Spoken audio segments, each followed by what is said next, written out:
Chapter 1. In my younger and more vulnerable years, my father gave me some advice that I've been turning over in my mind ever since. Whenever you feel like criticizing anyone, he told me, just remember that all the people in this world haven't had the advantages that you've had. He didn't say any more, but we've always been unusually communicative in a reserved way, and I understood that he meant a great deal more than that. In consequence, I'm inclined to reserve all judgments, a habit that has opened up many curious natures to me and also made me the victim of not a few veteran bores. The abnormal mind is quick to detect and attach itself to this quality when it appears in a normal person, and so it came about that in college I was unjustly accused of being a politician because I was privy to the secret griefs of wild unknown men. Most of the confidences were unsought. Frequently I have feigned sleep, preoccupation, or a hostile levity when I realized by some unmistakable sign that a intimate revelation was quivering on the horizon. For the intimate revelations of young men, or at least the terms in which they express them, are usually plagiaristic and marred by obvious suppressions. Reserving judgments is a matter of infinite hope. I am still a little afraid of missing something if I forget that, as my father snobbishly suggested, and I snobbishly repeat, a sense of the fundamental decencies is parceled out unequally at birth. And after boasting this way of my tolerance, I come to the admission that it has a limit. Conduct may be founded on the hard rock or the wet marshes, but after a certain point, I don't care what it's founded on. When I came back from the East last autumn, I felt that I wanted the world to be in uniform and at a sort of moral attention forever.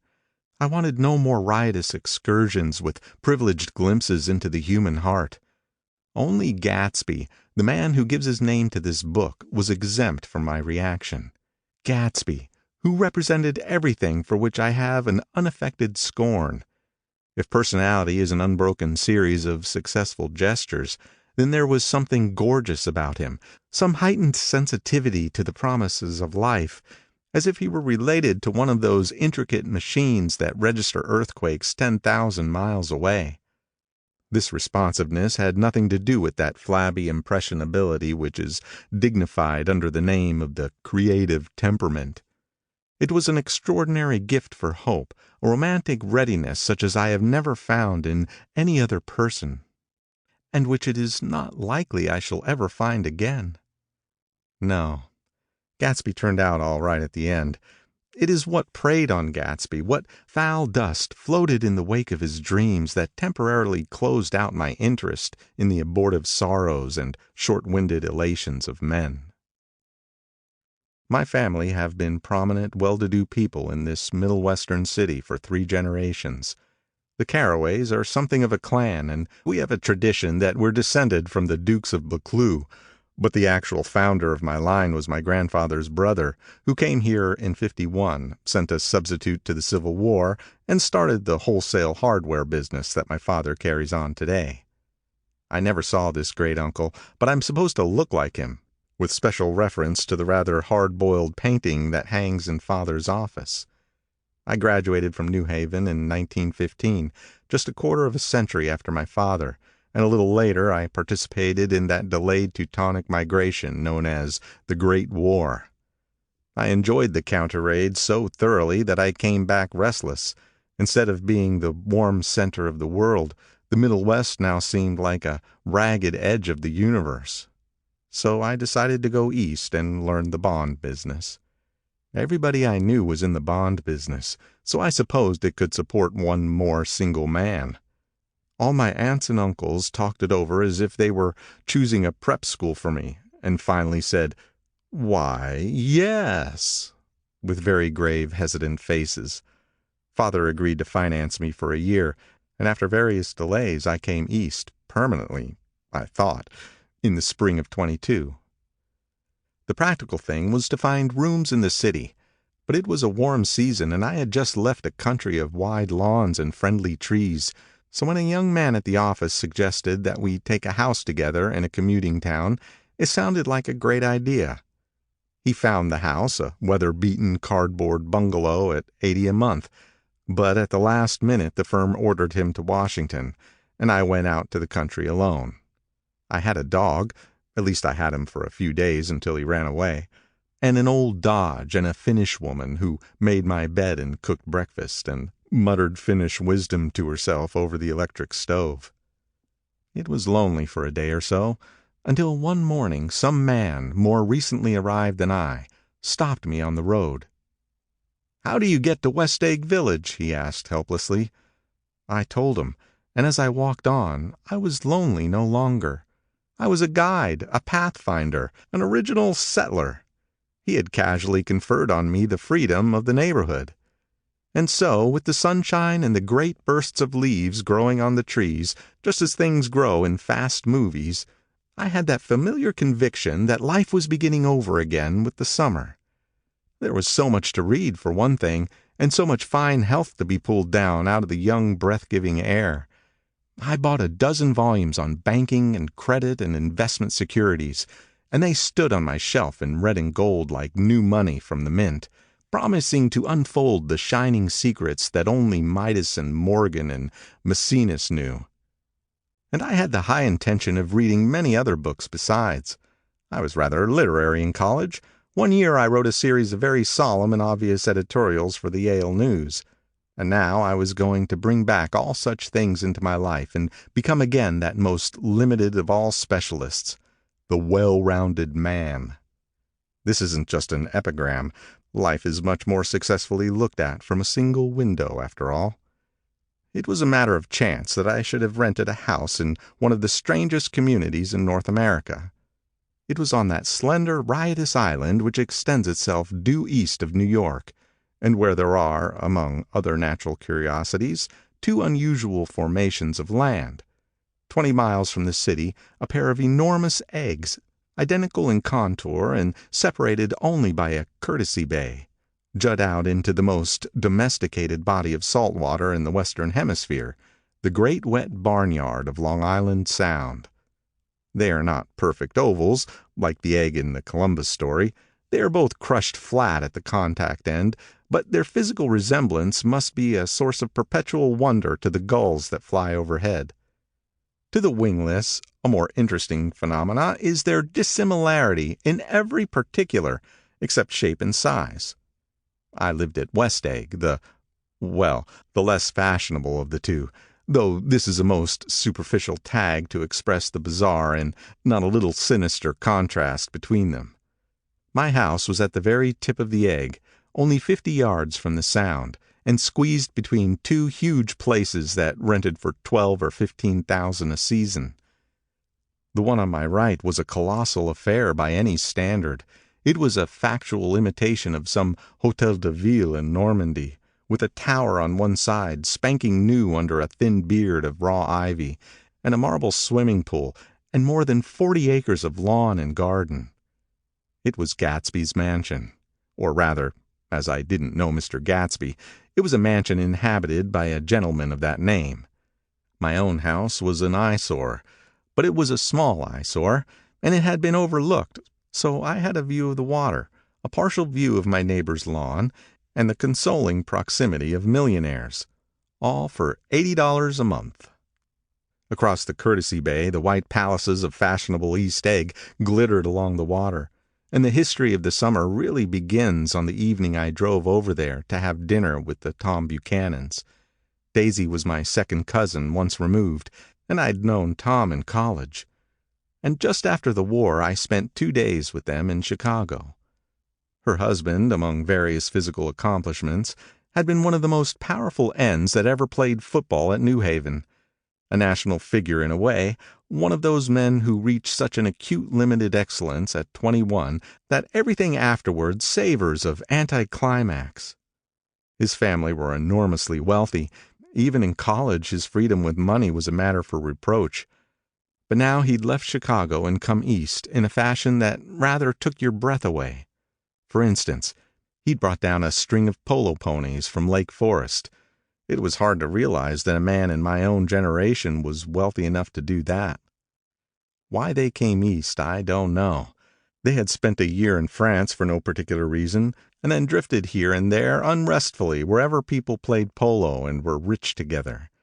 This was a permanent move, said Daisy over the telephone, but I didn't believe it. I had no sight into Daisy's heart, but I felt that Tom would drift on, forever seeking, a little wistfully, for that dramatic turbulence of some irrecoverable football game. And so it happened that on a warm, windy evening I drove over to East Egg to see two old friends whom I scarcely knew at all. Their house was even more elaborate than I expected, a cheerful red and white Georgian colonial mansion overlooking the bay.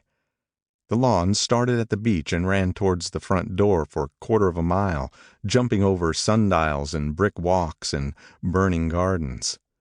Finally, when it reached the house, drifting up the side in bright vines, as though from the momentum of its run. The front was broken by a line of French windows, glowing now with reflected gold and wide open to the warm windy afternoon, and Tom Buchanan in riding clothes was standing with his legs apart on the front porch. He had changed since his New Haven years. Now he was a sturdy, straw-haired man of 30, with a rather hard mouth and a supercilious manner. Two shining, arrogant eyes had established dominance over his face and gave him the appearance of always leaning aggressively forward. Not even the effeminate swank of his riding clothes could hide the enormous power of that body. He seemed to fill those glistening boots until he strained the top lacing, and you could see a great pack of muscle shifting when his shoulder moved under the thin coat. It was a body capable of enormous leverage, a cruel body. His speaking voice, a gruff, husky tenor, added to the impression of fractiousness he conveyed. There was a touch of paternal contempt in it, even toward people he liked, and there were men in New Haven who had hated his guts. "Now, don't think my opinion on these matters is final," he seemed to say, "just because I'm stronger and more of a man than you are." We were in the same senior society, and while we were never intimate, I always had the impression that he had approved of me and wanted me to like him with some harsh, defiant wistfulness of his own. We talked for a few minutes on the sunny porch. "I've got a nice place here," he said, his eyes flashing about restlessly. Turning me around by one arm, he moved a broad, flat hand along the front vista, including in its sweep a sunken Italian garden, a half-acre of deep, pungent roses, and a snub-nosed motorboat that bumped the tide offshore. "It belonged to Demain, the oil man." He turned me around again, politely and abruptly. "We'll go inside." He walked through a high hallway into a bright rosy-colored space, fragilely bound into the house by French windows at either end. The windows were ajar and gleaming white against the fresh grass outside that seemed to grow a little way into the house. A breeze blew through the room, blew curtains in at one end and out the other like pale flags, twisting them up toward the frosted wedding cake of the ceiling, and then rippled over the wine-colored rug, making a shadow on it as wind does on the sea. The only completely stationary object in the room was an enormous couch on which two young women were buoyed up as though upon an anchored balloon. They were both in white, and their dresses were rippling and fluttering as if they had just been blown back in after a short flight around the house. I must have stood for a few moments listening to the wisp and snap of the curtains and the groan of a picture on the wall. Then there was a boom as Tom Buchanan shut the rear windows, and the caught wind died out about the room, and the curtains and the rugs and the two young women ballooned slowly to the floor. The younger of the two was a stranger to me. She was extended full length at her end of the divan, completely motionless, and with her chin raised a little, as if she were balancing something on it which was quite likely to fall. If she saw me out of the corner of her eyes, she gave no hint of it. Indeed, I was almost surprised into murmuring an apology for having disturbed her by coming in. The other girl, Daisy, made an attempt to rise. She leaned slightly forward with a conscientious expression. Then she laughed, an absurd, charming little laugh, and I laughed too and came forward into the room. "I'm paralyzed with happiness." She laughed again as if she said something very witty, and held my hand for a moment, looking up into my face, promising that there was no one in the world she so much wanted to see. That was a way she had. She hinted in a murmur that the surname of the balancing girl was Baker. I've heard it said that Daisy's murmur was only to make people lean toward her, an irrelevant criticism that made it no less charming. At any rate, Miss Baker's lips fluttered. She nodded at me almost imperceptibly, and then quickly tipped her head back again. The object she was balancing had obviously tottered a little, and given her something of a fright. Again a sort of apology arose to my lips. Almost an exhibition of complete self-sufficiency draws a stunned tribute from me. I looked back at my cousin, who began to ask me questions in her low, thrilling voice. It was the kind of voice that the ear follows up and down, as if each speech is an arrangement of notes that will never be played again. Her face was sad and lovely, with bright things in it, bright eyes and a bright, passionate mouth. But there was an excitement in her voice that men who had cared for her found difficult to forget. A singing compulsion, a whispered, "Listen," a promise that she had done gay, exciting things just a while since, and that there were gay, exciting things hovering in the next hour. I told her how I had stopped off in Chicago for a day on my way east, and how a dozen people had sent their love through me. "Do they miss me?" she cried ecstatically. "The whole town is desolate. All the cars have left rear wheel painted black as a mourning wreath, and there's a persistent wail all night along the North Shore." "How gorgeous! Let's go back, Tom, tomorrow." Then she added irrelevantly, "You ought to see the baby." "I'd like to." "She's asleep. She's 3 years old. Haven't you ever seen her?" "Never." "Well, you ought to see her. She's—" Tom Buchanan, who had been hovering restlessly about the room, stopped and rested his hand on my shoulder. "What are you doing, Nick?" "I'm a bond man." "Who with?" I told him. "Never heard of them," he remarked decisively. This annoyed me. "You will," I answered shortly. "You will if you stay in the East." "Oh, I stay in the East, don't you worry," he said, glancing at Daisy and then back at me, as if he were alert for something more. "I'd be a goddamn fool to live anywhere else." At this point, Miss Baker said, "Absolutely," with such suddenness that I started.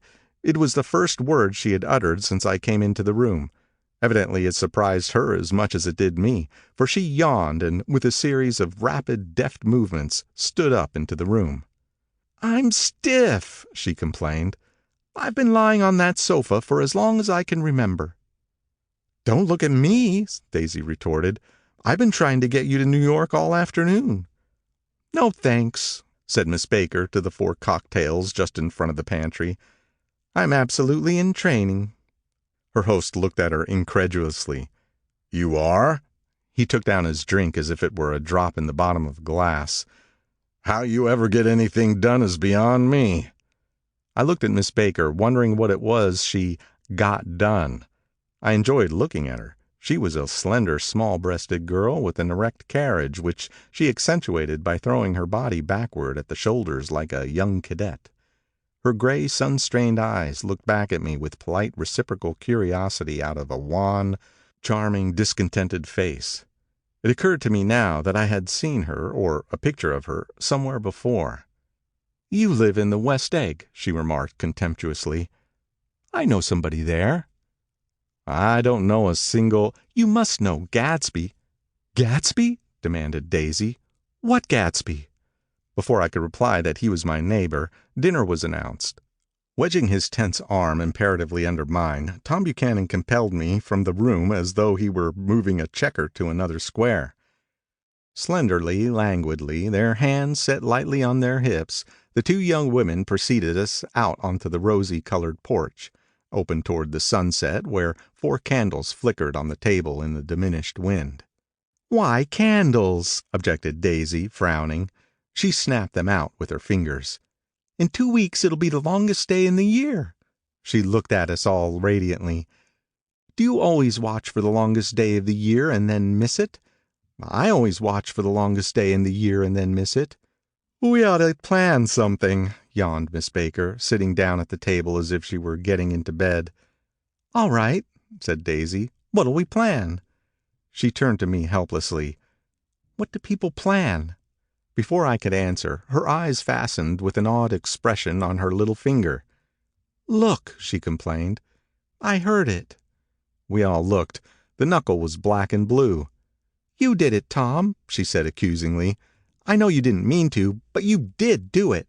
That's what I get for marrying a brute of a man, a great big hulking physical specimen of a—" "I hate that word hulking," objected Tom crossly, "even in kidding." "Hulking," insisted Daisy. Sometimes she and Miss Baker talked at once, unobtrusively and with a bantering inconsequence that was never quite chatter, that was as cool as their white dresses and their impersonal eyes in the absence of all desire. They were here, and they accepted Tom and me, making only a polite, pleasant effort to entertain or to be entertained. They knew that presently dinner would be over, and a little later the evening too would be over and casually put away. It was sharply different from the West, where an evening was hurried from phase to phase toward its close, in a continually disappointed anticipation, or else in sheer nervous dread of the moment itself. "You make me feel uncivilized, Daisy," I confessed on my second glass of corky but rather impressive claret. "Can you talk about crops or something?" I meant nothing in particular by this remark, but it was taken up in an unexpected way. "Civilization's going to pieces," broke out Tom violently. "I've gotten to be a terrible pessimist about things. Have you read The Rise of the Colored Empires by this man Goddard?" "Why, no," I answered, rather surprised by his tone. "Well, it's a fine book, and everybody ought to read it. The idea is, if we don't look out, the white race will be utterly submerged. It's all scientific stuff. It's been proved." "Tom's getting very profound," said Daisy with an expression of unthoughtful sadness. "He reads deep books with long words in them. What was that word we—" "Well, these books are all scientific," insisted Tom, glancing at her impatiently. "This fellow has worked out the whole thing. It's up to us, who are the dominant race, to watch out, or these other races will have control of things." "We've got to beat them down," whispered Daisy, winking ferociously toward the fervent sun. "You ought to live in California," began Miss Baker, but Tom interrupted her by shifting heavily in his chair. "This idea is that we're Nordics. I am, and you are, and—" After an infinitesimal hesitation, he included Daisy with a slight nod, and she winked at me again. "And we've produced all the things that go to make civilization. Oh, science and art and all that. Do you see?" There was something pathetic in his concentration, as if his complacency, more acute than of old, was not enough to him any more. When almost immediately the telephone rang inside and the butler left the porch, Daisy seized upon the momentary interruption and leaned towards me. "I'll tell you a little family secret," she whispered enthusiastically. "It's about the butler's nose. Do you want to hear about the butler's nose?" "Well, that's why I came over tonight." "Well, he wasn't always a butler. He used to be the silver polisher for some people in New York that had a silver service for 200 people. He had to polish it from morning till night until finally it began to affect his nose." "Things went from bad to worse," suggested Miss Baker. "Yes, things went from bad to worse until finally he had to give up his position." For a moment, the last sunshine fell with a romantic affection upon her glowing face. Her voice compelled me forward, breathlessly as I listened. Then the glow faded, each light deserting her with a lingering regret, like children leaving a pleasant street at dusk. The butler came back and murmured something close to Tom's ear, whereupon Tom frowned, pushed back his chair, and without a word went inside. As if his absence quickened something within her, Daisy leaned forward again, her voice glowing and singing. "I love to see you at my table, Nick. You remind me of a rose, an absolute rose, doesn't he?" She turned to Miss Baker for confirmation. "An absolute rose?" This was untrue. I'm not even faintly like a rose. She was only extemporizing, but a stirring warmth flowed from her, as if her heart was trying to come out to you concealed in one of those breathless, thrilling words. Then suddenly she threw her napkin on the table and excused herself, and went into the house. Miss Baker and I exchanged a short glance consciously devoid of meaning. I was about to speak when she sat up alertly and said, "Shh!" in a warning voice. A subdued, impassioned murmur was audible in the room beyond, and Miss Baker leaned forward, unashamed, trying to hear. The murmur trembled on the verge of coherence, sank down, mounted excitedly, and then ceased altogether. "This Mr. Gatsby you spoke of is my neighbor," I began. "Don't talk. I want to hear what happens." "Is something happening?" I inquired innocently. "You mean to say you don't know?" said Miss Baker, honestly surprised. "I thought everybody knew." "I don't." "Why," she said hesitantly, "Tom's got some woman in New York." "Got some woman?" I repeated blankly. Miss Baker nodded. "She might have the decency not to telephone him at dinner time, don't you think?" Almost before I had grasped her meaning, there was the flutter of a dress and the crunch of leather boots, and Tom and Daisy were back at the table. "It couldn't be helped," cried Daisy with tense gaiety. She sat down, glanced searchingly at Miss Baker and then at me, and continued. "I looked outdoors for a minute, and it's very romantic outdoors. There's a bird on the lawn that I think must be a nightingale come over on the Cunard or White Star line. He's singing away." Her voice sang. "It's romantic, isn't it, Tom?" "Very romantic," he said, and then miserably to me, "If it's light enough after dinner, I want to take you down to the stables." The telephone rang inside, startlingly, and as Daisy shook her head decisively at Tom, the subject of the stables, in fact all subjects, vanished into air. Among the broken fragments of the last 5 minutes at table, I remember the candles being lit again, pointlessly, and I was conscious of wanting to look squarely at everyone, and yet to avoid all eyes. I couldn't guess what Tom and Daisy were thinking, but I doubt if even Miss Baker, who seemed to have mastered a certain hearty skepticism, was able to utterly put this fifth guest's shrill metallic urgency out of mind. To a certain temperament, the situation might have seemed intriguing. My own instinct was to telephone immediately for the police. The horses, needless to say, were not mentioned again. Tom and Miss Baker, with several feet of twilight between them, strolled back into the library, as if to a vigil beside a perfectly tangible body, while trying to look pleasantly interested and a little deaf, I followed Daisy around a chain of connecting verandas to the porch in front. In its deep gloom we sat down side by side on a wicker settee. Daisy took her face in her hands as if feeling its lovely shape, and her eyes moved gradually out to the velvet dusk. I saw that turbulent emotions possessed her, so I asked what I thought would be some sedative questions about her little girl. "We don't know each other very well, Nick," she said suddenly. "Even if we are cousins, you didn't come to my wedding." "I wasn't back from the war." "That's true," she hesitated. "Well, I've had a very bad time, Nick, and I'm pretty cynical about everything." Evidently she had reason to be. I waited, but she didn't say any more, and after a moment I returned rather feebly to the subject of her daughter. "I suppose she talks and eats and everything." "Oh, yes." She looked at me absently. "Listen, Nick, let me tell you what I said when she was born. Would you like to hear?" "Very much." "It'll show you how I've gotten to feel about things. Well, she was less than an hour old, and Tom was God knows where. I woke up out of the ether with an utterly abandoned feeling, and asked the nurse right away if it was a boy or a girl. She told me it was a girl, and so I turned my head away and wept. 'All right,' I said. 'I'm glad it's a girl, and I hope she'll be a fool. That's the best thing a girl can be in this world, a beautiful little fool.' You see, I think everything's terrible anyhow," she went on in a convinced way. "Everybody thinks so, the most advanced people, and I know. I've been everywhere and seen everything and done everything." Her eyes flashed around her in a defiant way, rather like Tom's, and she laughed with thrilling scorn. "Sophisticated! God, I'm sophisticated!"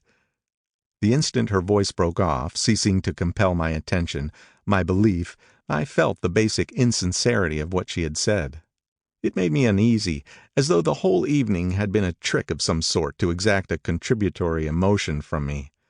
I waited, and sure enough, in a moment she looked at me with an absolute smirk on her lovely face, as if she had asserted her membership in a rather distinguished secret society to which she and Tom belonged. Inside, the crimson room bloomed with light. Tom and Miss Baker sat at either end of the long couch, and she read aloud to him from the Saturday Evening Post, the words, murmurous and uninflected, running together in a soothing tune. The lamplight, bright on his boots and dull on the autumn leaf yellow of her hair, glinted along the paper as she turned the page with a flutter of slender muscles in her arms. When we came in, she held us silent for a moment with a lifted hand. "To be continued," she said, tossing the magazine on the table, "in our very next issue." Her body asserted itself with a restless movement of her knee, and she stood up. 10 o'clock, she remarked, apparently finding the time on the ceiling. "Time for this good girl to go to bed." "Jordan's going to play in the tournament tomorrow," explained Daisy, "over at Westchester." "Oh, you're Jordan Baker." I knew now why her face was familiar. Its pleasing, contemptuous expression had looked out at me from many a rotogravure pictures of the sporting life at Asheville and Hot Springs and Palm Beach. I had heard some story of her, too, a critical, unpleasant story, but what it was I had forgotten long ago. "Good night," she said softly. "Wake me at 8, won't you?" "If you'll get up." "I will. Good night, Mr. Carraway. See you anon." "Of course you will," confirmed Daisy. "In fact, I think I'll arrange a marriage. Come over often, Nick, and I'll sort of, fling you together. You know, lock you up accidentally in linen closets and push you out to sea in a boat and all that sort of thing." "Good night," called Miss Baker from the stairs. "I haven't heard a word." "She's a nice girl," said Tom after a moment. "They oughtn't to let her run around the country this way." "Who oughtn't to?" inquired Daisy coldly. "Her family." "Her family is one aunt about 1,000 years old. Besides, Nick's going to look after her, aren't you, Nick? She's going to spend lots of weekends out here this summer. I think the home influence will be very good for her." Daisy and Tom looked at each other for a moment in silence. "Is she from New York?" I asked quickly. "From Louisville. Our white girlhood was passed together there, our beautiful white—" "Did you give Nick a little heart-to-heart talk on the veranda?" demanded Tom suddenly. "Did I?" She looked at me. "I can't seem to remember, but I think we talked about the Nordic race. Yes, I'm sure we did. It sort of crept up on us, and first thing you know—" "Don't believe everything you hear, Nick," he advised me. I said lightly that I had heard nothing at all, and a few minutes later I got up to go home. They came to the door with me and stood side by side in a cheerful square of light. As I started my motor, Daisy peremptorily called, "Wait! I forgot to ask you something, and it's important. We heard you were engaged to a girl out west." "That's right," corroborated Tom kindly. "We heard that you were engaged." "It's a libel. I'm too poor." "But we heard it," insisted Daisy, surprising me by opening up again in a flower-like way. "We heard it from 3 people, so it must be true." Of course I knew what they were referring to, but I wasn't even vaguely engaged. The fact that gossip had published the banns was one of the reasons I had come east. You can't stop going with an old friend on account of rumors. And on the other hand, I had no intention of being rumored into marriage. Their interest rather touched me and made them less remotely rich. Nevertheless, I was confused and a little disgusted as I drove away. It seemed to me that the thing for Daisy to do was to rush out of the house, child in arms, but apparently there were no such intentions in her head. As for Tom, the fact that he had some woman in New York was really less surprising than that he had been depressed by a book. Something was making him nibble at the edge of stale ideas, as if his sturdy physical egotism no longer nourished his peremptory heart. Already it was deep summer on roadhouse roofs and in front of wayside garages, where new red petrol pumps sat out in pools of light, and when I reached my estate at West Egg, I ran the car under its shed and sat for a while on an abandoned grass roller in the yard. The wind had blown off, leaving a loud, bright night, with wings beating in the trees and a persistent organ sound as the full bellows of the earth blew the frogs full of life. The silhouette of a moving cat wavered across the moonlight, and turning my head to watch it, I saw that I was not alone. 50 feet away, a figure had emerged from the shadow of my neighbor's mansion, and was standing with his hands in his pockets, regarding the silver pepper of the stars. Something in his leisurely movements and the secure position of his feet upon the lawn suggested that it was Mr. Gatsby himself, come out to determine what share was his of our local heavens. I decided to call to him. Miss Baker had mentioned him at dinner, and that would do for an introduction. But I didn't call for him, for he gave a sudden intimation that he was content to be alone. He stretched out his arms toward the dark water in a curious way, and, far as I was from him, I could have sworn he was trembling. Involuntarily I glanced seaward, and distinguished nothing except a single green light, minute and far away, that might have been the end of a dock. When I looked once more for Gatsby, he had vanished, and I was alone again in the unquiet darkness. Chapter 2. About halfway between West Egg and New York, the motor road hastily joins the railroad and runs beside it for a quarter of a mile, so as to shrink away from a certain desolate area of land. This is a valley of ashes, a fantastic farm where ashes grow like wheat into ridges and hills and grotesque gardens, where ashes take the forms of houses and chimneys and rising smoke, and finally, with a transcendent effort, of ash-gray men who move dimly and already crumbling through the powdery air. Occasionally a line of gray cars crawls along an invisible track, gives out a ghastly creak, and comes to rest, and immediately the ash-gray men swarm up with leaden spades and stir up an impenetrable cloud which screens their obscure operations from your sight. But above the gray land and the spasms of bleak dust which drift endlessly over it, you perceive after a moment the eyes of Dr. T.J. Eckelberg. The eyes of Dr. T.J. Eckelberg are blue and gigantic. Their retinas are 1 yard high. They look out of no face, but instead from a pair of enormous yellow spectacles which pass over a non-existent nose. Evidently some wild wag of an oculist set them there to fatten his practice in the borough of Queens, and then sank down himself into eternal blindness, or forgot them and moved away. But his eyes, dimmed a little by many pointless days, under sun and rain, brood on over the solemn dumping ground. The Valley of Ashes is bounded on one side by a small foul river, and when the drawbridge is up to let barges through, the passengers on the waiting train can stare at the dismal scene for as long as half an hour. There is always a halt there of at least a minute, and it was because of this that I first met Tom Buchanan's mistress. The fact that he had one was insisted upon wherever he was known. His acquaintances resented the fact that he turned up in popular cafes with her, and leaving her at a table, sauntered about, chatting with whomsoever he knew. Though I was curious to see her, I had no desire to meet her. But I did. I went up to New York with Tom on the train one afternoon, and when we stopped by the ash heaps, he jumped to his feet and, taking hold of my elbow, literally forced me from the car. "We're getting off," he insisted. "I want you to meet my girl." I think he'd tanked up a good deal at luncheon, and his determination to have my company bordered on violence. The supercilious assumption was that on Sunday afternoon I had nothing better to do.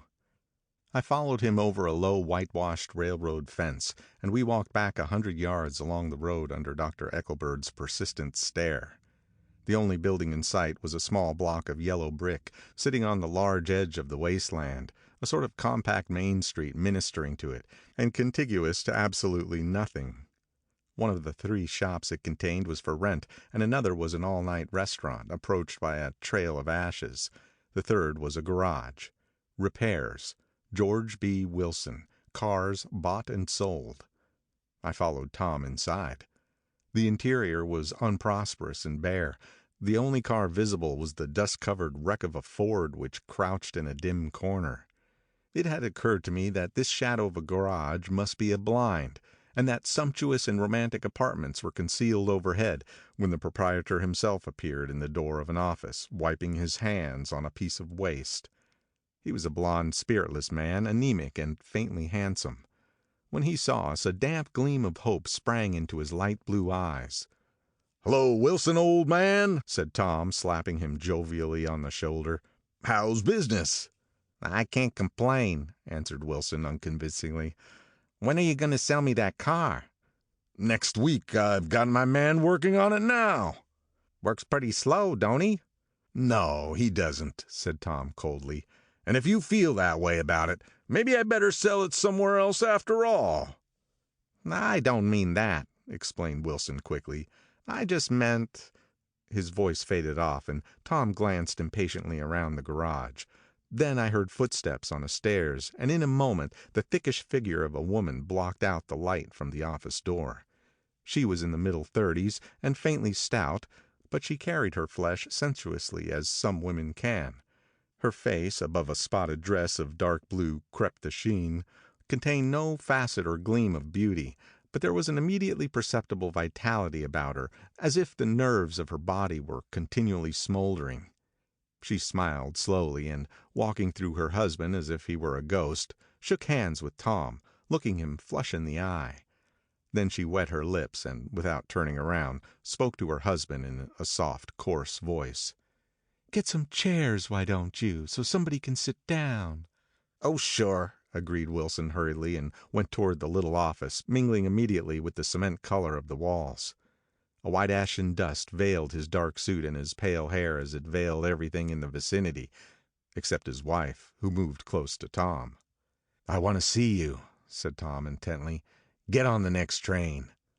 "All right." "I'll meet you by the newsstand on the lower level." She nodded and moved away from him just as George Wilson emerged with 2 chairs from his office door. We waited for her down the road and out of sight. It was a few days before the 4th of July, and a gray, scrawny Italian child was setting torpedoes in a row along the railroad track. "Terrible place, isn't it?" said Tom, exchanging a frown with Dr. Eckelberg. "Awful. It does her good to get away." "Doesn't her husband object?" "Wilson? He thinks she goes to see her sister in New York. He's so dumb, he doesn't know he's alive." So Tom Buchanan and his girl and I went up together to New York. Or not quite together, for Mrs. Wilson sat discreetly in another car. Tom deferred that much to the sensibilities of those East Eggers who might be on the train.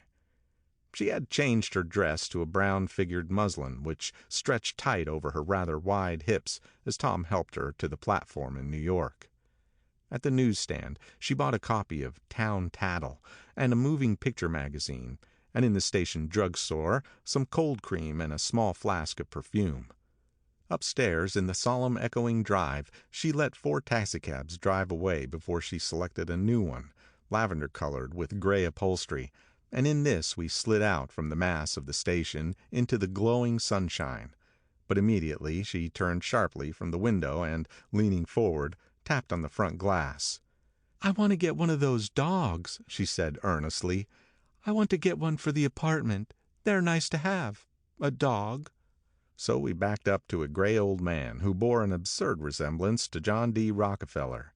In a basket swung from his neck cowered a dozen very recent puppies of an indeterminate breed. "What kind are they?" asked Mrs. Wilson eagerly as he came to the taxi window.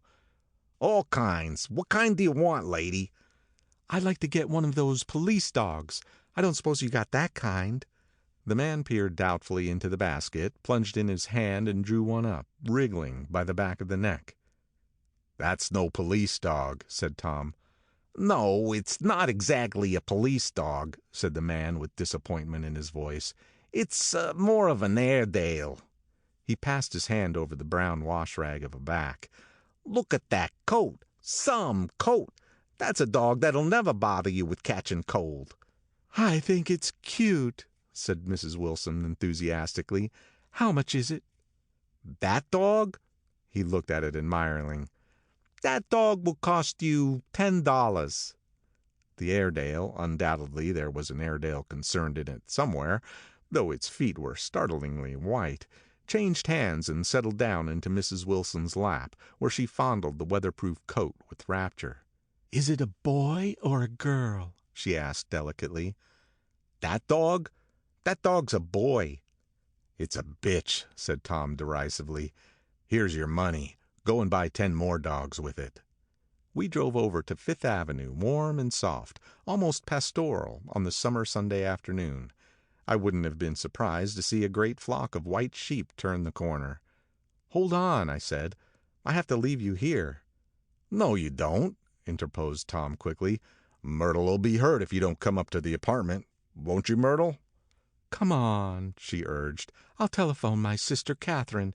She's said to be very beautiful by people who ought to know." "Well, I'd like to, but—" We went on, cutting back again over the park toward the West Hundreds. At 158th Street, the cab stopped at one slice in a long white cake of apartment houses. Throwing a regal homecoming glance around the neighborhood, Mrs. Wilson gathered up her dog and her other purchases and went haughtily in. "I'm going to have the McKees come up," she announced as we rose in the elevator. "And of course, I've got to call up my sister, too." The apartment was on the top floor, a small living room, a small dining room, a small bedroom, and a bath. The living room was crowded to the doors with a set of tapestried furniture entirely too large for it, so that to move about was to stumble continually over scenes of ladies swinging in the gardens of Versailles. The only picture was an over-enlarged photograph, apparently a hen sitting on a blurred rock. Looked at from a distance, however, the hen resolved itself into a bonnet, and the countenance of a stout old lady beamed down into the room. Several old copies of Town Tattle lay on the table, together with a copy of Simon Called Peter, and some of the small scandal magazines of Broadway. Mrs. Wilson was first concerned with the dog. A reluctant elevator boy went for a box full of straw and some milk, to which he added, on his own initiative, a tin of large, hard dog biscuits, one of which decomposed apathetically in the saucer of milk all afternoon. Meanwhile, Tom brought out a bottle of whiskey from a locked bureau door. I have been drunk just twice in my life, and the second time was that afternoon, so everything that happened has a dim, hazy cast over it, although until after 8 o'clock the apartment was full of cheerful sun. Sitting on Tom's lap, Mrs. Wilson called up several people on the telephone. Then there were no cigarettes, and I went out to buy some at the drugstore on the corner. When I came back, they had both disappeared, so I sat down discreetly in the living room and read a chapter of Simon Called Peter. Either it was terrible stuff or the whiskey distorted things, because it didn't make any sense to me. Just as Tom and Myrtle, after the first drink Mrs. Wilson and I called each other by our first names, reappeared, company commenced to arrive at the apartment door. The sister, Catherine, was a slender, worldly girl of about 30, with a solid, sticky bob of red hair and a complexion powdered milky white. Her eyebrows had been plucked and then drawn on again at a more rakish angle, but the efforts of nature toward the restoration of the old alignment gave a blurred air to her face. When she moved about, there was an incessant clicking as innumerable pottery bracelets jingled up and down upon her arms.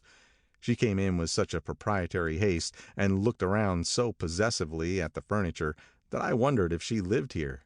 But when I asked her, she laughed immoderately, repeated my question aloud, and told me she lived with her girlfriend at a hotel. Mr. McKee was a pale, feminine man from the flat below. He had just shaved, for there was a white spot of lather on his cheekbone, and he was most respectful of his greeting to everyone in the room.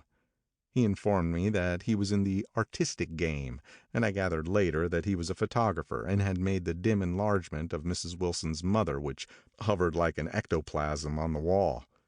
His wife was shrill, languid, handsome, and horrible. She told me with pride that her husband had photographed her 127 times since they had been married. Mrs. Wilson had changed her costume some time before, and was now attired in an elaborate afternoon dress of cream-colored chiffon, which gave out a continual rustle as she swept about the room. With the influence of the dress, her personality had also undergone a change. The intense vitality that had been so remarkable in the garage was converted into impressive hauteur. Her laughter, her gestures, her assertions became more violently affected moment by moment, and as she expanded, the room grew smaller around her, until she seemed to be revolving on a noisy, creaking pivot through the smoky air.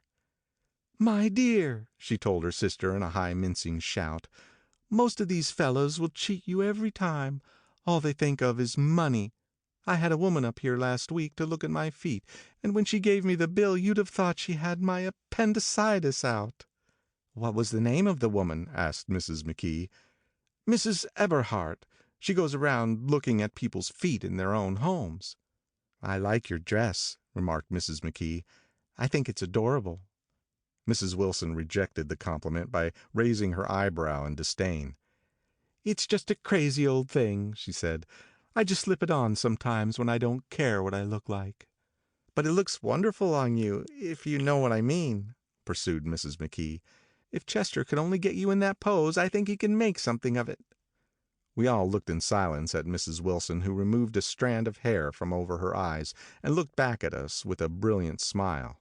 Mr. McKee regarded her intently with his head on one side, and then moved his hand back and forth slowly in front of his face. "I should change the light," he said after a moment. "I'd like to bring out the modeling of the features, and I'd try to get hold of all that back hair."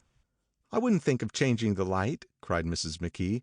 "I think it's—" Her husband said, "Shh," and we all looked at the subject again, whereupon Tom Buchanan yawned audibly and got to his feet. "You McKees have something to drink," he said. "Get some more ice and mineral water, Myrtle, before everybody goes to sleep." "I told that boy about the ice." Myrtle raised her eyebrows in despair at the shiftlessness of the lower orders. "These people, you have to keep after them all the time." She looked at me and laughed pointlessly. Then she flounced over to the dog, kissed it with ecstasy, and swept into the kitchen, implying that a dozen chefs awaited her orders there. "I've done some nice things out on Long Island," asserted Mr. McKee. Tom looked at him blankly. "Two of them we have framed downstairs." "Two what?" demanded Tom. "Two studies. One of them I call Montauk Point, the Gulls, and the other I call Montauk Point, the Sea." The sister Catherine sat down beside me on the couch. "Do you live on Long Island, too?" she inquired. "I live at West Egg." "Really?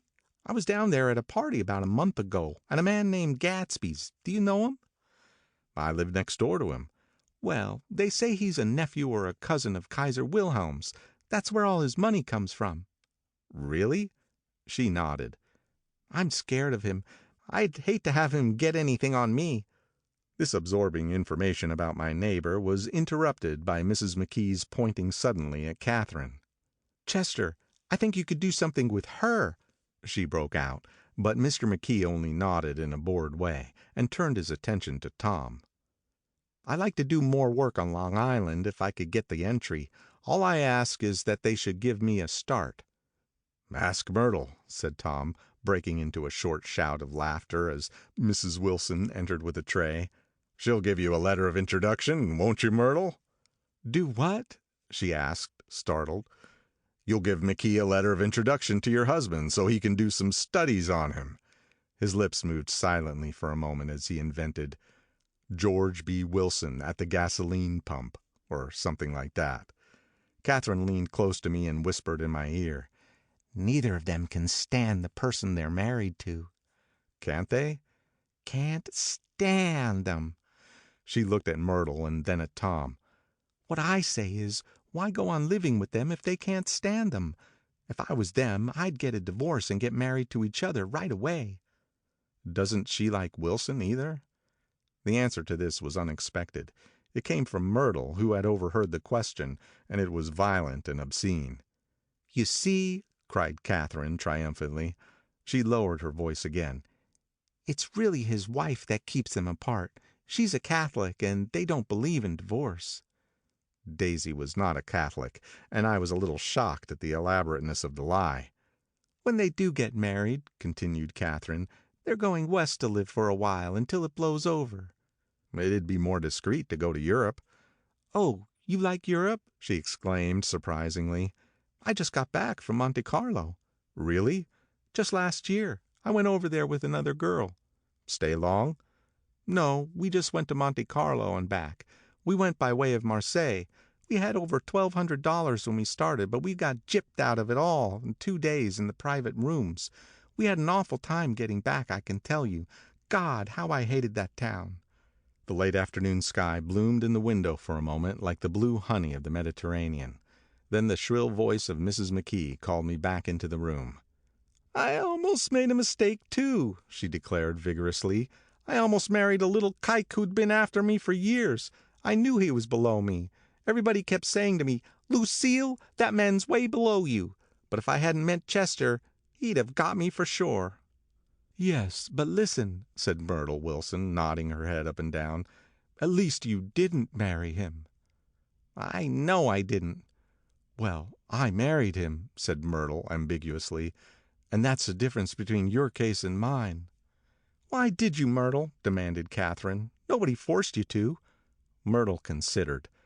"I married him because I thought he was a gentleman," she said finally. "I thought he knew something about breeding, but he wasn't fit to lick my shoe." "You were crazy about him for a while," said Katherine. "Crazy about him!" cried Myrtle incredulously. "Who said I was crazy about him? I never was any more crazy about him than I was about that man there." She pointed suddenly at me, and everyone looked at me accusingly. I tried to show by my expression that I expected no affection. "The only crazy I was when I married him. I knew right away I made a mistake. He borrowed somebody's best suit to get married in and never told me about it, and the man came after it one day when he was out. 'Oh, is that your suit?' I said.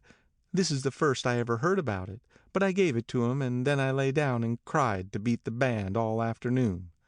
"She really ought to get away from him," resumed Katherine to me.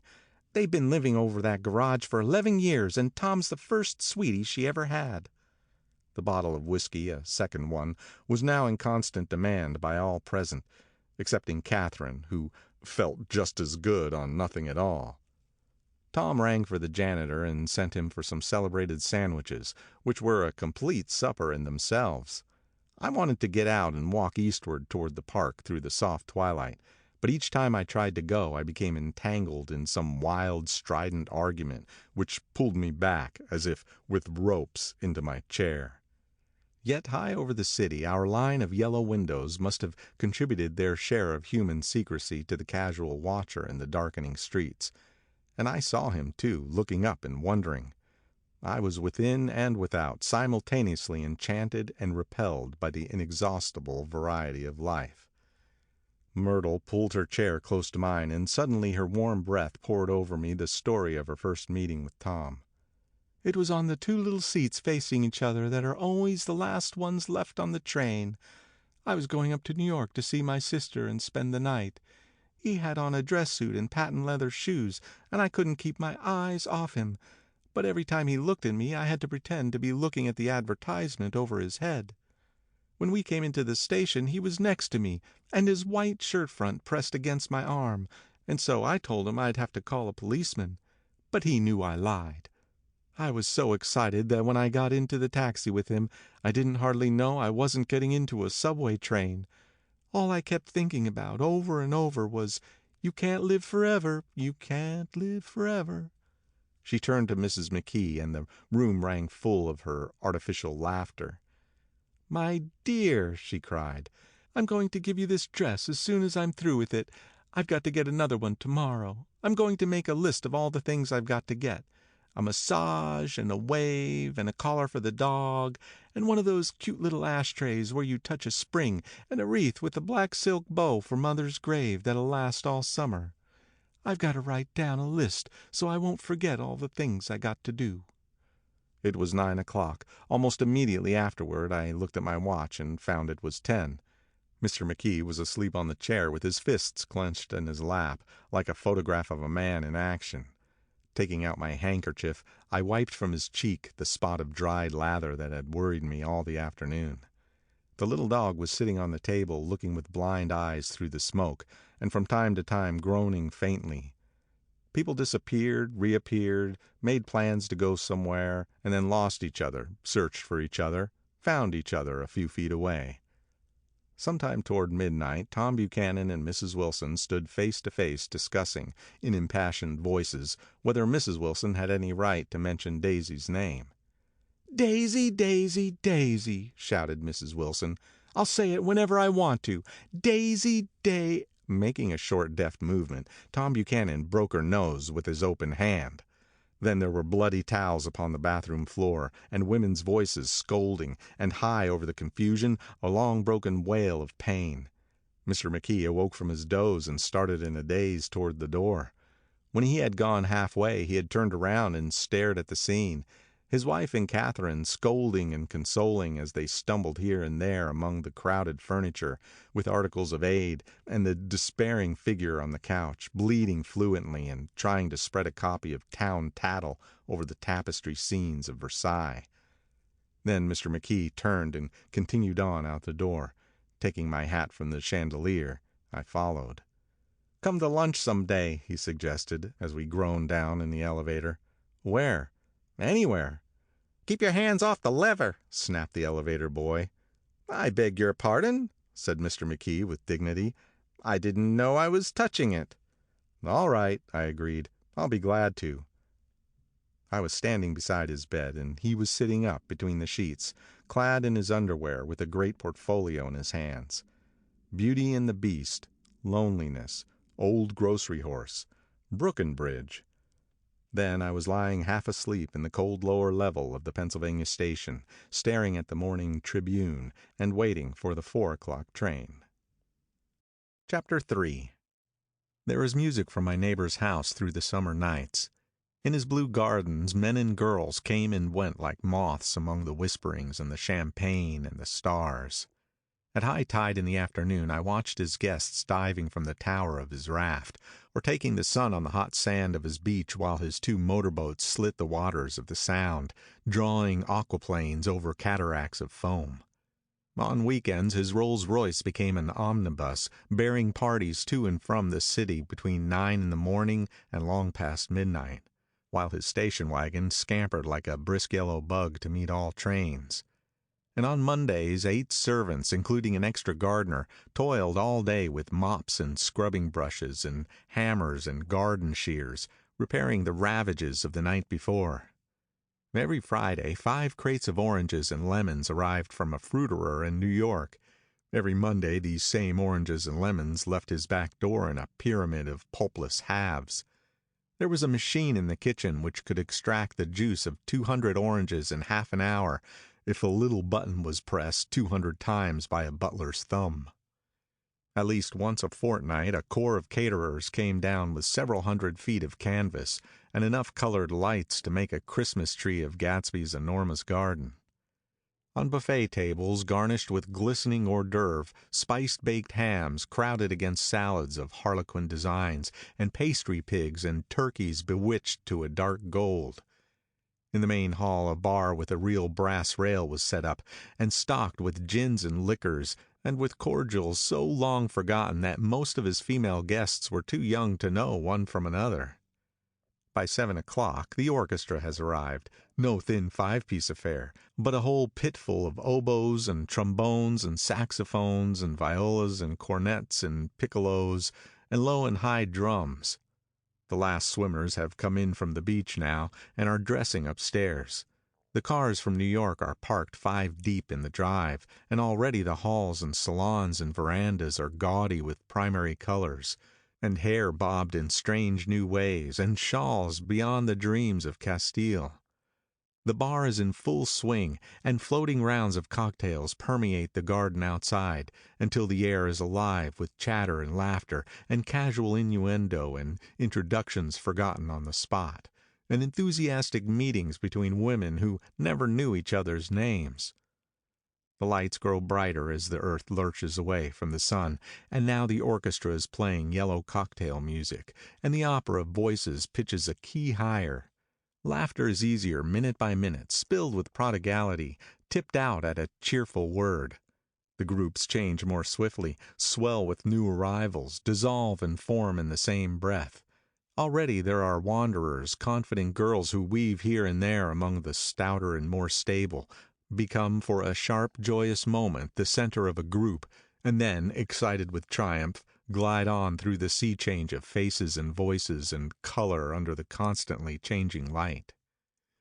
Suddenly one of these gypsies in trembling opal seizes a cocktail out of the air, dumps it down for courage, and moving her hands like Frisco dances out alone on the canvas platform. A momentary hush, the orchestra leader varies his rhythm obligingly for her, and there is a burst of chatter as the erroneous news goes around that she is Gilda Gray's understudy from the Follies. The party has begun. I believe that on the first night I went to Gatsby's house I was one of the few guests who had actually been invited. People were not invited. They went there. They got into automobiles which bore them out to Long Island, and somehow they ended up at Gatsby's door. Once there, they were introduced by somebody who knew Gatsby, and after that they conducted themselves according to the rules of behavior associated with an amusement park. Sometimes they came and went without having met Gatsby at all, came for the party with a simplicity of heart that was its own ticket of admission. I had been actually invited. A chauffeur in uniform of robin's egg blue crossed my lawn early that Saturday morning with a surprisingly formal note from his employer. The honor would be entirely Gatsby's, it said, if I would attend his little party that night. He had seen me several times and had intended to call on me long before, but a peculiar combination of circumstances had prevented it. Signed Jay Gatsby, in a majestic hand. Dressed up in white flannels, I went over to his lawn a little after 7 and wandered around rather ill at ease among swirls and eddies of people I didn't know, though here and there was a face I had noticed on the commuting train.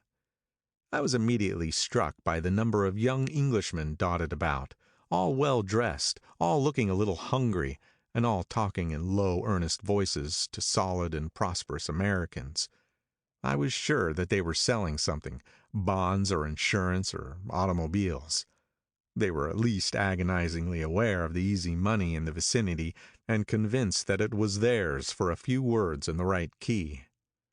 As soon as I arrived, I made an attempt to find my host, but the 2 or 3 people of whom I asked his whereabouts stared at me in such an amazed way and denied so vehemently any knowledge of his movements that I slunk off in the direction of the cocktail table, the only place in the garden where a single man could linger without looking purposeless and alone.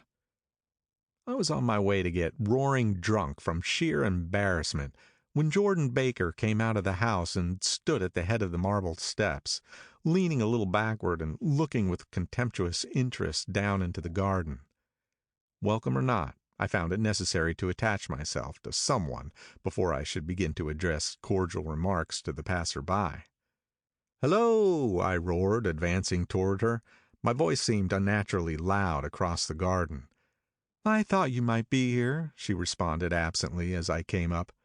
"I remembered you lived next door to—" She held my hand impersonally, as a promise that she'd take care of me in a minute, and gave ear to 2 girls in twin yellow dresses, who stopped at the foot of the steps. "Hello!" they cried together. "Sorry you didn't win." That was for the golf tournament. She had lost in the finals the week before. "You don't know who we are," said one of the girls in yellow, "but we met you here about a month ago." "You've dyed your hair since then," remarked Jordan, and I started, but the girls had moved casually on, and her remark was addressed to the premature moon, produced like the supper, no doubt, out of a caterer's basket. With Jordan's slender golden arm resting on mine, we descended the steps and sauntered about the garden. A tray of cocktails floated at us through the twilight, and we sat down at a table with the 2 girls in yellow and 3 men, each one introduced to us as Mr. Mumble. "Do you come to these parties often?" inquired Jordan of the girl beside her. "The last one was the one I met you at," answered the girl in an alert, confident voice. She turned to her companion. "Wasn't it for you, Lucille?" It was for Lucille, too. "I like to come," Lucille said. "I never care what I do so long as I always have a good time. When I was here last I tore my gown on a chair and he asked me my name and address. Inside of a week I got a package from Crorier's with a new evening gown in it." "Did you keep it?" asked Jordan. "Sure I did. I was going to wear it tonight, but it was too big in the bust and had to be altered. It was gas blue with lavender beads, $265. "There's something funny about a fellow to do a thing like that," said the other girl eagerly. "He doesn't want any trouble with anybody." "Who doesn't?" I inquired. "Gatsby, somebody told me." The 2 girls and Jordan leaned together confidentially. "Somebody told me they thought he killed a man once." A thrill passed over all of us. The 3 Mr. Mumbles bent forward and listened eagerly. "I don't think it's so much that," argued Lucille skeptically. "It's more that he was a German spy during the war." One of the men nodded in confirmation. "I heard that from a man who knew all about him, grew up with him in Germany," he assured us positively. "Oh, no," said the first girl. "It couldn't be that, because he was in the American army during the war."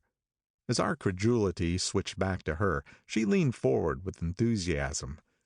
You look at him sometimes when he thinks nobody's looking at him. I'll bet he killed a man." She narrowed her eyes and shivered. Lucille shivered. We all turned and looked around for Gatsby. It was testimony to the romantic speculation he inspired that there were whispers about him from those who had found little that it was necessary to whisper about in this world. The first supper, there would be another one after midnight, was now being served, and Jordan invited me to join her own party, who were spread around the table on the other side of the garden. There were 3 married couples and Jordan's escort, a persistent undergraduate given to violent innuendo and obviously under the impression that sooner or later Jordan was going to yield him up her person to a greater or lesser degree. Instead of rambling, this party had preserved a dignified homogeneity and assumed to itself the function of representing the staid nobility of the countryside. East Egg condescending to West Egg and carefully on guard against its spectroscopic gaiety. "Let's get out," whispered Jordan after a somehow wasteful and inappropriate half hour. "This is much too polite for me." We got up and she explained that we were going to find the host. I had never met him, she said, and it was making me uneasy. The undergraduate nodded in a cynical, melancholy way. The bar where we glanced first was crowded, but Gatsby was not there. She couldn't find him from the top of the steps, and he wasn't on the veranda. On a chance, we tried an important-looking door and walked into a high Gothic library, paneled with carved English oak, and probably transported complete from some ruin overseas. A stout, middle-aged man with enormous allied spectacles was sitting somewhat drunk on the edge of a great table, staring with uneasy concentration at the shelves of books. As we entered, he wheeled excitedly around and examined Jordan from head to foot. "What do you think?" he demanded impetuously. "About what?" He waved his hand toward the bookshelves. "About that. As a matter of fact, you needn't bother to ascertain. I ascertained. They're real." "The books?" He nodded. "Absolutely real. Have pages and everything. I thought they'd be nice durable cardboard. Matter of fact, they're absolutely real. Pages and... Here, let me show you." Taking our skepticism for granted, he rushed to the bookcases and returned with volume 1 of the Stoddard Lectures. "See?" he cried triumphantly. "It's a bona fide piece of printed matter. It fooled me.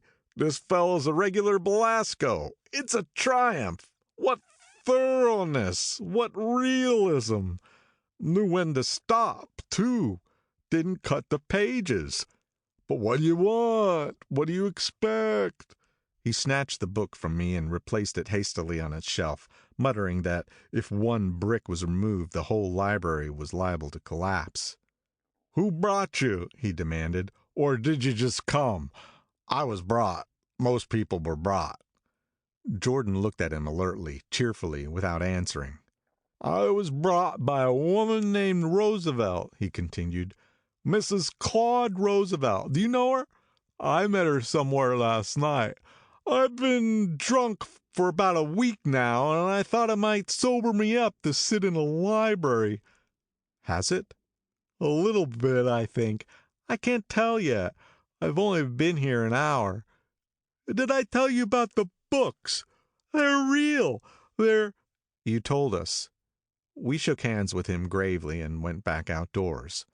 There was dancing now on the canvas in the garden, old men pushing young girls backwards into eternal graceless circles, superior couples holding each other tortuously, fashionably, and keeping in the corners, and a great number of single girls dancing individually or relieving the orchestra for a moment of the burden of the banjo or the traps.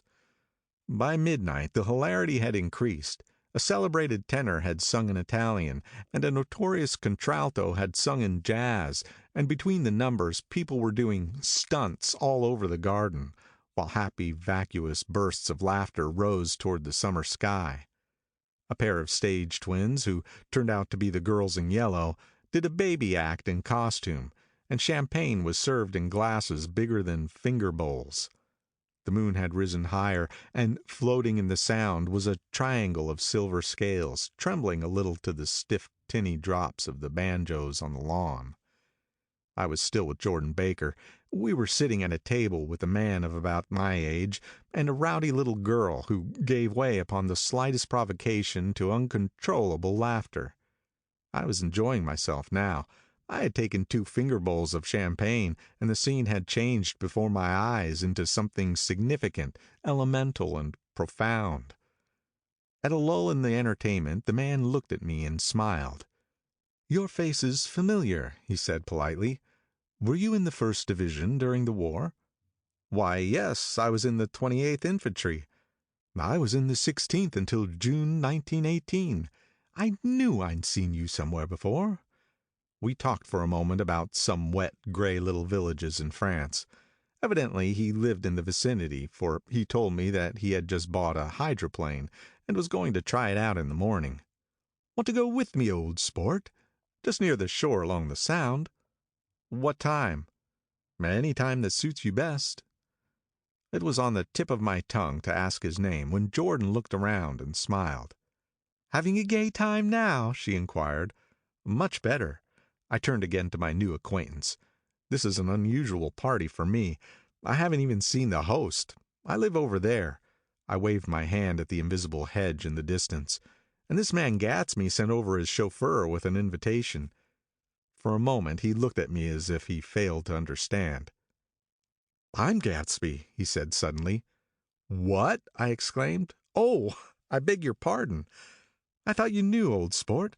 I'm afraid I'm not a very good host." He smiled understandingly, much more than understandingly. It was one of those rare smiles with a quality of eternal reassurance in it that you may come across 4 or 5 times in life. It faced, or seemed to face, the whole eternal world for an instant, and then concentrated on you with an irresistible prejudice in your favor. It understood you just so far as you wanted to be understood, believed in you as you would like to be believed in yourself, and assured you that it had precisely the impression of you that, at your best, you hoped to convey. Precisely at that point it vanished, and I was looking at an elegant young roughneck, a year or 2 over 30, whose elaborate formality of speech just missed being absurd. Some time before he introduced himself I got a strong impression that he was picking his words with care. Almost at the moment when Mr. Gatsby identified himself, a butler hurried toward him with the information that Chicago was calling him on the wire. He excused himself with a small bow, and included each of us in turn. "If you want anything, just ask for it, old sport," he urged me. "Excuse me, I will rejoin you later." When he was gone, I turned immediately to Jordan, constrained to assure her of my surprise. I had expected that Mr. Gatsby would be a florid and corpulent person in his middle years. "Who is he?" I demanded. "Do you know?" "He's just a man named Gatsby." "Where's he from, I mean, and what does he do?" "Now you're started on the subject," she answered with a wan smile.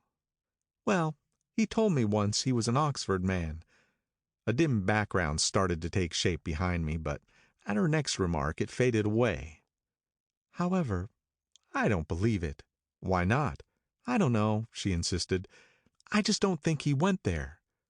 Something in her tone reminded me of the other girl's "I think he killed a man," and had the effect of stimulating my curiosity. I would have accepted without question the information that Gatsby sprang from the swamps of Louisiana or from the lower east side of New York. That was comprehensible. But young men didn't, at least in my provincial inexperience I believed they didn't, drift coolly out of nowhere and buy a place on Long Island Sound. "Anyhow, he gives large parties," said Jordan, changing the subject with an urban distaste for the concrete. "And I like large parties. They're so intimate. At small parties there isn't any privacy." There was the boom of a bass drum, and the voice of the orchestra leader rang out suddenly above the echolale of the garden. "Ladies and gentlemen," he cried, "at the request of Mr. Gatsby we are going to play for you Mr. Vladimir Tostof's latest work, which attracted so much attention at Carnegie Hall last May. If you read the papers you know there was a big sensation." He smiled with jovial condescension and added, "Some sensation," whereupon everybody laughed. "The piece is known," he concluded lustily, "as Vladimir Tolstoy's Jazz History of the World." The nature of Mr. Tolstoy's composition eluded me, because just as it began my eyes fell on Gatsby, standing alone on the marble steps and looking from one group to another with approving eyes. His tanned skin was drawn attractively tight on his face, and his short hair looked as though it were trimmed every day. I could see nothing sinister about him. I wondered if the fact that he was not drinking helped to set him off from his guests, for it seemed to me that he grew more correct as the fraternal hilarity increased. When the Jazz History of the World was over, girls were putting their hands on men's shoulders in a puppyish, convivial way. Girls were swooning backwards playfully into men's arms, even into groups, knowing that someone would arrest their falls.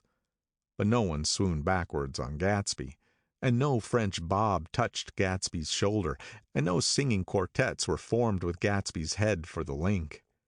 "I beg your pardon." Gatsby's butler was suddenly standing beside us. "Miss Baker," he inquired, "I beg your pardon, but Mr. Gatsby would like to speak to you alone." "With me?" she exclaimed in surprise. "Yes, madame." She got up slowly and raised her eyebrows at me in astonishment, and followed the butler toward the house. I noticed that she wore her evening dress, all her dresses, like sports clothes. There was a jauntiness about her movements as if she had first learned to walk upon golf courses on clean, crisp mornings. I was alone, and it was almost 2. For some time confused and intriguing sounds had issued from a long, many-windowed room which overhung the terrace. Eluding Jordan's undergraduate, who was now engaged in an obstetrical conversation with 2 chorus girls, and who implored me to join him, I went inside. The large room was full of people. One of the girls in yellow was playing the piano, and beside her stood a tall, red-haired young lady from a famous chorus, engaged in song. She had drunk a quantity of champagne, and during the course of her song she had decided ineptly that everything was very, very sad. She was not only singing, she was weeping too. Whenever there was a pause in the song, she filled it with gasping, broken sobs, and then took up the lyric again in a quavering soprano.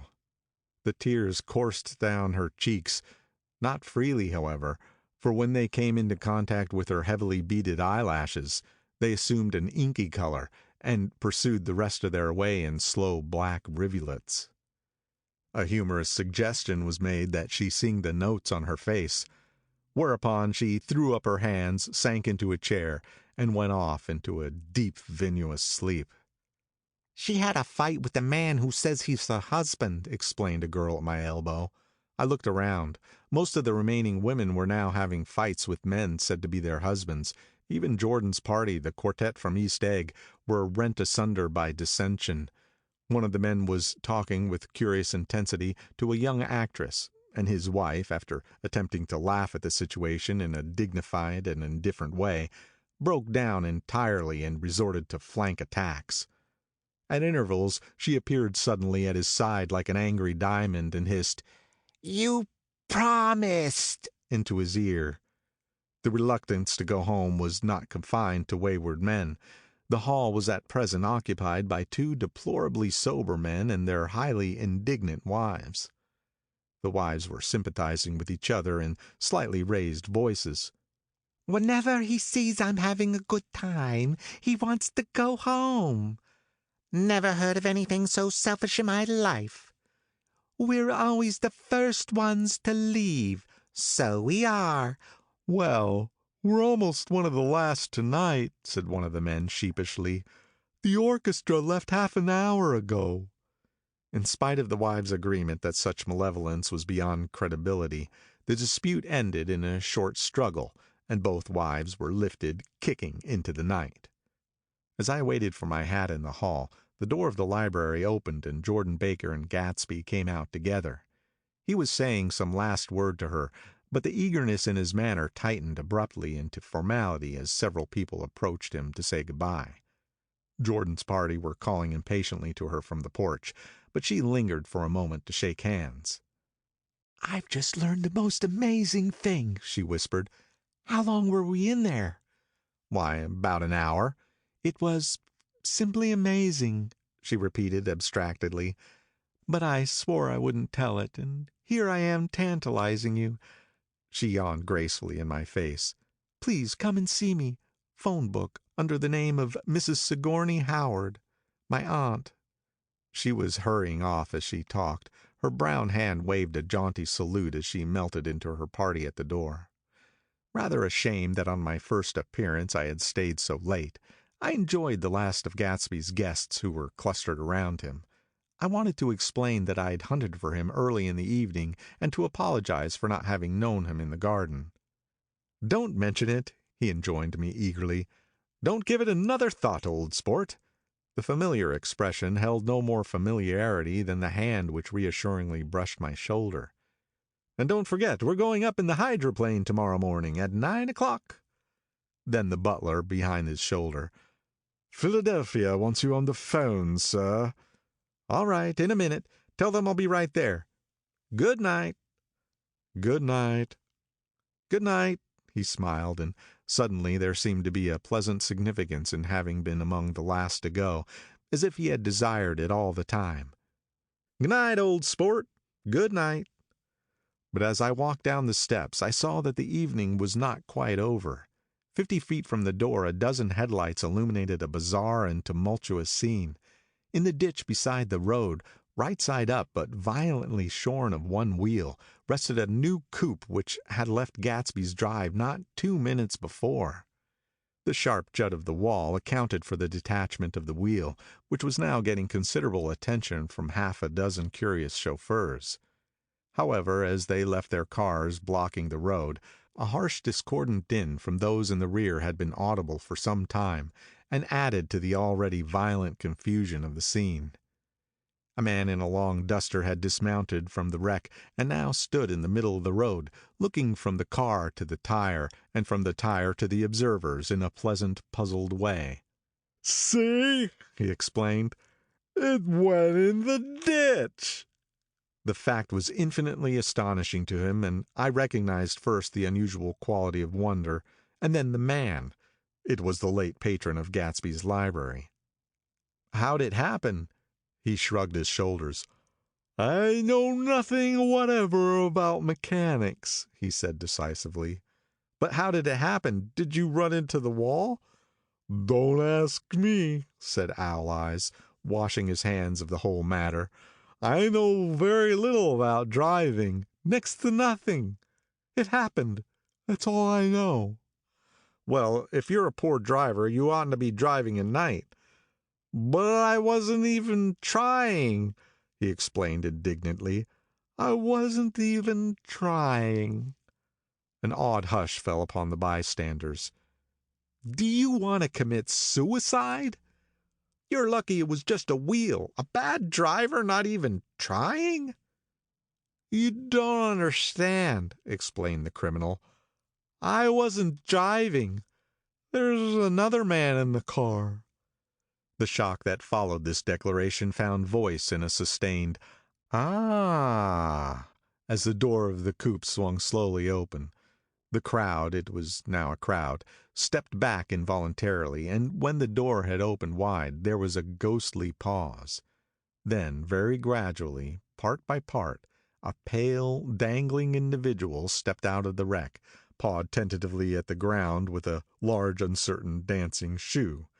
Blinded by the glare of the headlights and confused by the incessant groaning of the horns, the apparition stood swaying for a moment before he perceived the man in the duster. "What's matter?" he inquired calmly. "Did we run out of gas?" "Look!" Half a dozen fingers pointed at the amputated wheel. He stared at it for a moment, and then looked upward as though he suspected that it had dropped from the sky. "It came off," someone explained. He nodded. "At first I didn't notice we'd stopped." A pause. Then, taking a long breath and straightening his shoulders, he remarked in a determined voice, "Wonder if... Tell me where there's a gasoline station." At least a dozen men, some of them a little better off than he was, explained to him that wheel and car were no longer joined by any physical bond. Back out, he suggested after a moment. Put her in reverse. But the wheel's off. He hesitated. No harm in trying, he said. The caterwauling horns had reached a crescendo, and I turned away and cut across the lawn toward home. I glanced back once. A wafer of a moon was shining over Gatsby's house, making the night fine as before, and surviving the laughter and the sound of his still glowing garden. A sudden emptiness seemed to flow now from the windows and the great doors, endowing with complete isolation the figure of the host, who stood on the porch, his hand up in a formal gesture of farewell. Reading over what I have written so far, I see I have given the impression that the events of 3 nights several weeks apart were all that absorbed me. On the contrary, they were merely casual events in a crowded summer, and until much later they absorbed me infinitely less than my personal affairs. Most of the time I worked. In the early morning the sun threw my shadow westward as I hurried down the white chasms of lower New York to the Probity Trust. I knew the other clerks and young bond salesmen by their first names, and lunched with them in dark, crowded restaurants on little pig sausages and mashed potatoes and coffee. I even had a short affair with a girl who lived in Jersey City and worked in the accounting department, but her brother began throwing mean looks in my direction, so when she went on her vacation in July, I let it blow quietly away. I took dinner usually at the Yale Club. For some reason it was the gloomiest event of my day, and then I went upstairs to the library and studied investments and securities for a conscientious hour. There were generally a few rioters around, but they never came into the library, so it was a good place to work.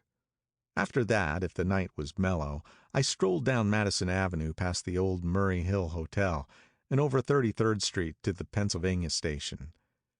I began to like New York, the racy, adventurous feel of it at night, and the satisfaction that the constant flicker of men and women and machines gives to the restless eye. I liked to walk up Fifth Avenue and pick out romantic women from the crowd and imagine that in a few minutes I was going to enter into their lives, and no one would ever know or disapprove. Sometimes in my mind I followed them to their apartments on the corners of hidden streets, and they turned and smiled back at me before they faded through a door into warm darkness.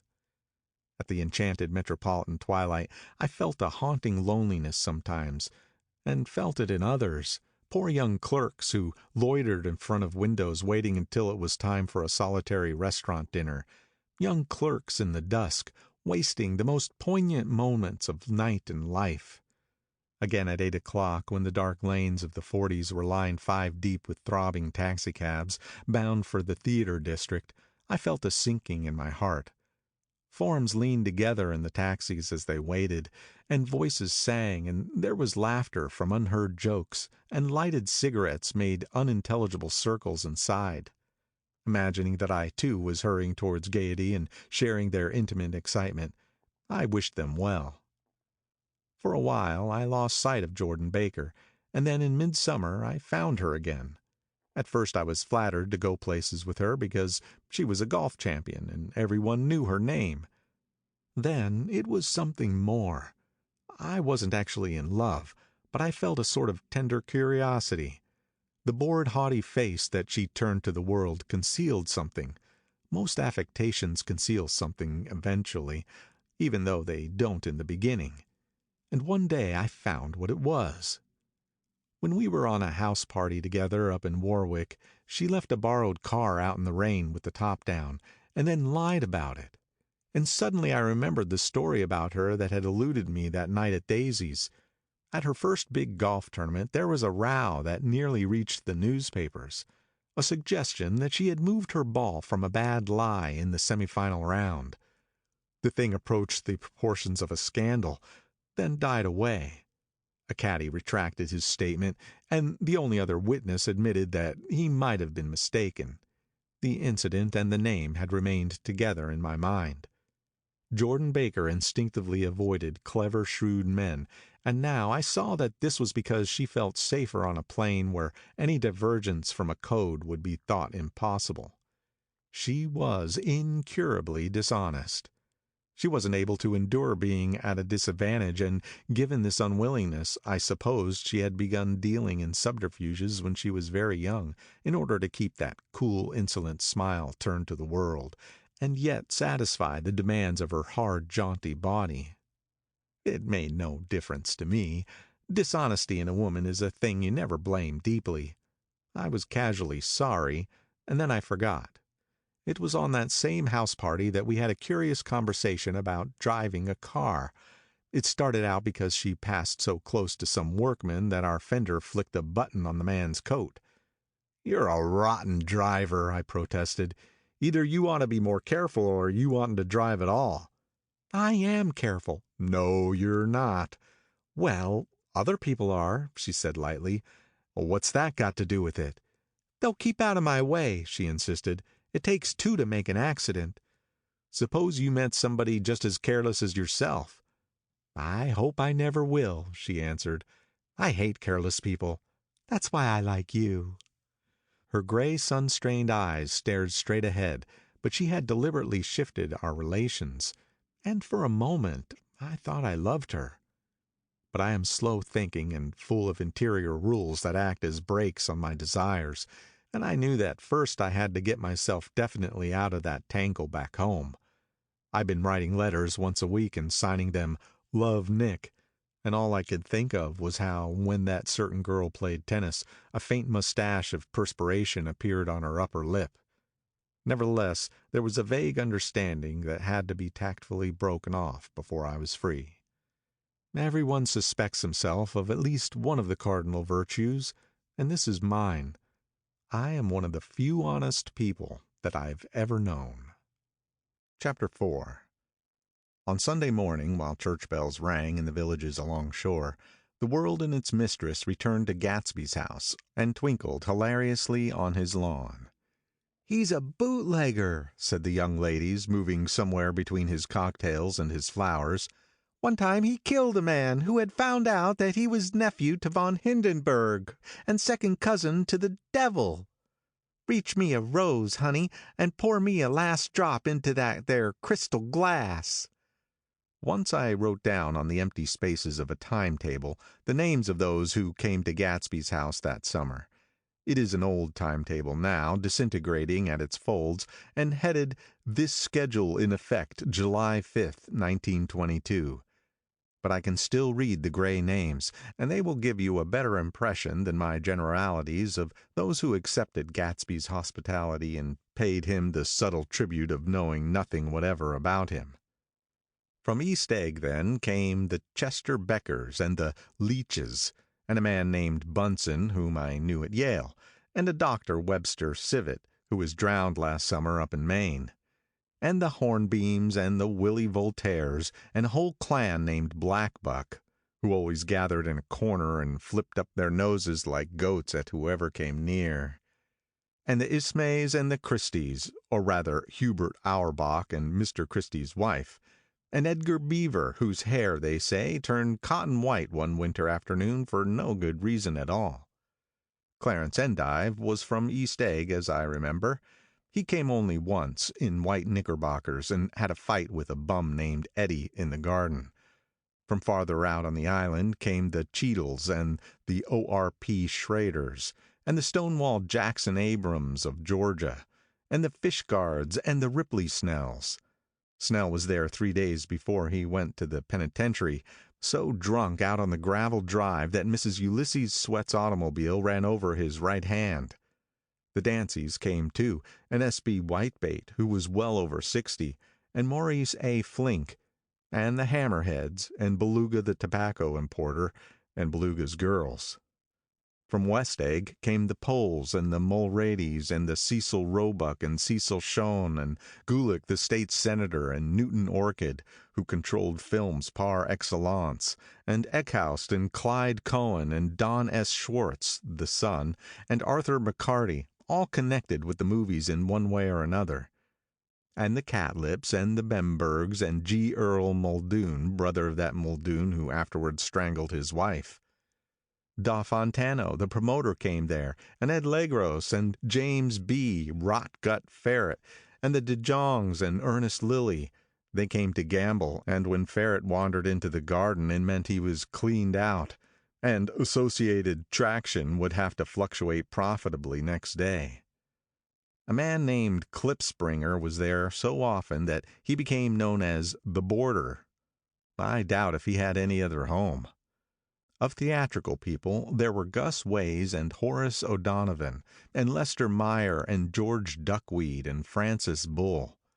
Also from New York were the Chromes and the Backesons and the Denekers and Russell Betty and the Corrigans and the Kellers and the Dewars and the Scullys and S.W. Belcher and the Smirkeys and the Young Quins, divorced now, and Henry L. Palmetto, who killed himself by jumping in front of a subway train in Times Square. Benny McClenahan arrived always with 4 girls. They were never quite the same ones in physical person, but they were so identical one with another that it inevitably seemed that they had been there before. I have forgotten their names. Jacqueline, I think, or else Consuela, or Gloria, or Judy, or June, and their last names were either the melodious names of flowers and months, or the sterner ones of the great American capitalists, whose cousins, if pressed, they would confess themselves to be. In addition to all these, I can remember that Faustina O'Brien came there at least once, and the Bedecker girls, and young Brewer, who had his nose shot off in the war, and Mr. Albruxberger, and Miss Hagg, his fiancée, and Ardita Fitzpeters, and Mr. P. Jewett, once head of the American Legion, with a man reputed to be her chauffeur, and a prince of something who we called Duke, and whose name, if I ever knew it, I have forgotten.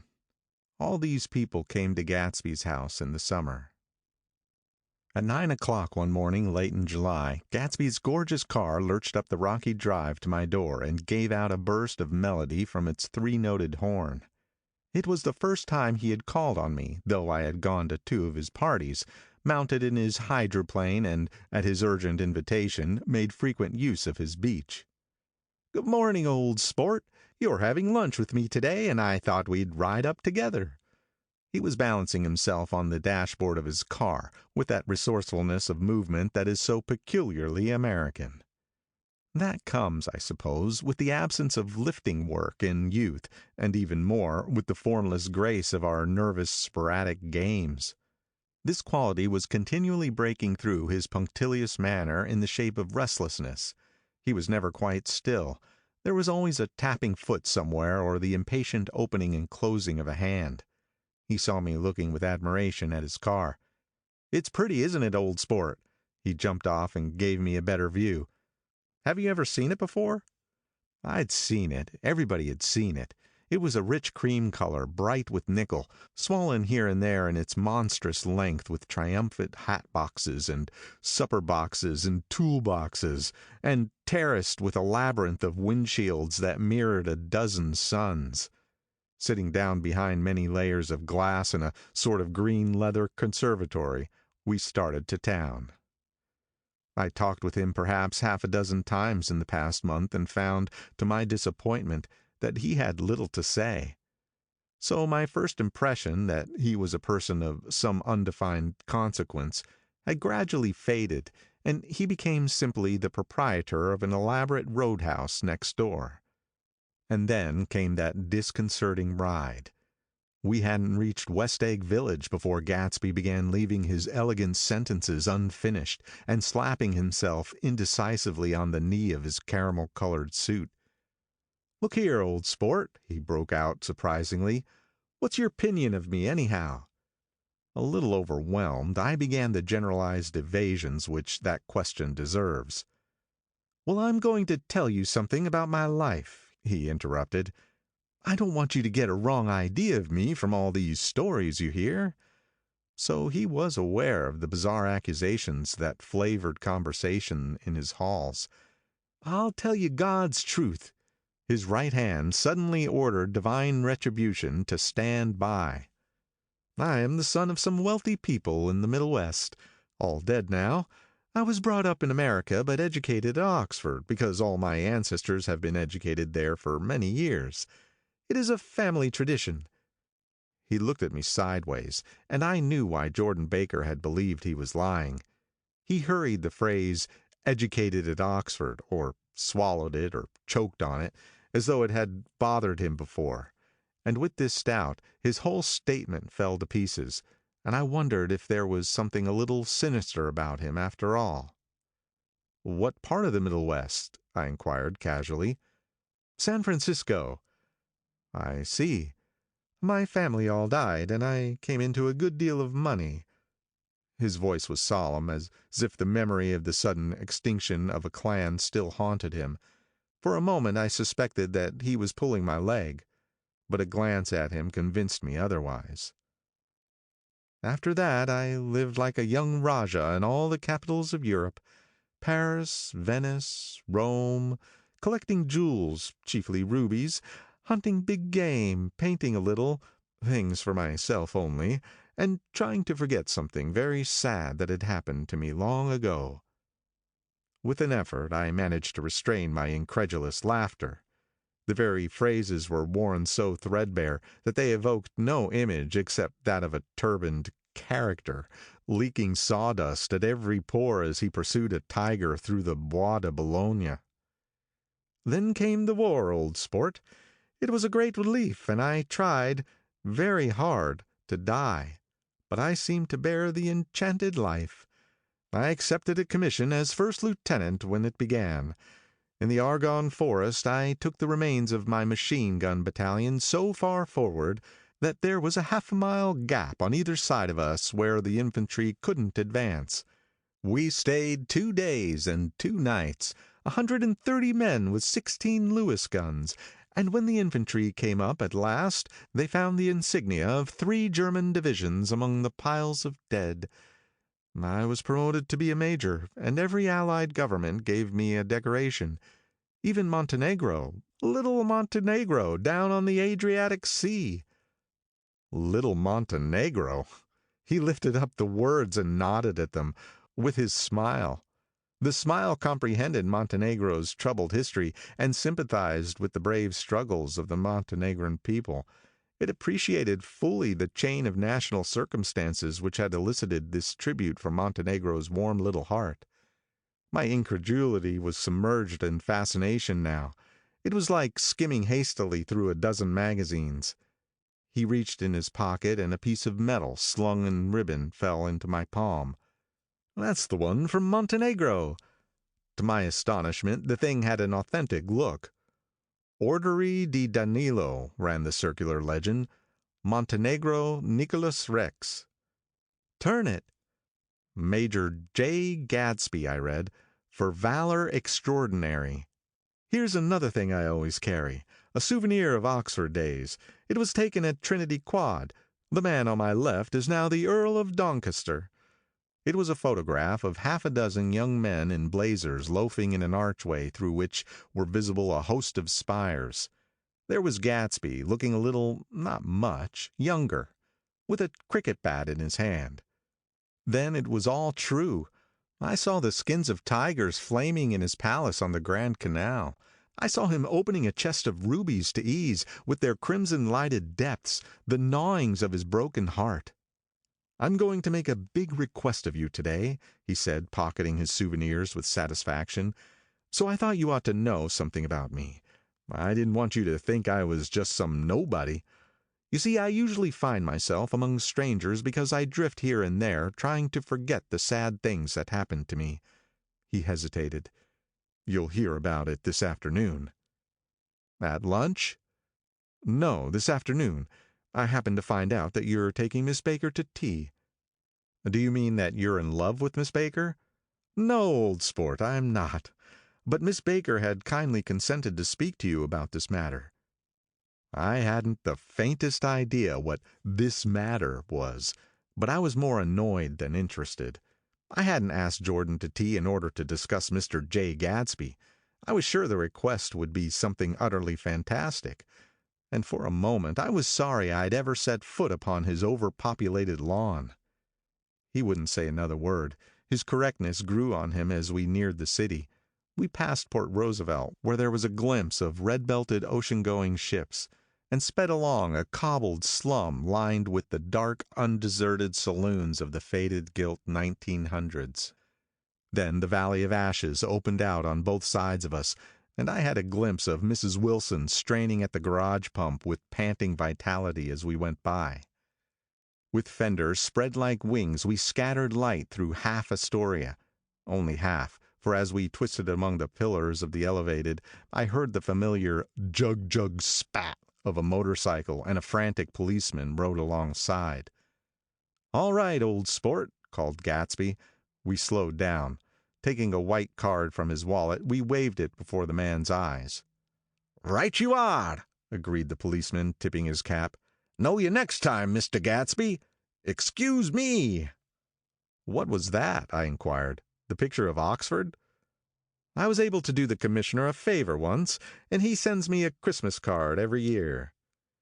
Over the great bridge, with the sunlight through the girders making a constant flicker upon the moving cars, with the city rising up across the river in white heaps and sugar lumps, all built with a wish out of non-olfactory money.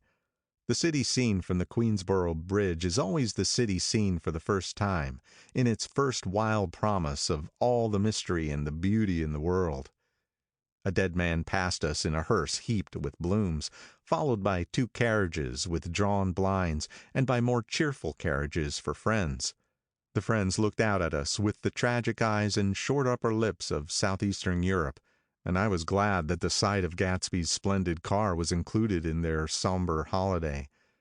As we crossed Blackwell's Island, a limousine passed us, driven by a white chauffeur, in which sat 3 modish Negroes, 2 bucks and a girl. I laughed aloud as the yolks of their eyeballs rolled toward us in haughty rivalry. Anything can happen now that we've slid over this bridge, I thought. Anything at all. Even Gatsby could happen, without any particular wonder. Roaring noon. In a well-fanned 42nd Street cellar, I met Gatsby for lunch.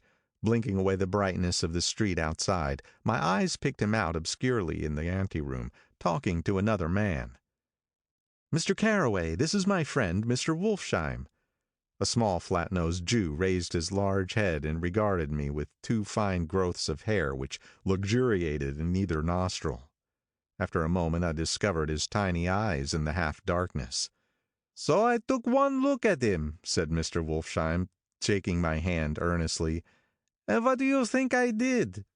"What?" I inquired politely, but evidently he was not addressing me, for he dropped my hand and covered Gatsby with his expressive nose. "I handed the money to Catspaw, and I said, 'All right, Catspaw, don't pay him a penny until he shuts his mouth.'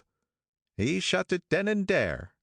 Gatsby took an arm of each of us and moved forward into the restaurant, whereupon Mr. Wolfsheim swallowed a new sentence he was starting and lapsed into a somnambulatory abstraction. "Eyeballs?" asked the head waiter. "This is a nice restaurant here," said Mr. Wolfsheim, looking at the Presbyterian nymphs on the ceiling, "but I like across the street better." "Yes, highballs," agreed Mr. Gatsby, and then to Mr. Wolfsheim, "It's too hot over there." "Hot and small, yes," said Mr. Wolfsheim, "but full of memories." "What place is that?" I asked. "The old Metropole." "The old Metropole," brooded Mr. Wolfsheim gloomily, "filled with faces dead and gone, filled with friends gone now forever. I can't forget so long as I live the night they shot Rosie Rosenthal there. It was 6 of us at the table, and Rosie had eaten drunk a lot all evening. When it was almost morning, the waiter came up to him with a funny look and says somebody wants to speak to him outside.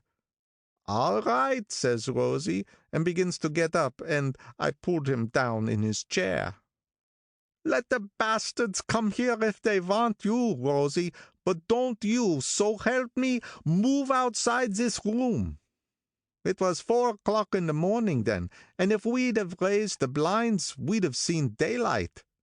"Did he go?" I asked innocently. Sure he went. Mr. Wolfsheim's nose flashed at me indignantly. He turned around in the door and says, "Don't let that waiter take away my coffee." And then he went out on the sidewalk, and they shot him 3 times in his full belly and drove away. 4 of them were electrocuted, I said, remembering. 5 with Becca. His nostrils turned to me in an interested way. I understand you're looking for a business connection. The juxtaposition of these 2 remarks was startling. Gatsby answered for me. "Oh, no," he exclaimed. "This isn't the man." "No?" Mr. Wolfsheim seemed disappointed. "This is just a friend. I told you we'd talk about that some other time." "I beg your pardon," said Mr. Wolfsheim. "I had the wrong man." A succulent hash arrived, and Mr. Wolfsheim, forgetting the more sentimental atmosphere of the old metropole, began to eat with ferocious delicacy. His eyes, meanwhile, roved very slowly all around the room. He completed the arc by turning to inspect the people directly behind. I think that, except for my presence, he would have taken one short glance beneath our own table. "Look here, old sport," said Gatsby, leaning toward me. "I'm afraid I made you a little angry this morning in the car." There was the smile again, but this time I held out against it. "I don't like mysteries," I answered, "and I don't understand why you won't come out frankly and tell me what you want. Why has it all got to come through Miss Baker?" "Oh, it's nothing underhand," he assured me. "Miss Baker's a great sportswoman, you know, and she'd never do anything that wasn't all right." Suddenly he looked at his watch, jumped up, and hurried from the room, leaving me with Mr. Wolfsheim at the table. "He has to telephone," said Mr. Wolfsheim, following him with his eyes. "Fine fellow, isn't he? Handsome to look at, and a perfect gentleman." "Yes." "He's an Oxford man." "Oh." "He went to Oxford College in England. You know Oxford College?" "I've heard of it." "It's one of the most famous colleges in the world." "Have you known Gatsby for a long time?" I inquired. "Several years," he answered in a gratified way. "I made the pleasure of his acquaintance after the war, but I knew I had discovered a man of fine breeding after I talked with him an hour. I said to myself, 'There is the kind of man you'd like to take home and introduce to your mother and sister.'" He paused. "I see you're looking at my cuff buttons." I hadn't been looking at them, but I did now. They were composed of oddly familiar pieces of ivory. "Finest specimens of human molars," he informed me. "Well," I inspected them. "That's a very interesting idea." "Yeah." He flipped his sleeves up under his coat. "Yeah, Gatsby's very careful about women. He would never so much as look at a friend's wife." When the subject of this instinctive trust returned to the table and sat down, Mr. Wolfsheim drank his coffee with a jerk and got to his feet. "I have enjoyed my lunch," he said, "and I'm going to run off from you 2 young men before I outstay my welcome." "Don't hurry, Meyer," said Gatsby without enthusiasm. Mr. Wolfsheim raised his hand in a sort of benediction. "You're very polite, but I belong to another generation," he announced solemnly. "You sit here and discuss your sports and your young ladies and your—" He supplied an imaginary noun with another wave of his hand. "As for me, I'm 50 years old, and I won't impose myself on you any longer." As he shook hands and turned away, his tragic nose was trembling. I wondered if I had said anything to offend him. "He becomes very sentimental sometimes," explained Gatsby. "This is one of his sentimental days. He's quite a character around New York, a denizen of Broadway." "Who is he, anyhow? An actor?" "No." "A dentist?" "Meyer Wolfsheim? No, he's a gambler." Gatsby hesitated, then added coolly, "He's the man who fixed the World Series back in 1919. "Fixed the World Series?" I repeated. The idea staggered me. I remembered, of course, that the World Series had been fixed in 1919, but if I had thought of it at all, I would have thought of it as a thing that merely happened, the end of some inevitable chain. It never occurred to me that one man could start to play with the fate of 50 million people, with the single-mindedness of a burglar blowing a safe. "How did he happen to do that?" I asked after a minute. "He just saw the opportunity. Why isn't he in jail?" "They can't get him, old sport. He's a smart man." I insisted on paying the check. As the waiter brought my change, I caught the sight of Tom Buchanan across the crowded room. "Come along with me for a minute," I said. "I've got to say hello to someone." When he saw us, Tom jumped up and took half a dozen steps in our direction. "Where have you been?" he demanded eagerly. "Daisy's furious because you haven't called up." "This is Mr. Gatsby. Mr. Buchanan." They shook hands briefly, and a strained, unfamiliar look of embarrassment came over Gatsby's face. "How have you been, anyhow?" demanded Tom of me. "How'd you happen to come up this far to eat?" "I've been having lunch with Mr. Gatsby." I turned toward Mr. Gatsby, but he was no longer there. "One October day in 1917, said Jordan Baker that afternoon, sitting up very straight on a straight chair in the tea garden at the Plaza Hotel, "I was walking along from one place to another, half on the sidewalks and half on the lawns. I was happier on the lawns, because I had on shoes from England with rubber knobs on the soles that bit into the soft ground. I had on a new plaid skirt also that blew a little in the wind, and whenever this happened the red, white, and blue banners in front of all the houses stretched out stiff and said, 'Tut, tut, tut, tut,' in a disapproving way. The largest of the banners and the largest of the lawns belonged to Daisy Fay's house. She was just 18, 2 years older than me, and by far the most popular of all the young girls in Louisville. She dressed in white and had a little white roadster, and all day long the telephone rang in her house, and excited young officers from Camp Taylor demanded the privilege of monopolizing her that night. Anyways, for an hour.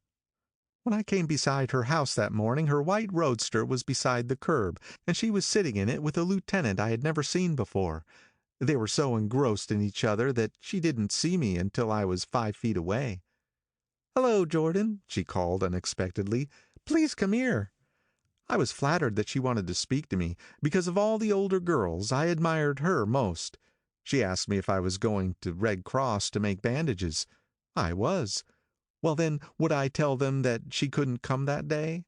The officer looked at Daisy while she was speaking in a way that every young girl wants to be looked at sometime, and because it seemed romantic to me, I have remembered the incident ever since. His name was Jay Gatsby, and I didn't lay eyes on him again for over 4 years. Even after I met him on Long Island, I didn't realize it was the same man. That was 1917. By the next year I had a few beaux myself, and I began to play in tournaments, so I didn't see Daisy very often. She went with a slightly older crowd, when she went with anyone at all. Wild rumors were circulating about her, how her mother had found her packing her bag one winter night to go to New York and say goodbye to a soldier who was going overseas. She was effectually prevented, but she wasn't on speaking terms with her family for several weeks. After that she didn't play around with the soldiers anymore, but only with a few flat-footed, short-sighted young men in town who couldn't get into the army at all. By the next autumn she was gay again, gay as ever. She had a debut after the armistice, and in February she was presumably engaged to a man from New Orleans.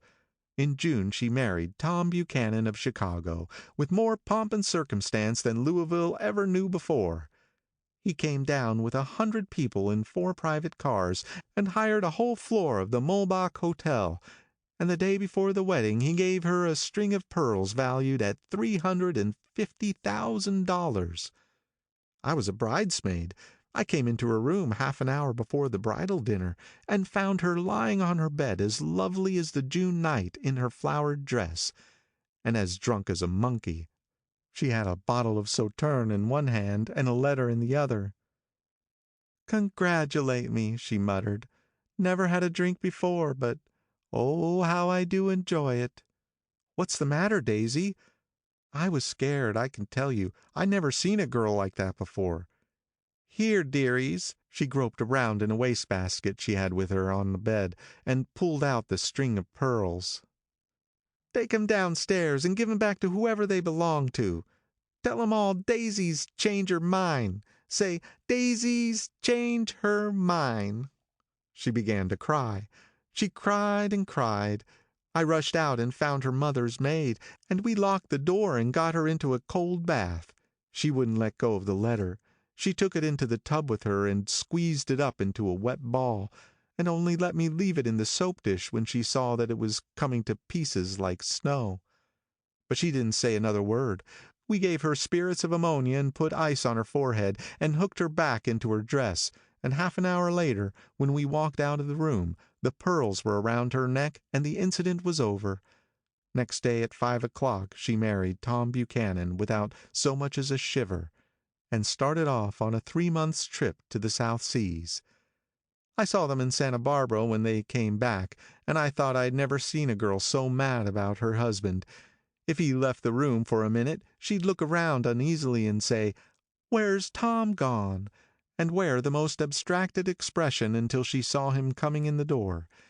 She used to sit on the sand with his head in her lap by the hour, rubbing her fingers over his eyes and looking at him with unfathomable delight. It was touching to see them together. It made you laugh in a hushed, fascinated way. That was in August. A week after I left Santa Barbara, Tom ran into a wagon on the Ventura Road one night and ripped a front wheel off his car. The girl who was with him got into the papers too, because her arm was broken. She was one of the chambermaids in the Santa Barbara hotel. The next April Daisy had her little girl, and they went to France for a year. I saw them one spring in Cannes, and later in Deauville, and then they came back to Chicago to settle down. Daisy was popular in Chicago, as you know. They moved with a fast crowd, all of them young and rich and wild, but she came out with an absolutely perfect reputation. Perhaps because she doesn't drink. It's a great advantage not to drink among hard-drinking people. You can hold your tongue, and, moreover, you can time any little irregularity of your own so that everybody else is so blind that they don't see or care. Perhaps Daisy never went in for amour after all, and yet there's something in that voice of hers. Well, about 6 weeks ago, she heard the name Gatsby for the first time in years. It was when I asked you, do you remember, if you knew Gatsby in West Egg. After you had gone home, she came into my room and woke me up and said, "What Gatsby?" And when I described him, I was half asleep. She said in the strangest voice that it must be the man she used to know. It wasn't until then that I connected this Gatsby with the officer in her white car. When Jordan Baker had finished telling all this, we had left the plaza for half an hour and were driving in a Victoria through Central Park.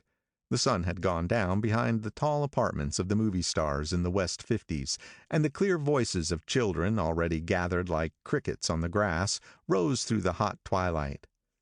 "I'm the Sheik of Araby, your love belongs to me. At night when you're asleep, into your tent I'll creep." It was a strange coincidence, I said, but it wasn't a coincidence at all.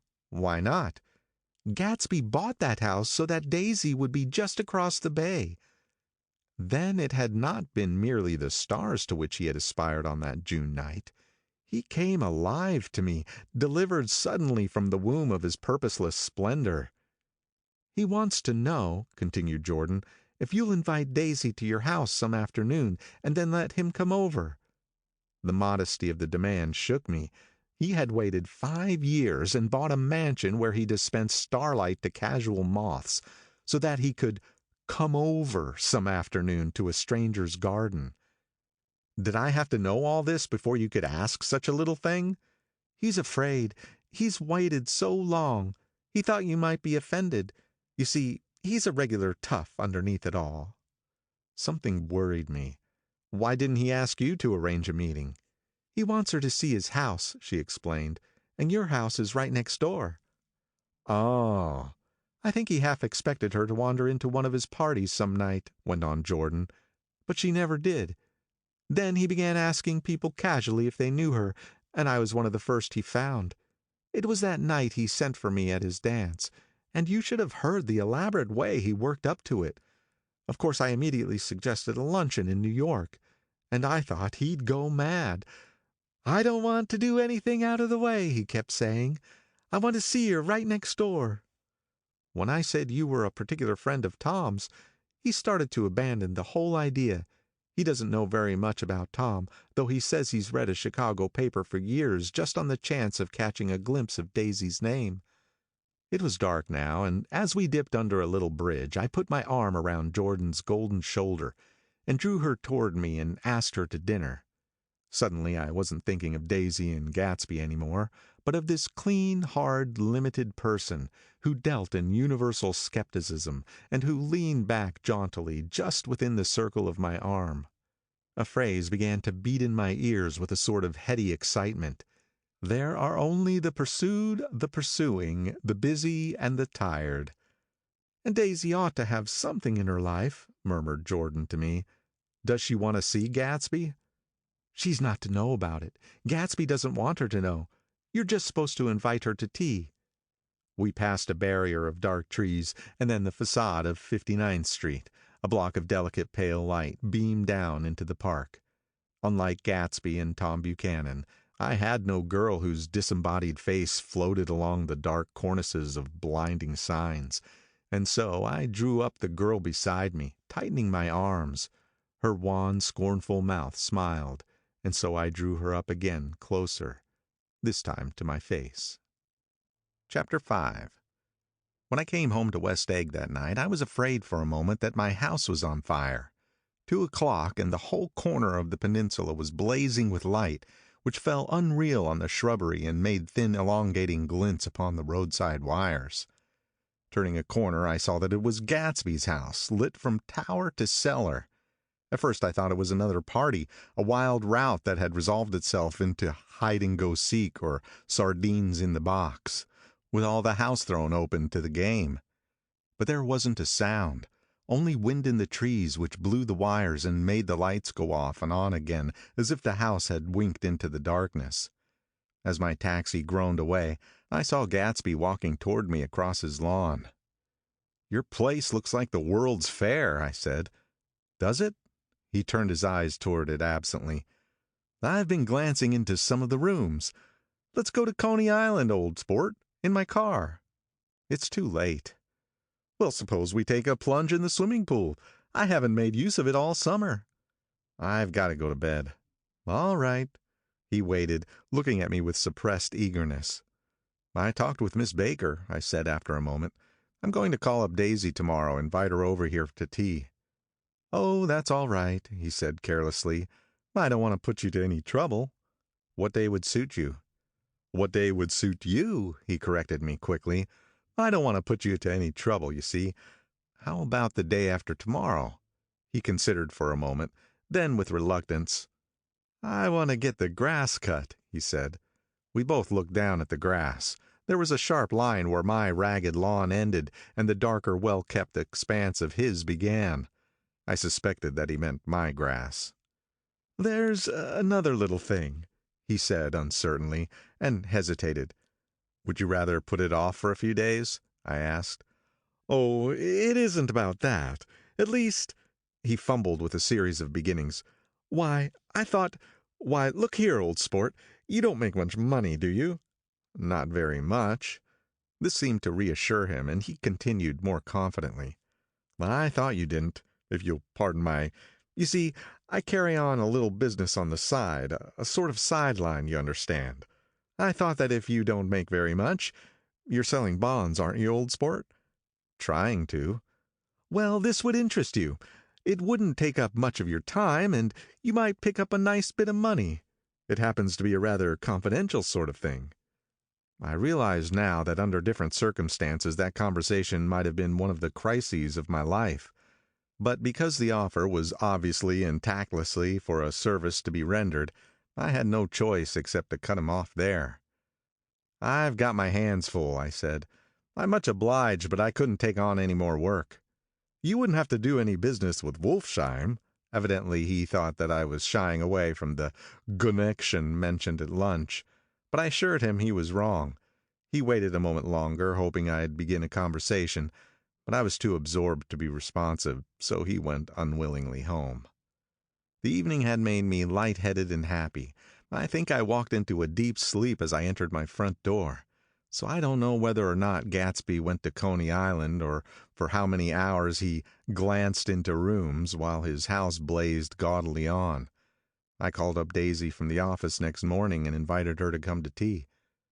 Don't bring Tom, I warned her. What? Don't bring Tom. Who's Tom? She asked innocently. The day agreed upon was pouring rain. At 11 o'clock, a man in a raincoat dragging a lawnmower tapped at my front door and said that Mr. Gatsby had sent him over to cut my grass. This reminded me that I had forgotten to tell my Finn to come back, so I drove into West Egg Village to search for her among soggy whitewashed alleys and to buy some cups and lemons and flowers. The flowers were unnecessary, for at 2 o'clock a greenhouse arrived from Gatsby's with innumerable receptacles to contain it. An hour later, the front door opened nervously, and Gatsby, in a white flannel suit, silver shirt, and gold-colored tie, hurried in. He was pale, and there were dark signs of sleeplessness beneath his eyes. "Is everything all right?" he asked immediately. "The grass looks fine, if that's what you mean." "What grass?" he inquired blankly. "Oh, the grass in the yard." He looked out the window at it, but judging from his expression, I don't believe he saw a thing. "Looks very good," he remarked vaguely. "One of the papers said they thought the rain would stop about 4. I think it was the Journal. Have you got everything you need in the shape of tea?" I took him into the pantry, where he looked a little reproachfully at the Finn. Together we scrutinized the 12 lemon cakes from the delicatessen shop. "Will they do?" I asked. Of course, they're fine." And he added hollowly, "Old sport." The rain cooled about 3:30 to a damp mist, through which occasional thin drops swam like dew. Gatsby looked with vacant eyes through a copy of Clay's Economics, starting at the finished tread that shook the kitchen floor, and peering towards the bleared windows from time to time as if a series of invisible but alarming happenings were taking place outside. Finally he got up and informed me, in an uncertain voice, that he was going home. "Why's that?" "Nobody's coming to tea. It's too late." He looked at his watch as if there was some pressing demand on his time elsewhere. "I can't wait all day." "Don't be silly. It's just 2 minutes to 4. He sat down miserably as if I had pushed him, and simultaneously there was the sound of a motor turning into my lane. We both jumped up, and, a little harrowed myself, I went out into the yard. Under the dripping bare lilac trees a large open car was coming up the drive. It stopped. Daisy's face, tipped sideways beneath a 3-cornered lavender hat, looked out at me with a bright ecstatic smile. "Is this absolutely where you live, my dearest one?" The exhilarating ripple of her voice was a wild tonic in the rain. I had to follow the sound of it for a moment, up and down, with my ear alone, before any words came through. A damp streak of hair lay like a dash of blue paint across her cheek, and her hand was wet with glistening drops as I took it to help her from the car. "Are you in love with me?" she said low in my ear. "Or why did I have to come alone?" "That's the secret of Castle Rackrent. Tell your chauffeur to go far away and spend an hour." "Come back in an hour, Ferdy." Then, in a grave murmur, "His name is Ferdy." "Does the gasoline affect his nose?" "I don't think so," she said innocently. "Why?" We went in. To my overwhelming surprise, the living room was deserted. "Well, that's funny," I exclaimed. "What's funny?" She turned her head as there was a light, dignified knocking at the front door. I went out and opened it. Gatsby, pale as death, with his hands plunged like weights in his coat pockets, was standing in a puddle of water, glaring tragically into my eyes. With his hands still in his coat pockets, he stalked by me into the hall, turned sharply as if he were on a wire, and disappeared into the living room. It wasn't a bit funny. Aware of the loud beating of my own heart, I pulled the door to against the increasing rain. For half a minute there wasn't a sound. Then from the living room I heard a sort of choking murmur, and part of a laugh, followed by Daisy's voice on a clear artificial note. "I certainly am awfully glad to see you again." A pause. It endured horribly. I had nothing to do in the hall, so I went into the room. Gatsby, his hands still in his pockets, was reclined against the mantelpiece in a strained counterfeit of perfect ease, even of boredom. His head leaned back so far that it rested against the face of a defunct mantelpiece clock, and from this position his distraught eyes stared down at Daisy, who was sitting, frightened but graceful, on the edge of a stiff chair. "We've met before," muttered Gatsby. His eyes glanced momentarily at me, and his lips parted with an abortive attempt at a laugh. Luckily the clock took this moment to tilt dangerously at the pressure of his head, whereupon he turned and caught it with trembling fingers and set it back in place. Then he sat down rigidly, his elbows on the arm of the sofa and his chin in his hand. "I'm sorry about the clock," he said. My own face had now assumed a deep tropical burn. I couldn't muster up a single commonplace out of the 1,000 in my head. "It's an old clock," I told him idiotically. I think we all believed for a moment that it had smashed in pieces on the floor. "We haven't met for many years," said Daisy, her voice as matter-of-fact as it could ever be. 5 years next November." The automatic quality of Gatsby's answer set us all back at least another minute. I had them both on their feet with a desperate suggestion that they help me make tea in the kitchen, when the demoniac Finn brought it in on a tray. Amid the welcome confusion of cups and cakes, a certain physical decency established itself. Gatsby got himself into a shadow, and, while Daisy and I talked, looked conscientiously from one to the other of us with tense, unhappy eyes. However, as calmness wasn't an end in itself, I made an excuse at the first possible moment and got to my feet. "Where are you going?" demanded Gatsby in immediate alarm. "I'll be back. I've got to speak to you about something before you go." He followed me wildly into the kitchen, closed the door, and whispered, "Oh, God," in a miserable way. "What's the matter?" "This is a terrible mistake," he said, shaking his head from side to side. "A terrible, terrible mistake." "You're just embarrassed, that's all." And luckily I added, "Daisy's embarrassed, too." "She's embarrassed?" he repeated incredulously. "Just as much as you are." "Don't talk so loud." "You're acting like a little boy," I broke out impatiently. "Not only that, but you're rude. Daisy's sitting in there all alone." He raised his hand to stop my words, looked at me with unforgettable reproach, and, opening the door cautiously, went back into the other room. I walked out the back way, just as Gatsby had when he had made his nervous circuit of the house half an hour before, and ran for a huge black-knotted tree whose massed leaves made a fabric against the rain.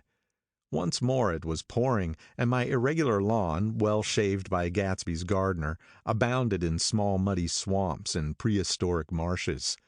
There was nothing to look at from under the tree except Gatsby's enormous house, so I stared at it, like Kant at his church steeple, for half an hour. A brewer had built it early in the period craze, a decade before, and there was a story that he'd agreed to pay 5 years' taxes on all the neighboring cottages if the owners would have their roofs thatched with straw.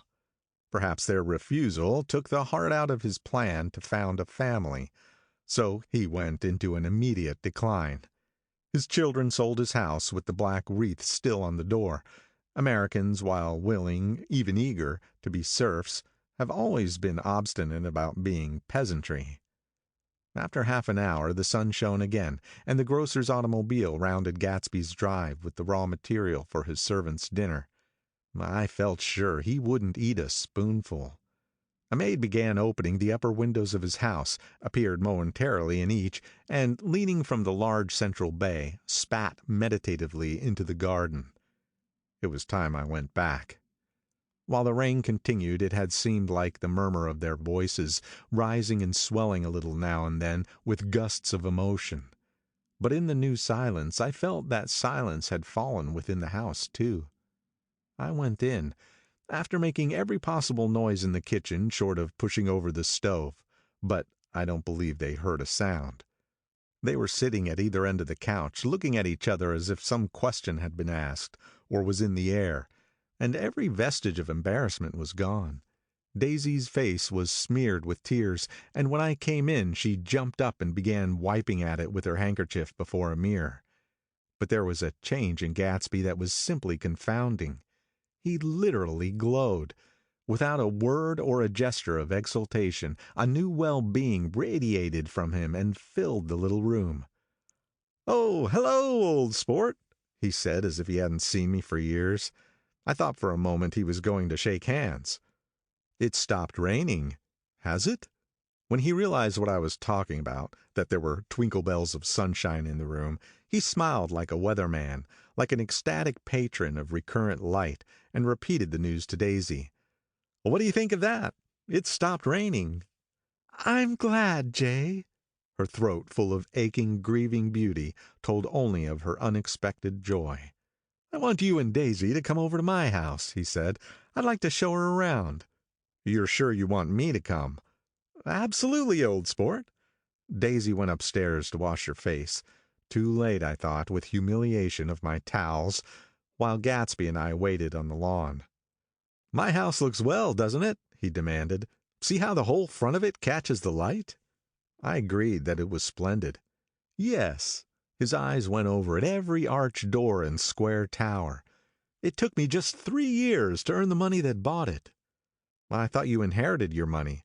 "I did, old sport," he said automatically, "but I lost most of it in the big panic, the panic of the war." I think he hardly knew what he was saying, for when I asked him what business he was in, he answered, "That's my affair," before he realized that it wasn't an appropriate reply. "Oh, I've been in several things," he corrected himself.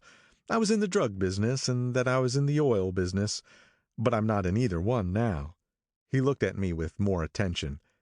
"Do you mean you've been thinking over what I proposed the other night?" Before I could answer, Daisy came out of the house, and 2 rows of brass buttons on her dress gleamed in the sunlight. "That huge place there?" she cried, pointing. "Do you like it?" "I love it, but I don't see how you live there all alone." "I keep it always full of interesting people, day and night. People who do interesting things. Celebrated people." Instead of taking the short cut along the Sound, we went down to the road and entered by the big postern. With enchanting murmurs, Daisy admired this aspect or that of the feudal silhouette against the sky, admired the gardens, the sparkling odor of the jonquils, and the frothy odor of hawthorn and plum blossoms, and the pale gold odor of Kiss Me at the Gate. It was strange to reach the marble steps and find no stir of bright dresses in and out the door, and hear no sound but bird voices in the trees. And inside, as we wandered through Marie Antoinette music rooms and restoration salons, I felt that there were guests concealed behind every couch and table, under orders to be breathlessly silent until we had passed through. As Gatsby closed the door of the Merton College Library, I could have sworn I heard the owl-eyed man break into ghostly laughter. We went upstairs through period bedrooms, swathed in rose and lavender silk, and vivid with new flowers, through dressing rooms and pool rooms and bathrooms with sunken baths, intruding into one chamber where a disheveled man in pajamas was doing liver exercises on the floor. It was Mr. Kilpspringer, the boarder. I had seen him wandering hungrily about the beach that morning. Finally we came into Gatsby's own apartment, a bedroom and a bath, and an Adams study, where we sat down and drank a glass of some chartreuse he took from a cupboard in the wall. He hadn't once ceased looking at Daisy, and I think he revalued everything in his house according to the measure of response it drew from her well-loved eyes. Sometimes, too, he stared around at his possessions in a dazed way, as though in her actual and astounding presence none of it was any longer real. Once he nearly toppled down a flight of stairs. His bedroom was the simplest room of all, except where the dresser was garnished with a toilet set out of pure dull gold. Daisy took the brush with delight and smoothed her hair, whereupon Gatsby sat down and shaded his eyes and began to laugh. "It's the funniest thing, old sport," he said hilariously. "I can't, when I try to." He had passed visibly through 2 states and was entering upon a third. After his embarrassment and his unreasoning joy, he was consumed with wonder at her presence. He had been full of the idea so long, dreamed it right through to the end, waited with his teeth set, so to speak, at an inconceivable pitch of intensity. Now, in the reaction, he was running down like an overwound clock. Recovering himself in a minute, he opened for us two hulking patent cabinets, which held his massed suits and dressing gowns and ties, and his shirts piled like bricks in stacks a dozen high. I've got a man in England who buys me clothes. He sends over a selection of things at the beginning of each season, spring and fall. He took out a pile of shirts and began throwing them one by one before us, shirts of sheer linen and thick silk and fine flannel which lost their folds as they fell and covered the table in many-colored disarray. While we admired, he brought more, and the soft rich heap mounted higher. Shirts with stripes and scrolls and plaids in coral and apple green and lavender and faint orange, with monograms of Indian blue. Suddenly, with a strained sound, Daisy bent her head into the shirts and began to cry stormily. "They're such beautiful shirts," she sobbed, her voice muffled in the thick folds. "It makes me sad, because I've never seen such beautiful shirts before." After the house, we were to see the grounds and the swimming pool and the hydroplane and the midsummer flowers. But outside Gatsby's window it began to rain again, so we stood in a row, looking at the corrugated surface of the Sound. "If it wasn't for the mist, we could see your home across the bay," said Gatsby. "You always have a green light that burns all night at the end of your dock." Daisy put her arm through his abruptly, but he seemed absorbed in what he had just said. Possibly it had occurred to him that the colossal significance of that light had now vanished forever. Compared to the great distance that had separated him from Daisy, it had seemed very near to her, almost touching her. It had seemed as close as a star to the moon. Now it was again a green light on a dock. His count of enchanted objects had diminished by one. I began to walk about the room, examining various indefinite objects in the half-darkness. A large photograph of an elderly man in yachting costume attracted me, hung on the wall over his desk. "Who's this?" "That? That's Mr. Dan Cody, old sport." The name sounded faintly familiar. "He's dead now. He used to be my best friend years ago." There was a small picture of Gatsby, also in yachting costume, on the bureau. Gatsby with his head thrown back defiantly, taken apparently when he was about 18. "I adore it!" exclaimed Daisy. "The pompadour! You never told me you had a pompadour, or a yacht." "Look at this," said Gatsby quickly. "Here's a lot of clippings about you." They stood side by side examining it. I was going to ask to see the rubies when the phone rang, and Gatsby took up the receiver. "Yes. Well, I can't talk now. Old sport. I said a small town. He must know what a small town is. Well, he's no use to us if Detroit is his idea of a small town." He rang off.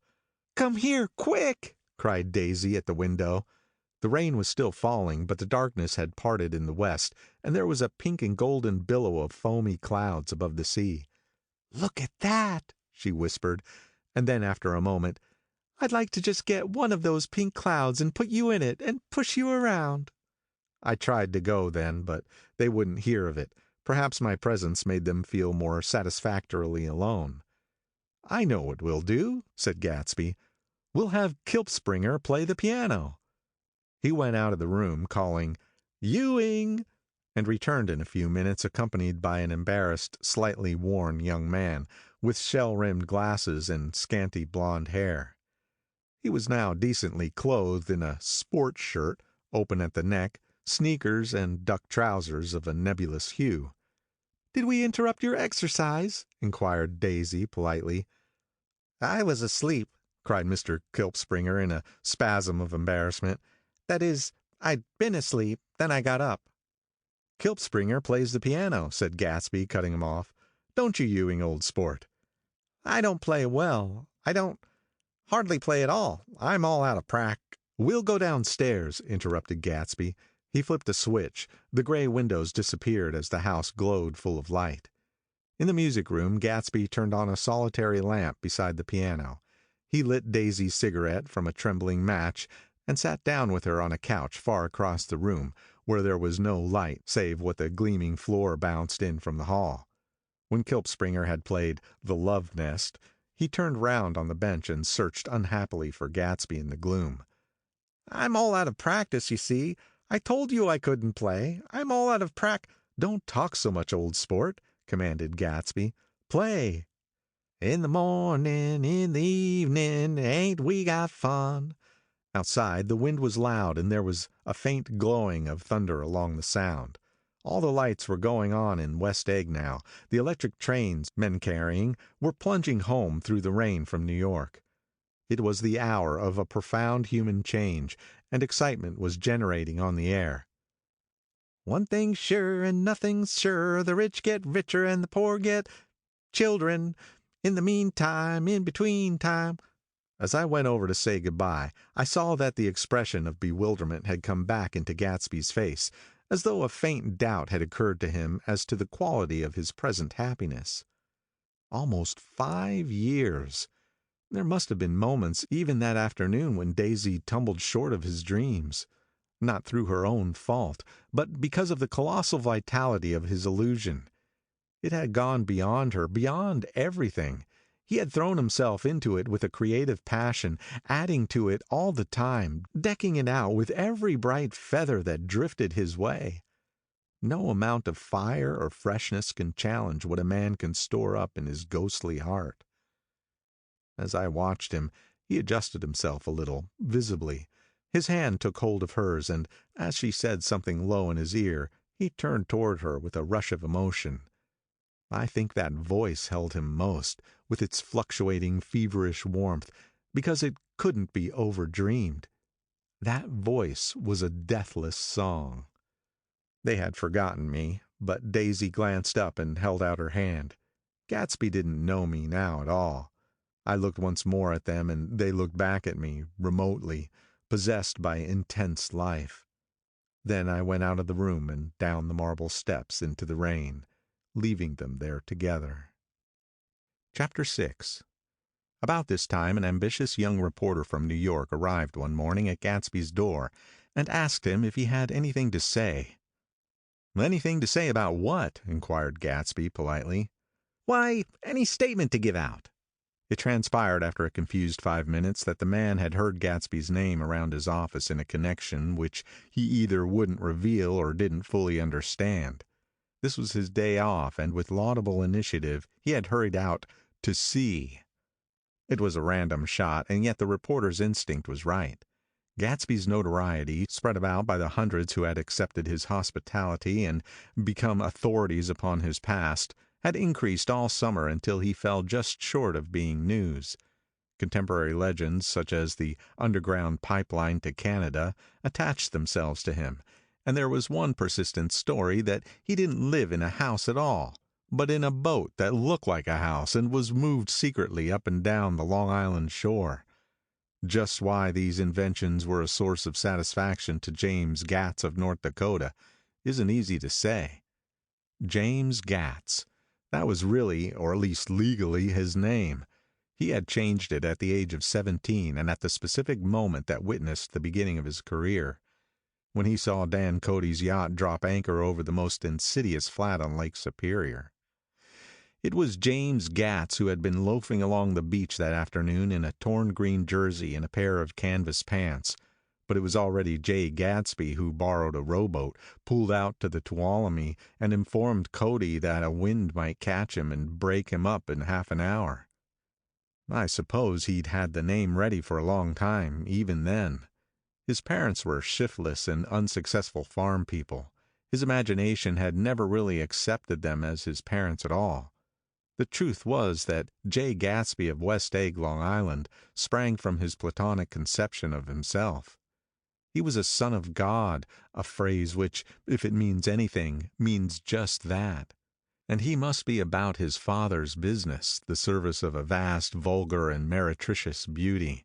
So he invented just the sort of Jay Gatsby that a 17-year-old boy would be likely to invent, and to this conception he was faithful to the end. For over a year he had been beating his way along the south shore of Lake Superior as a clam digger and a salmon fisher, or in any other capacity that brought him food and bed. His brown, hardening body lived naturally through the half-fierce, half-lazy world of the bracing days. He knew women early, and since they spoiled him, he became contemptuous of them, of young virgins because they were ignorant, of the others because they were hysterical about things which, in his overwhelming self-absorption, he took for granted. But his heart was in a constant turbulent riot. The most grotesque and fantastic conceits haunted him in his bed at night. A universe of ineffable gaudiness spun itself out in his brain, while the clock ticked on the washstand, and the moon soaked with wet light his tangled clothes upon the floor. Each night he added to the pattern of his fancies until drowsiness closed down upon some vivid scene with an oblivious embrace. For a while these reveries provided an outlet for his imagination. They were a satisfactory hint of the unreality of reality, a promise that the rock of the world was founded securely on a fairy's wing. An instinct toward his future glory had led him, some months before, to the small Lutheran college of St. Olaf's in southern Minnesota. He stayed there 2 weeks, dismayed at its ferocious indifference to the drums of his destiny, to destiny itself, and despising the janitor's work with which he was to pay his way through. Then he drifted back to Lake Superior, and he was still searching for something to do on the day that Dan Cody's yacht dropped anchor in the shallows alongshore. Cody was 50 years old then, a product of the Nevada silver fields, of the Yukon, of every rush for metal since '75. The transactions in Montana copper that made him many times a millionaire found him physically robust, but on the verge of soft-mindedness, and suspecting this, an infinite number of women tried to separate him from his money. The none too savory ramifications by which Ella Kay, the newspaper woman, played Madame de Maintenon to his weakness and sent him to sea in a yacht, were common property of the turgid journalism in 1902. He had been coasting along all too hospitable shores for 5 years when he turned up as James Gats's destiny in Little Girl Bay. To young Gats, resting on his oars and looking up at the rail deck, that yacht represented all the beauty and glamour in the world. I suppose he smiled at Cody. He had probably discovered that people liked him when he smiled. At any rate, Cody asked him a few questions. One of them elicited the brand new name, and found that he was quick and extravagantly ambitious. A few days later he took him to Duluth and bought him a blue coat, 6 pairs of white duck trousers, and a yachting cap. And when the Tuolumne left for the West Indies and the Barbary Coast, Gatsby left too. He was employed in a vague personal capacity. While he remained with Cody, he was in turn steward, mate, skipper, secretary, and even jailer, for Dan Cody sober knew what lavish doings Dan Cody drunk might soon be about, and he provided for such contingencies by reposing more and more trust in Gatsby. The arrangement lasted 5 years, during which the boat went 3 times around the continent. It might have lasted indefinitely, except for the fact that Ella Kay came on board one night in Boston, and a week later Dan Cody inhospitably died. I remember the portrait of him up in Gadsby's bedroom, a gray, florid man with a hard, empty face, the pioneer debauchee, who during one phase of American life brought back to the eastern seaboard the savage violence of the frontier brothel and saloon. It was indirectly due to Cody that Gatsby drank so little. Sometimes in the course of gay parties women used to rub champagne into his hair. For himself he formed the habit of letting liquor alone. And it was from Cody that he inherited money, a legacy of $25,000. He didn't get it. He never understood the legal device that was used against him, but what remained of the millions went intact to Ella Kay. He was left with his singularly appropriate education. The vague contour of Jay Gatsby had filled out to the substantiality of a man. He told me all this very much later, but I've put it down here with the idea of exploding those first wild rumors about his antecedents, which weren't even faintly true. Moreover, he told it to me at a time of confusion, when I had reached the point of believing everything and nothing about him. So I take advantage of this short halt, while Gatsby, so to speak, caught his breath, to clear this set of misconceptions away. It was a halt, too, in my association with his affairs. For several weeks I didn't see him or hear his voice on the phone. Mostly I was in New York, trotting around with Jordan and trying to ingratiate myself with her senile aunt. But finally I went over to his house one Sunday afternoon. I hadn't been there 2 minutes when somebody brought Tom Buchanan in for a drink. I was startled, naturally, but the really surprising thing was that it hadn't happened before. There were a party of 3 on horseback, Tom and a man named Sloane, and a pretty woman in brown riding habit, who had been there previously. "I'm delighted to see you," said Gatsby, standing on his porch. "I'm delighted you dropped in." As though they cared. "Sit right down, have a cigarette or a cigar." He walked around the room quickly, ringing bells. "I'll have something to drink for you in just a minute." He was profoundly affected by the fact that Tom was there. But he would be uneasy anyhow until he had given them something, realizing in a vague way that that was all they came for. Mr. Sloane wanted nothing. A lemonade? No thanks. A little champagne? Nothing at all, thanks. I'm sorry. "Did you have a nice ride?" "Very good roads around here." "I suppose the automobiles—" "Yeah." Moved by an irresistible impulse, Gatsby turned to Tom, who had accepted the introduction as a stranger. "I believe we've met somewhere before, Mr. Buchanan." "Oh, yes," said Tom, gruffly polite, but obviously not remembering. "So we did. I remember very well." "About 2 weeks ago." "That's right. You were with Nick here."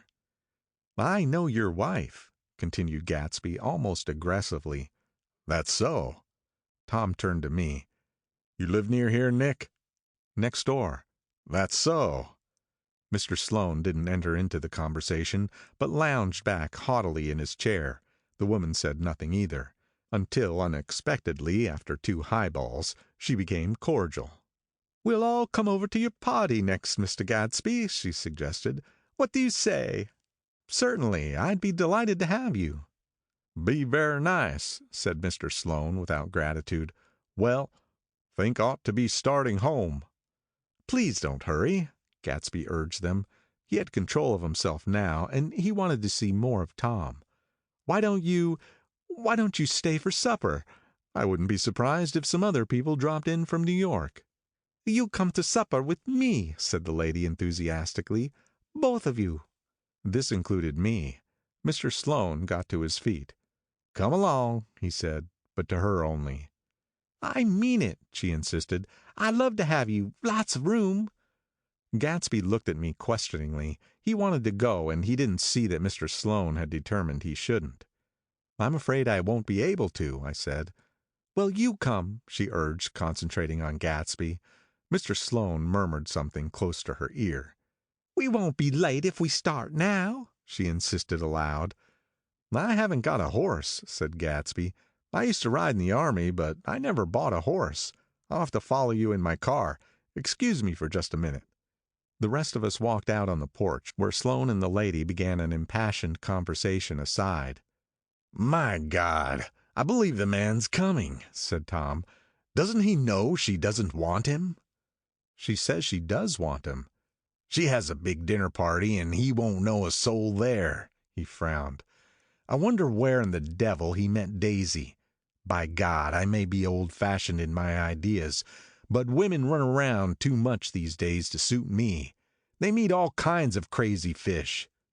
Suddenly Mr. Sloane and the lady walked down the steps and mounted their horses. "Come on," said Mr. Sloane to Tom. "We're late. We've got to go." And then to me, "Tell him we couldn't wait, will you?" Tom and I shook hands. The rest of us exchanged a cool nod, and they trotted quickly down the drive, disappearing under the August foliage, just as Gatsby, with hat and light overcoat in hand, came out the front door. Tom was evidently perturbed at Daisy's running round alone, for on the following Saturday night he came with her to Gatsby's party. Perhaps his presence gave the evening its peculiar quality of oppressiveness. It stands out in my memory from Gatsby's other parties that summer. There were the same people, at least the same sort of people, the same profusion of champagne, the same many-colored, many-keyed commotion, But I felt an unpleasantness in the air, a pervading harshness that hadn't been there before. Or perhaps I had merely grown used to it, grown to accept West Egg as a world complete in itself, with its own standards and its own great figures, second to nothing because it had no consciousness of being so. And now I was looking at it again, through Daisy's eyes. It is invariably saddening to look through new eyes at things upon which you have expended your own powers of adjustment.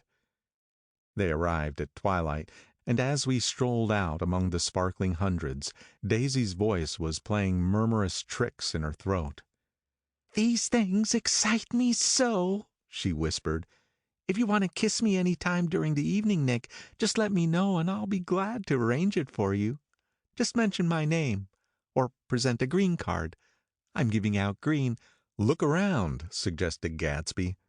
"I'm looking around. I'm having a marvelous—" "You must see the faces of many people you've heard about." Tom's arrogant eyes roamed the crowd. "We don't go around very much," he said. "In fact, I was just thinking I don't know a soul here." "Perhaps you know that lady." Gatsby indicated a gorgeous, scarcely human orchid of a woman who sat in state under a white plum tree. Tom and Daisy stared, with that peculiarly unreal feeling that accompanies the recognition of a hitherto ghostly celebrity of the movies. "She's lovely," said Daisy. "The man bending over her is her director." He took them ceremoniously from group to group. "Mrs. Buchanan and Mr. Buchanan." After an instant's hesitation, he added, "The polo player." "Oh, no," objected Tom quickly. "Not me." But evidently the sound of it pleased Gatsby, for Tom remained the polo player for the rest of the evening. "I've never met so many celebrities," Daisy exclaimed. "I liked that man. What was his name, with the sort of blue nose?" Gatsby identified him, adding that he was a small producer. "Well, I liked him anyhow." "I'd a little rather not be a polo player," said Tom pleasantly. "I'd rather look at all these famous people in oblivion." Daisy and Gatsby danced. I remember being surprised by his graceful conservative foxtrot. I had never seen him dance before. Then they sauntered over to my house and sat on the steps for half an hour, while at her request I remained watchfully in the garden. "In case there's a fire or a flood," she explained, "or any act of God." Tom appeared from his oblivion as we were sitting down to supper together. "Do you mind if I eat with some people over here?" he asked. "A fellow's getting off some funny stuff." "Go ahead," answered Daisy genially. "And if you want to take down any addresses, here's my little gold pencil." She looked around after a moment and told me the girl was common but pretty, and I knew that except for the half hour she'd been alone with Gatsby, she wasn't having a good time. We were at a particularly tipsy table. That was my fault. Gatsby had been called to the phone, and I'd enjoyed these same people only 2 weeks before. But what had amused me then turned septic on the air now. "How do you feel, Miss Bedecker?" The girl addressed was trying unsuccessfully to slump against my shoulder. At this inquiry she sat up and opened her eyes. "What?" A massive and lethargic woman, who had been urging Daisy to play golf with her at a local club tomorrow, spoke in Miss Bedecker's defense. "Oh, she's all right now. When she had 5 or 6 cocktails, she always starts screaming like that. I tell her she ought to leave it alone." "I do leave it alone," affirmed the accused hollowly. "We heard you yelling, so I said to Doc Civet here, 'There's somebody that needs your help, Doc.'" "She's much obliged, I'm sure," said another friend without gratitude. "But you got her dress all wet when you stuck her head in the pool." "Anything I hate is to get my head stuck in a pool," mumbled Miss Bedecker. "They almost drowned me once over in New Jersey." "Then you ought to leave it alone," countered Doc Civic. "Speak for yourself," cried Miss Bedecker violently. "Your hand shakes. I wouldn't let you operate on me." It was like that. Almost the last thing I remember was standing with Daisy and watching the moving picture director and his star. They were still under the white plum tree, and their faces were touching except for a pale, thin ray of moonlight between. It occurred to me that he had been very slowly bending toward her all evening to attain his proximity, and even while I watched, I saw him stoop one ultimate degree and kiss at her cheek. "I like her," said Daisy. "I think she's lovely." But the rest offended her, and inarguably because it wasn't a gesture, but an emotion.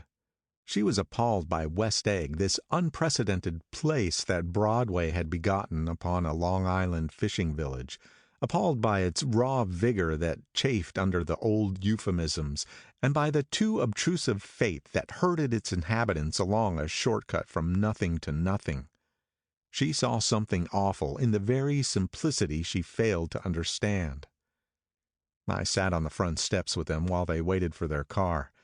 It was dark here in front, only the bright door sent 10 square feet of light volleying out into the soft black morning.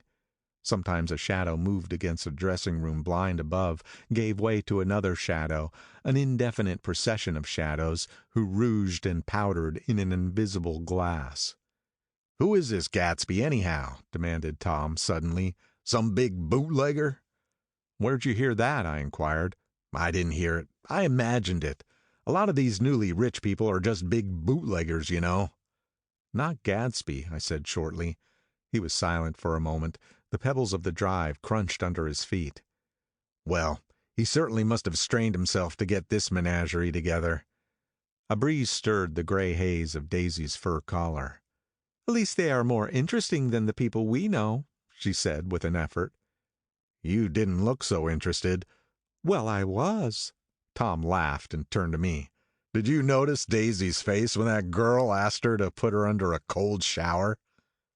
Daisy began to sing with the music in a husky rhythmic whisper, bringing out a meaning in each word that it had never had before, and would never have again. When the melody rose, her voice broke up sweetly, following it in a way contralto voices have, and each change tipped out a little of her warm human magic upon the air. "Lots of people come who haven't been invited," she said suddenly. "That girl hadn't been invited. They simply forced their way in, and he's too polite to object." "I'd like to know who he is and what he does," insisted Tom, "and I think I'll make a point of finding out." "I can tell you right now," she answered. "He owns some drugstores, a lot of drugstores. He built them up himself." The dilatory limousine came rolling up the drive. "Good night, Nick," said Daisy. Her glance left me and sought the lighted top of the steps, where 3 o'clock in the morning, a neat, sad little waltz of that year, was drifting out the open door. After all, in the very casualness of Gatsby's party, there were romantic possibilities totally absent from her world. What was it up there in the song that seemed to be calling her back inside? What would happen now in the dim, incalculable hours? Perhaps some unbelievable guest would arrive, a person infinitely rare and to be marveled at, some authentically radiant young girl who, with one fresh glance at Gatsby, one moment of magical encounter, would blot out those 5 years of unwavering devotion. I stayed late that night. Gatsby asked me to wait until he was free, and I lingered in the garden until the inevitable swimming party had run up, chilled and exalted, from the black beach until the lights were extinguished in the guest rooms overhead. When he came down the steps at last, the tanned skin was drawn unusually tight on his face, and his eyes were bright and tired. "She didn't like it," he said immediately. "Of course she did." "She didn't like it," he insisted. "She didn't have a good time." He was silent, and I guessed at his unutterable depression. "I feel far away from her," he said. "It's hard to make her understand." "You mean about the dance?" The dance? He dismissed all the dances he had given with a snap of his fingers. "Old sport, the dance is unimportant." He wanted nothing less of Daisy than that she should go to Tom and say, "I never loved you." After she had obliterated 4 years with that sentence, they could decide upon the more practical measures to be taken. One of them was that, after she was free, they were to go back to Louisville and be married from her house, just as if it were 5 years ago. "And she doesn't understand," he said. "She used to be able to understand. We'd sit for hours." He broke off and began to walk up and down the desolate path of fruit rinds and discarded favors and crushed flowers. "I wouldn't ask too much of her," I ventured. "You can't repeat the past." "Can't repeat the past?" he cried incredulously. "Why, of course you can." He looked around him wildly, as if the past were lurking here in the shadow of his house, just out of reach of his hand. "I'm going to fix everything just the way it was before," he said, nodding determinedly. "She'll see." He talked a lot about the past, and I gathered that he wanted to recover something, some idea of himself perhaps, that had gone into loving Daisy. His life had been confused and disoriented since then, but if he could once return to a certain starting place and go over it all slowly, he could find out what that thing was. One autumn night, 5 years before, they had been walking down the street when the leaves were falling, and they came to a place where there were no trees and the sidewalk was white with moonlight. They stopped here and turned toward each other. Now it was a cool night with that mysterious excitement in it which comes at the two changes of the year. The quiet lights in the houses were humming out into the darkness, and there was a stir and bustle among the stars. Out of the corner of his eye, Gatsby saw that the blocks of the sidewalks really formed a ladder and mounted to a secret place above the trees. He could climb to it if he climbed alone, and once there, he could suck on the pap of life, gulp down the incomparable milk of wonder. His heart beat faster as Daisy's white face came up to his own. He knew that when he kissed this girl, and forever wed his unutterable visions to her perishable breath, his mind would never romp again like the mind of God. So he waited, listening for a moment longer to the tuning fork that had been struck upon a star. Then he kissed her. At his lips' touch, she blossomed for him like a flower, and the incarnation was complete. Through all he said, even through his appalling sentimentality, I was reminded of something, an elusive rhythm, a fragment of lost words that I had heard somewhere a long time ago. For a moment a phrase tried to take shape in my mouth, and my lips parted like a dumb man's, as though there was more struggling upon them than a wisp of startled air. But they made no sound, and what I had almost remembered was uncommunicable forever. Chapter 7. It was when curiosity about Gatsby was at its highest that lights in his house failed to go on one Saturday night, and as obscurely as it had begun, his career as Trimalchio was over. Only gradually did I become aware that the automobiles which turned expectantly into his drive stayed for just a minute and then drove sulkily away. Wondering if he were sick, I went over to find out. An unfamiliar butler with a villainous face squinted at me suspiciously from the door. "Is Mr. Gatsby sick?" "Nope." After a pause he added, "Sir," in a dilatory, grudging way. "I hadn't seen him around, and I was rather worried. Tell him Mr. Carraway came over." "Who?" he demanded rudely. "Carraway." "Carraway. All right, I'll tell him." Abruptly he slammed the door. My Finn informed me that Gatsby had dismissed every servant in his house a week ago, and replaced them with half a dozen others, who never went into West Egg Village to be bribed by the tradesmen, but ordered moderate supplies over the telephone. The grocery boy reported that the kitchen looked like a pigsty, and the general opinion in the village was that the new people weren't servants at all. Next day Gatsby called me on the phone. "Going away?" I inquired. "No, old sport. I hear you fired all your servants." "I wanted somebody who wouldn't gossip. Daisy comes over quite often, in the afternoons." So the whole caravansary had fallen in like a card house at the disapproval in her eyes. "There are some people Wolfshine wanted to do something for. They're all brothers and sisters. They used to run a small hotel." I see. He was calling up at Daisy's request. Would I come to her lunch at house tomorrow? Miss Baker would be there. Half an hour later Daisy herself telephoned and seemed relieved to find that I was coming. Something was up, and yet I couldn't believe that they would choose this occasion for a scene, especially for the rather harrowing scene that Gatsby had outlined in the garden. The next day was broiling, almost the last, certainly the warmest, of the summer. As my train emerged from the tunnel into the sunlight, only the hot whistles of the National Biscuit Company broke the simmering hush at noon. The straw seats of the car hovered on the edge of combustion. The woman next to me perspired delicately for a while into her white shirtwaist, and then, as her newspaper dampened under her fingers, lapsed despairingly into deep heat with a desolate cry. Her pocketbook slapped to the floor. "Oh, my!" she gasped. I picked it up with a weary bend and handed it back to her, holding it at arm's length and by the extreme tip of the corners to indicate that I had no desire upon it. But everyone nearby, including the woman, suspected me just the same. "Hot," said the conductor to familiar faces. "Some weather. Hot, hot, hot. Is it hot enough for you? Is it hot? Is it?" My commutation ticket came back to me with a dark stain from his hand. That anyone should care in this heat whose flushed lips he kissed, whose head made damp the pajama pocket over his heart. Through the hall of the Buchanan's house blew a faint wind, carrying the sound of the telephone bell out to Gatsby and me as we waited at the door. "The master's body," roared the butler into the mouthpiece. "I'm sorry, madame, but we can't furnish it. It's far too hot to touch this noon." What he really said was, "Yes, yes, I'll see." He set down the receiver and came toward us, glistening slightly, to take our stiff straw hats. "Madame expects you in the salon," he cried, needlessly indicating the direction.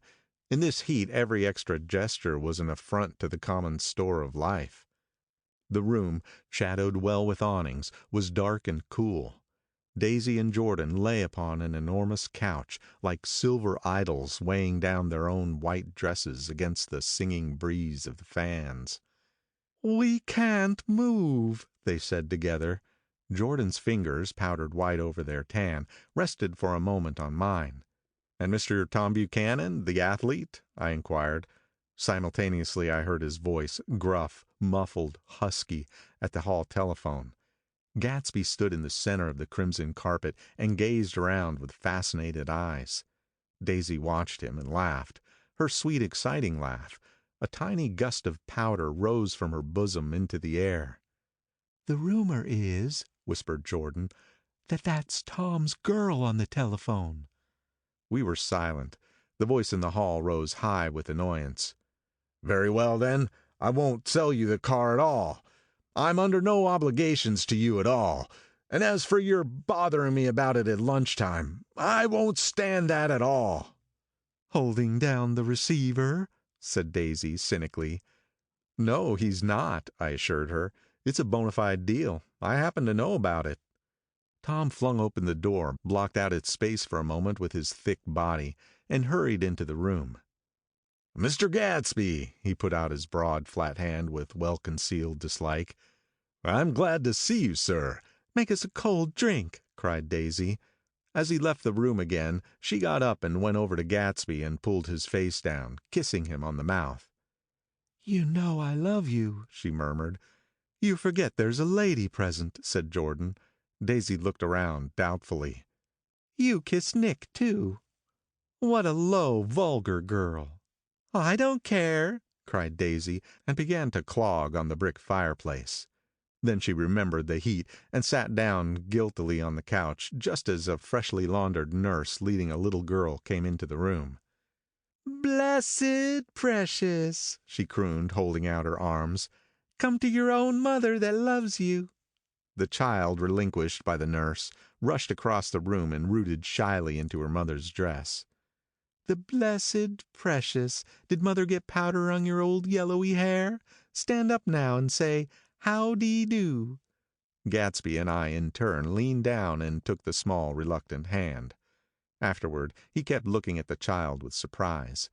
I don't think he had ever really believed in its existence before. "I got dressed before luncheon," said the child, turning eagerly to Daisy. "That's because your mother wanted to show you off." Her face bent into the single wrinkle of the small white neck. "You dream, you absolute little dream." "Yes, admitted the child calmly. Aunt Jordan's got on a white dress, too. How do you like Mother's friends? Daisy turned her around so that she faced Gatsby. Do you think they're pretty? Where's Daddy? She doesn't look like her father, explained Daisy. She looks like me. She's got my hair and shape of the face. Daisy sat back upon the couch. The nurse took a step forward and held out her hand. Come, Pammy. Goodbye, sweetheart. With a reluctant backward glance, the well-disciplined child held to her nurse's hand and was pulled out the door, just as Tom came back, preceding 4 gin rickeys that clicked full of ice. Gatsby took up his drink. They certainly look cool, he said with visible tension. We drank in long, greedy swallows. I read somewhere that the sun's getting hotter every year, said Tom genially. It seems that pretty soon the Earth's going to fall into the sun. Or wait a minute. It's just the opposite. The sun's getting colder every year. Come outside, he suggested to Gatsby. I'd like you to have a look at the place. I went with them out to the veranda. On the green sound, stagnant in the heat, one small sail crawled slowly toward the fresher sea. Gatsby's eyes followed it momentarily. He raised his hand and pointed across the bay. I'm right across from you. So you are. Our eyes lifted over the rose beds and the hot lawn and the weedy refuse of the dog days along shore. Slowly, the white wings of the boat moved against the blue cool limit of the sky. Ahead lay the scalloped ocean and the abounding Blessed Isles. There's sport for you, said Tom, nodding. I like to be out there with him for about an hour. We had luncheon in the dining room, darkened too against the heat, and drank down nervous gaiety with the cold ale. What'll we do with ourselves this afternoon? Cried Daisy. And the day after that, and the next 30 years. Don't be morbid, Jordan said. Life starts all over again when it gets crisp in the fall. But it's too hot, insisted Daisy on the verge of tears. And everything's so confused. Let's all go to town. Her voice struggled on through the heat, beating against it, molding its senselessness into forms. I've heard of making a garage out of a stable, Tom was saying to Gatsby, but I'm the first man who ever made a stable out of a garage. Who wants to go to town? Demanded Daisy insistently. Gatsby's eyes floated toward her. Ah, she cried. You look so cool. Their eyes met, and they stared together at each other, alone in space. With an effort, she glanced down at the table. You always look so cool, she repeated. She had told him that she loved him, and Tom Buchanan saw. He was astounded.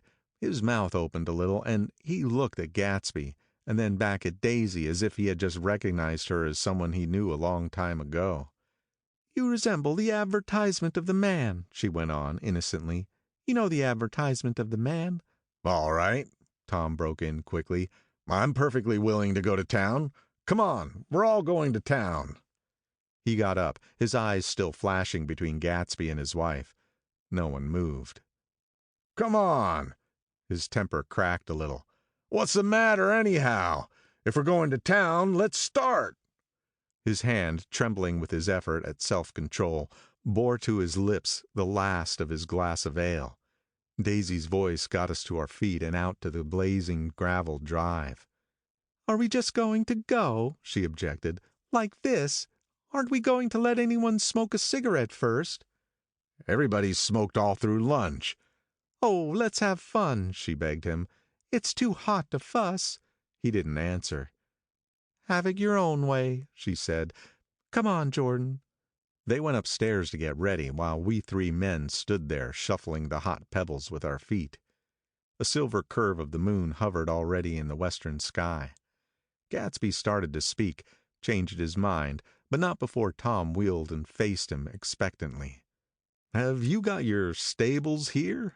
Asked Gatsby with an effort. About a quarter of a mile down the road. Oh. A pause. I don't see the idea of going to town, broke out Tom savagely. Women get these notions in their heads. Shall we take anything to drink? Called Daisy from an upper window. I'll get some whiskey, answered Tom. He went inside. Gatsby turned to me rigidly. I can't say anything in his house, old sport. She's got an indiscreet voice, I remarked. It's full of... I hesitated. Her voice is full of money, he said suddenly. That was it. I never understood it before. It was full of money. That was the inexhaustible charm that rose and fell in it, the jingle of it, the cymbal's song of it. High in a white palace, the king's daughter, the golden girl. Tom came out of the house wrapping a quart bottle in a towel, followed by Daisy and Jordan wearing small tight hats of metallic cloth and carrying light capes over their arms. Shall we go in my car? Suggested Gatsby. He felt the hot green leather of the seat. I ought to have left it in the shade. Is it a standard shift? Demanded Tom. Yes. Well, you take my coupe and let me drive your car to town. The suggestion was distasteful to Gatsby. I don't think there's much gas, he objected. Plenty of gas, said Tom boisterously. He looked at the gauge. And if it runs out, I can stop at a drugstore. You can buy anything at a drugstore nowadays. A pause followed this apparently pointless remark. Daisy looked at Tom, frowning, and an indefinable expression, at once definitely unfamiliar and vaguely recognizable, as if I had only heard it described in words, passed over Gatsby's face. Come on, Daisy, said Tom, pressing her with his hand toward Gatsby's car. I'll take you in this circus wagon.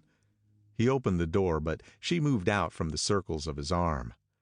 You take Nick and Jordan. We'll follow you in the coupe. She walked close to Gatsby, touching his coat with her hand. Jordan and Tom and I got into the front seat of Gatsby's car. Tom pushed the unfamiliar gears tentatively, and we shot off into the oppressive heat, leaving them out of sight behind. Did you see that? Demanded Tom. See what? He looked at me keenly, realizing that Jordan and I must have known all along.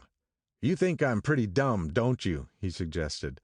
Perhaps I am, but I have almost second sight. Sometimes that tells me what to do. Maybe you don't believe that, but science... He paused. The immediate contingency overtook him, pulled him back from the edge of theoretical abyss. I've made a small investigation of this fellow, he continued. I could have gone deeper if I'd known. Do you mean you've been to a medium? Inquired Jordan, humorously. What? Confused, he stared at us as we laughed. A medium?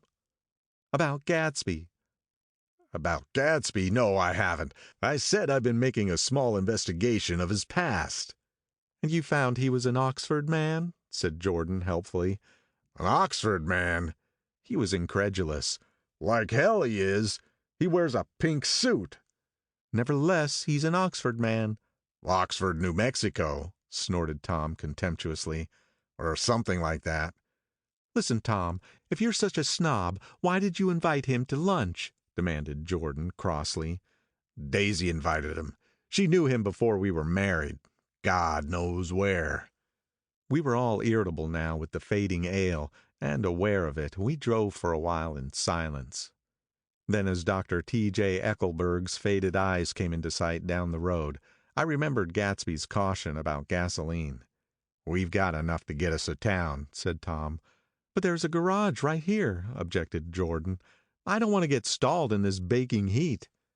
Tom threw on both brakes impatiently, and we slid to an abrupt, dusty stop under Wilson's sign.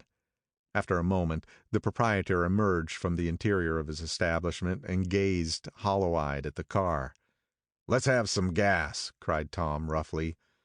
What do you think we stopped for? To admire the view? I'm sick, said Wilson without moving. Been sick all day. What's the matter? I'm all run down. Well, shall I help myself? Tom demanded. You sounded well enough on the phone. With an effort, Wilson left the shade in support of the doorway, and, breathing hard, unscrewed the cap of the tank. In the sunlight, his face was green.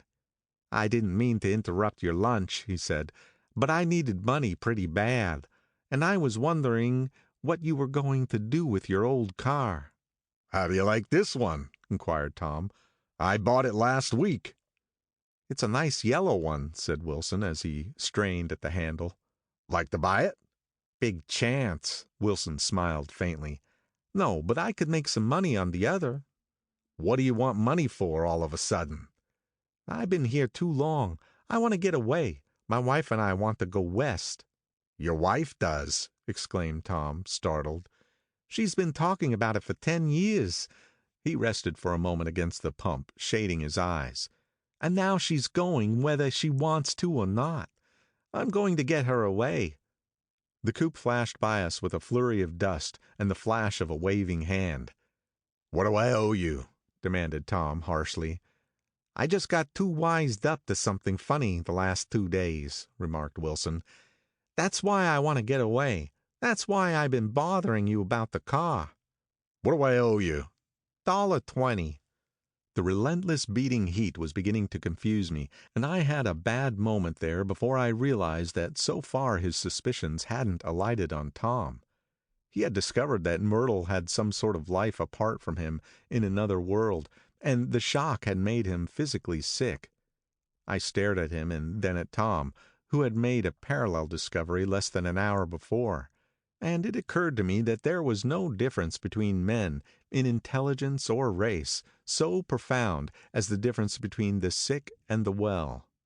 Wilson was so sick that he looked guilty, unforgivably guilty, as if he had just got some poor girl with child. I'll let you have that car, said Tom. I'll send it over tomorrow afternoon. That locality was always vaguely disquieting, even in the broad glare of afternoon, and now I turned my head as though I had been warned of something behind. Over the ash heaps, the giant eyes of Dr. T.J. Eckelberg kept their vigil, but I perceived, after a moment, that other eyes were regarding us with peculiar intensity from less than 20 feet away. In one of the windows over the garage, the curtains had been moved aside a little, and Myrtle Wilson was peering down at the car. So engrossed was she that she had no consciousness of being observed, and one emotion after another crept into her face like objects into a slowly developing picture. Her expression was curiously familiar. It was an expression I had often seen on women's faces, but on Myrtle Wilson's face it seemed purposeless and inexplicable, until I realized that her eyes, wide with jealous terror, were fixed not on Tom, but on Jordan Baker, whom she took to be his wife. There is no confusion like the confusion of a simple mind, and as we drove away, Tom was feeling the hot whips of panic. His wife and his mistress, until an hour ago secure and inviolate, were slipping precipitately from his control.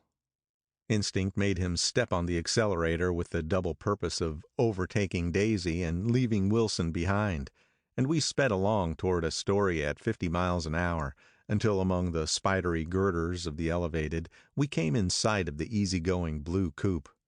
"Those big movies around 50th Street are cool," suggested Jordan. "I love New York on summer afternoons when everyone's away. There's something very sensuous about it. Overripe, as if all sorts of funny fruits were going to fall into your hands." The word sensuous had the effect of further disquieting Tom, but before he could invent a protest, the coupe came to a stop, and Daisy signaled us to draw up alongside. "Where are we going?" she cried. "How about the movies?" "It's so hot," she complained. "You go. We'll ride around and meet you after." With an effort, her wit rose faintly. "We'll meet you on some corner. I'll be the man smoking 2 cigarettes." "We can't argue about it here," Tom said impatiently, as a truck gave out a cursing whistle behind us. "You follow me to the south side of Central Park, in front of the plaza." Several times he turned his head and looked back for their car, and if the traffic delayed them, he slowed up until they came into sight. I think he was afraid they would dart down a side street and out of his life forever.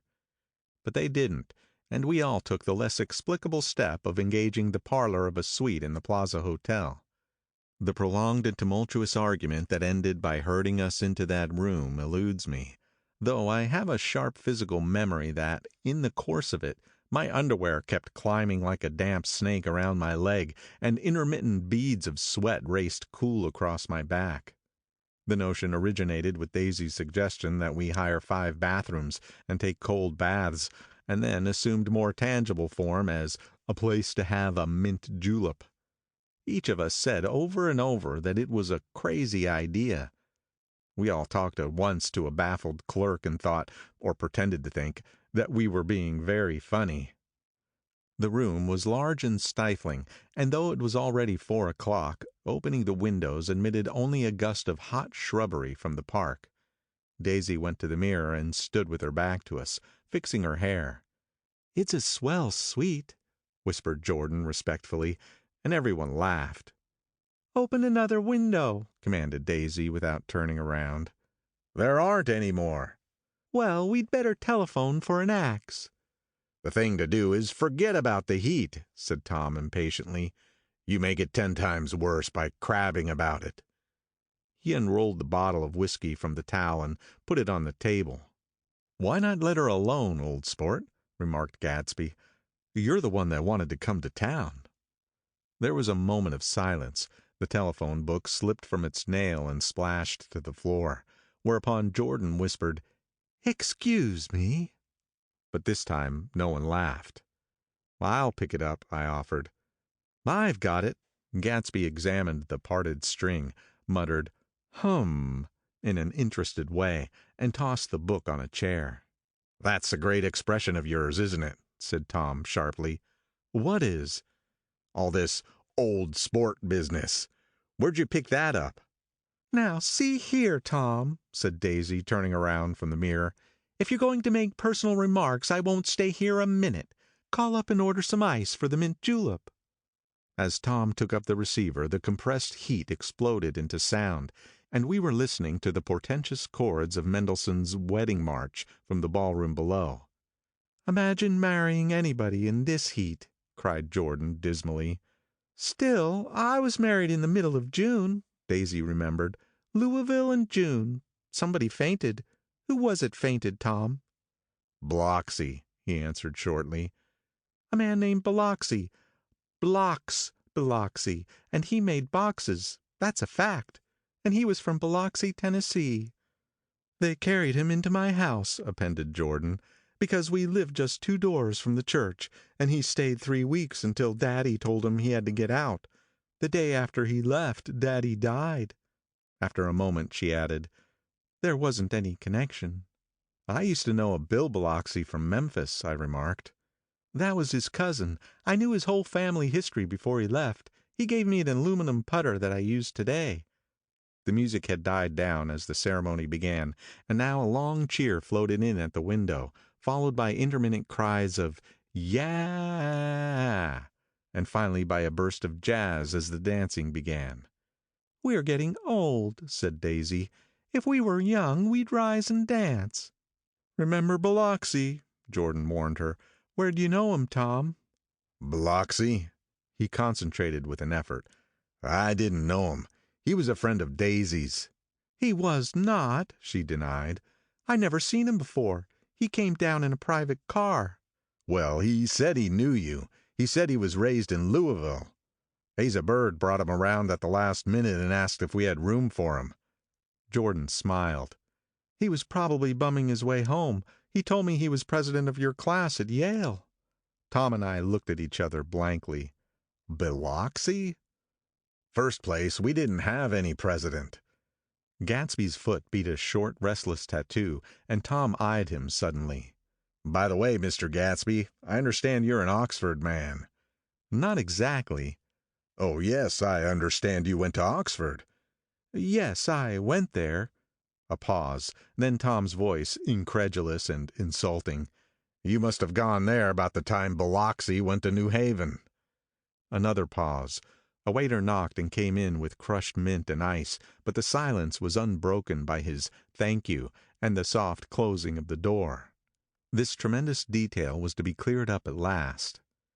"I told you I went there," said Gatsby. "I heard you, but I'd like to know when." "It was in 1919. I only stayed 5 months. That's why I can't really call myself an Oxford man." Tom glanced around to see if we mirrored his unbelief, but we were all looking at Gatsby. "It was an opportunity they gave to some of the officers after the armistice," he continued. "We could go to any of the universities in England or France." I wanted to get up and slap him on the back. I had one of those renewals of complete faith in him that I'd experienced before. Daisy rose, smiling faintly, and went to the table. "Open the whiskey, Tom," she ordered, "and I'll make you a mint julep. Then you won't seem so stupid to yourself. Look at the mint." "Wait a minute," snapped Tom. "I want to ask Mr. Gatsby one more question." "Go on," Gatsby said politely. "What kind of a row are you trying to cause in my house, anyhow?" They were out in the open at last, and Gatsby was content. "He isn't causing a row." Daisy looked desperately from one to the other. "You're causing a row. Please have a little self-control." "Self-control," Tom repeated incredulously. "I suppose the latest thing is to sit back and let Mr. Nobody from Nowhere make love to your wife. Well, if that's the idea, you can count me out. Nowadays, people begin by sneering at family life, family institutions. And next they'll throw everything overboard and have intermarriage between black and white." Flushed with his impassioned gibberish, he saw himself standing alone on the last barrier of civilization. "We're all white here," murmured Jordan. "I know I'm not very popular. I don't give big parties. I suppose you've got to make your house into a pigsty in order to have any friends. In the modern world." Angry as I was, as we all were, I was tempted to laugh whenever he opened his mouth. The transition from libertine to prig was so complete. "Well, I've got something to tell you, old sport," began Gatsby, but Daisy guessed at his intention. "Please don't," she interrupted helplessly. "Please, let's all go home. Why don't we all go home?" "That's a good idea." I got up. "Come on, Tom. Nobody wants a drink." "I want to know what Mr. Gatsby has to tell me." "Your wife doesn't love you," said Gatsby. "She never loved you. She loves me." "You must be crazy!" exclaimed Tom automatically. Gatsby sprang to his feet, vivid with excitement. "She never loved you, do you hear?" he cried. "She only married you because I was poor and she was tired of waiting for me. It was a terrible mistake, but in her heart she never loved anyone except me." At this point, Jordan and I tried to go, but Tom and Gatsby insisted with competitive firmness that we remain, as though neither of them had anything to conceal and it would be a privilege to partake vicariously of their emotions. "Sit down, Daisy." Tom's voice groped unsuccessfully for the paternal note. "What's been going on? I want to hear all about it." "I told you what's been going on," said Gatsby. "Going on for 5 years. And you didn't know." Tom turned to Daisy sharply. "You've been seeing this fellow for 5 years?" "Not seeing," said Gatsby. "No, we couldn't meet. But both of us loved each other all that time, old sport, and you didn't know. I used to laugh sometimes." But there was no laughter in his eyes. "To think that you didn't know." "Oh, that's all." Tom tapped his thick fingers together like a clergyman and leaned back in his chair. "You're crazy," he exploded. "I can't speak about what happened 5 years ago because I didn't know Daisy then. And I'll be damned if I see how you got within a mile of her unless you brought the groceries to the back door. But all the rest of that's a goddamned lie. Daisy loved me when she married me, and she loves me now." "No," said Gatsby, shaking his head. "She does, though. The trouble is that sometimes she gets foolish ideas in her head and doesn't know what she's doing." He nodded sagely. "And what's more, I love Daisy too. Once in a while I go off on a spree and make a fool of myself, but I always come back, and in my heart I love her all the time." "You're revolting," said Daisy. She turned to me, and, her voice dropping an octave lower, filled the room with thrilling scorn. "Do you know why we left Chicago? I'm surprised that they didn't treat you to the story of that little spree." Gatsby walked over and stood beside her. "Daisy, that's all over now," he said earnestly. "It doesn't matter any more. Just tell him the truth, that you never loved him, and it's all wiped out forever." She looked at him blindly. "Why, how could I love him? Possibly." "You never loved him." She hesitated. Her eyes fell on Jordan and me with a sort of appeal, as though she realized at last what she was doing, and as though she had never all along intended doing anything at all. But it was done now. It was too late. I never loved him, she said with perceptible reluctance. Not at Kapiolani? Demanded Tom suddenly. No. From the ballroom beneath, muffled and suffocating chords were drifting up on hot waves of air. Not that day I carried you down from the punch bowl to keep your shoes dry?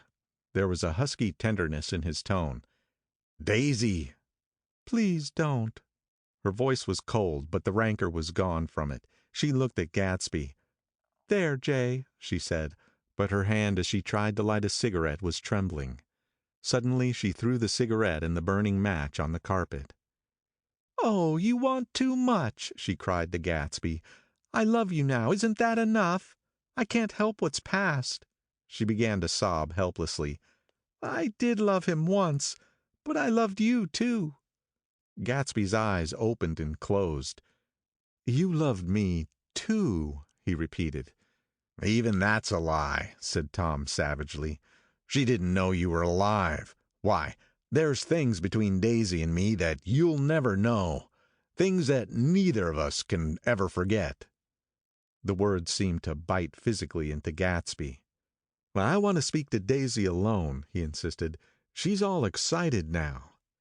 Even alone, I can't say I never loved Tom, she admitted in a pitiful voice. It wouldn't be true. Of course it wouldn't, agreed Tom. She turned to her husband. As if it mattered to you, she said. Of course it matters. I'm going to take better care of you from now on.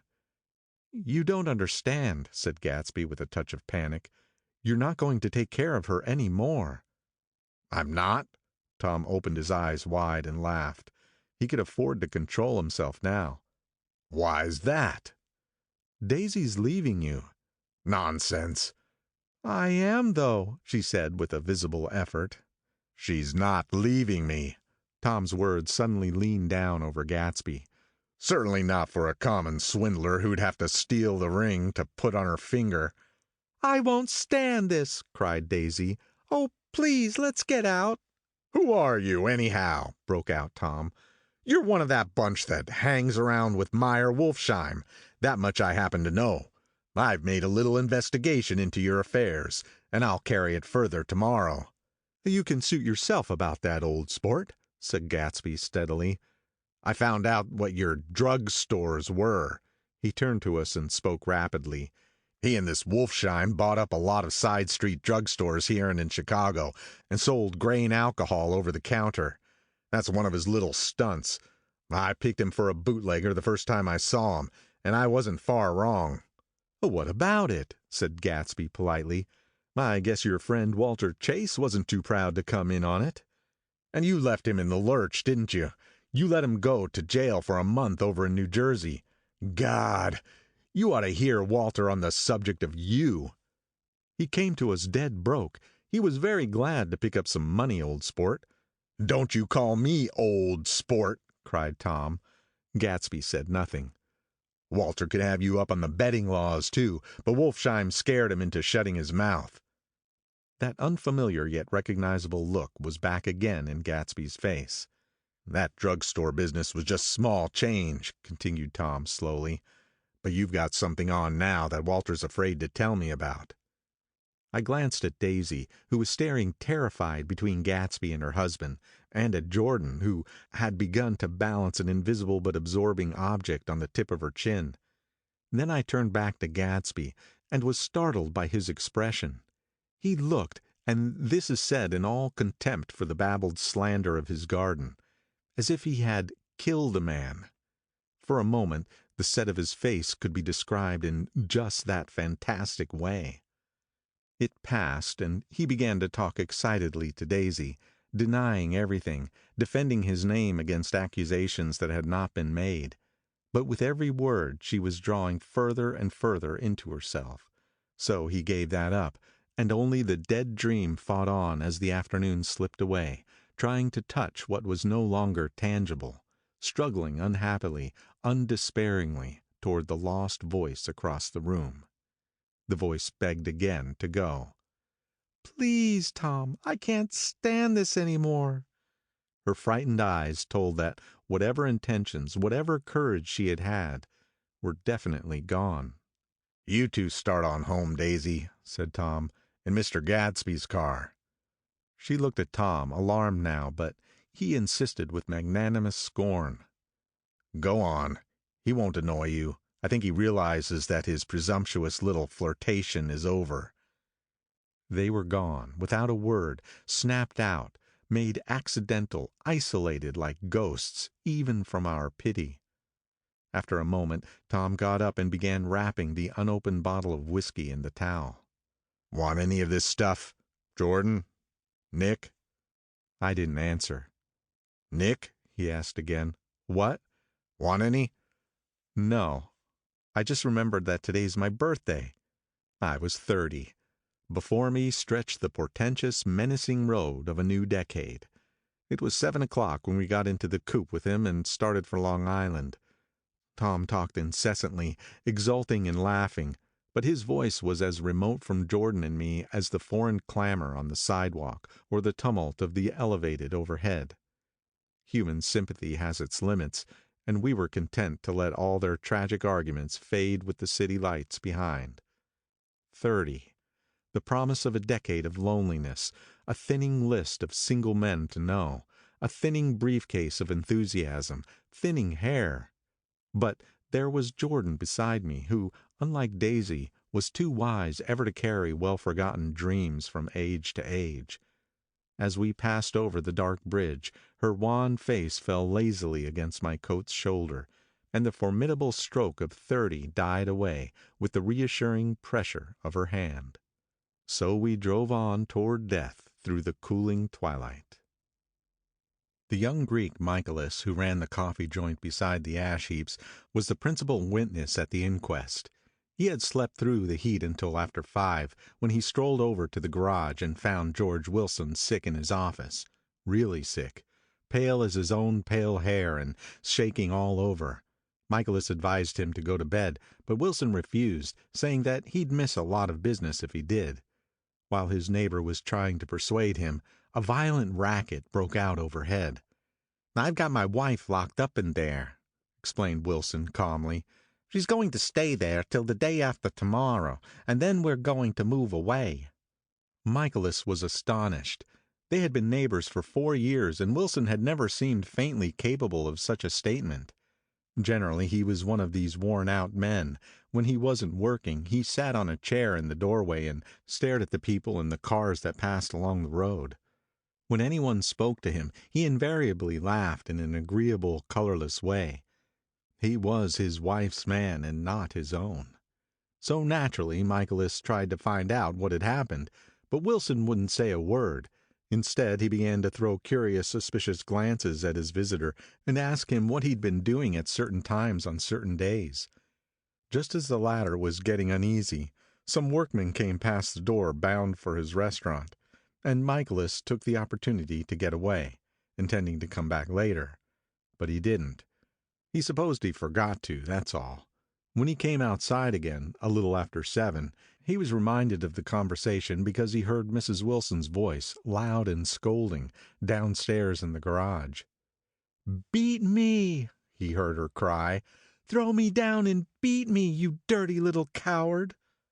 A moment later, she rushed out into the dusk, waving her hands and shouting. Before he could move from his door, the business was over. The death car, as the newspapers called it, didn't stop. It came out of the gathering darkness, wavered tragically for a moment, and then disappeared around the next bend. Mavro Michaelis wasn't even sure of its color. He told the first policeman that it was light green. The other car, the one going toward New York, came to rest 100 yards beyond, and its driver hurried back to where Myrtle Wilson, her life violently extinguished, knelt in the road and mingled her thick dark blood with the dust. Michaelis and this man reached her first, but when they had torn open her shirtwaist, still damp with perspiration, they saw that her left breast was swinging loose like a flap, and there was no need to listen for the heart beneath. The mouth was wide open and ripped a little at the corners, as though she had choked a little in giving up the tremendous vitality she had stored so long. We saw the 3 or 4 automobiles in the crowd when we were still some distance away. "Wreck," said Tom.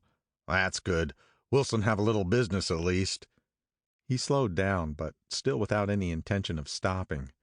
Until, as we came nearer, the hushed, intent faces of the people at the garage door made him automatically put on the brakes. "We'll take a look," he said doubtfully. "Just a look."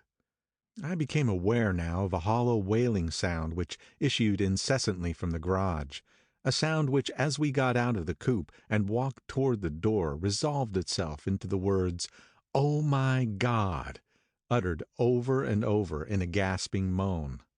"There's some bad trouble here," said Tom excitedly. He reached up on tiptoes and peered over a circle of heads into the garage, which was lit only by a yellow light in a swinging metal basket overhead. Then he made a harsh sound in his throat, and with a violent thrusting movement of his powerful arms, pushed his way through. The circle closed up again with a running murmur of expostulation. It was a minute before I could see anything at all. Then new arrivals deranged the line, and Jordan and I were pushed suddenly inside. Myrtle Wilson's body, wrapped in a blanket, and then in another blanket, as though she suffered from a chill in the hot night, lay on a work table by the wall, and Tom, with his back to us, was bending over it, motionless. Next to him stood a motorcycle policeman, taking down names with much sweat and correction in a little book. At first I couldn't find the source of the high, groaning words that echoed clamorously through the bare garage. Then I saw Wilson standing on the raised threshold of his office, swaying back and forth and holding to the doorposts with both hands.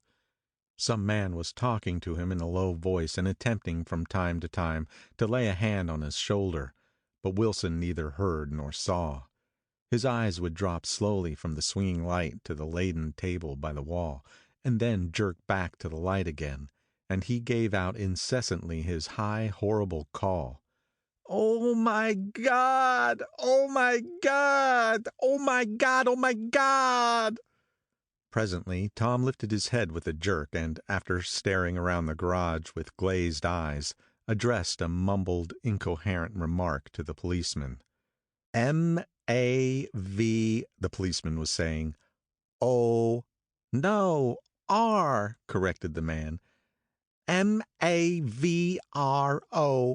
"Listen to me," muttered Tom fiercely. "R," the policeman said. "O, G, G." He looked up as Tom's broad hand fell sharply on his shoulder. "What do you want, fella?" "What happened? That's what I want to know." "Auto hit her. Instantly killed." "Instantly killed," repeated Tom, staring. "She ran out in a road. Son of a bitch didn't even stop his car." "There was 2 cars," said Michaelis. "One coming, one going, see?" "Going where?" asked the policeman keenly. "One going each way. Well, she—" His hand rose toward the blankets, but stopped halfway and fell to his side. "She ran out, and there's one of 'em coming from New York knocking right into her, going 30 or 40 miles an hour." "What's the name of this place here?" demanded the officer. "Hasn't got any name." A pale, well-dressed Negro stepped near. "It was a yellow car," he said. "Big yellow car, new." "See the accident?" asked the policeman. "No, but the car passed me down on the road, going faster'n 40, going 50, 60. Come here and let's have your name. Look out now, I want to get his name." Some words of this conversation must have reached Wilson, swaying in the office door, for suddenly a new theme found voice among his grasping cries. "You don't have to tell me what kind of car it was. I know what kind of car it was." Watching Tom, I saw the wad of muscles back of his shoulder tighten under his coat. He walked quickly over to Wilson, and standing in front of him, seized him firmly by the upper arms. "You've got to pull yourself together," he said with soothing gruffness. Wilson's eyes fell upon Tom. He started up on his tiptoes, and then would have collapsed to his knees had not Tom held him upright. Listen, said Tom, shaking him a little. I just got here a minute ago from New York. I was bringing you that coupe we've been talking about. That yellow car I was driving this afternoon wasn't mine. Do you hear? I haven't been in it all afternoon. Only the Negro and I were near enough to hear what he said, but the policeman caught something in the tone and looked over with truculent eyes. What's all that? He demanded. I'm a friend of his. Tom turned his head but kept his hands firm on Wilson's body. He says he knows the car that did it. It was a yellow car. Some dim impulse moved the policeman to look suspiciously at Tom. And what color's your car? It's a blue car, a coupe. We've come straight from New York, I said. Someone who had been driving a little behind us confirmed this, and the policeman turned away. Now, if you'll let me have that name again correct. Picking up Wilson like a doll, Tom carried him into the office, set him down in a chair, and came back. If somebody'll come here and sit down with him, he snapped authoritatively. We watched a while the two men standing closest glanced at each other and went unwillingly into the room. Then Tom shut the door on them and came down the single step, his eyes avoiding the table. As he passed close to me, he whispered, "Let's get out." Self-consciously, with the authoritative arms breaking the way, we pushed through the still gathering crowd, passing a hurried doctor, case in hand, who had been sent for in wild hope half an hour ago. Tom drove slowly until we were beyond the bend, and then his foot came down hard, and the coupe raced along through the night.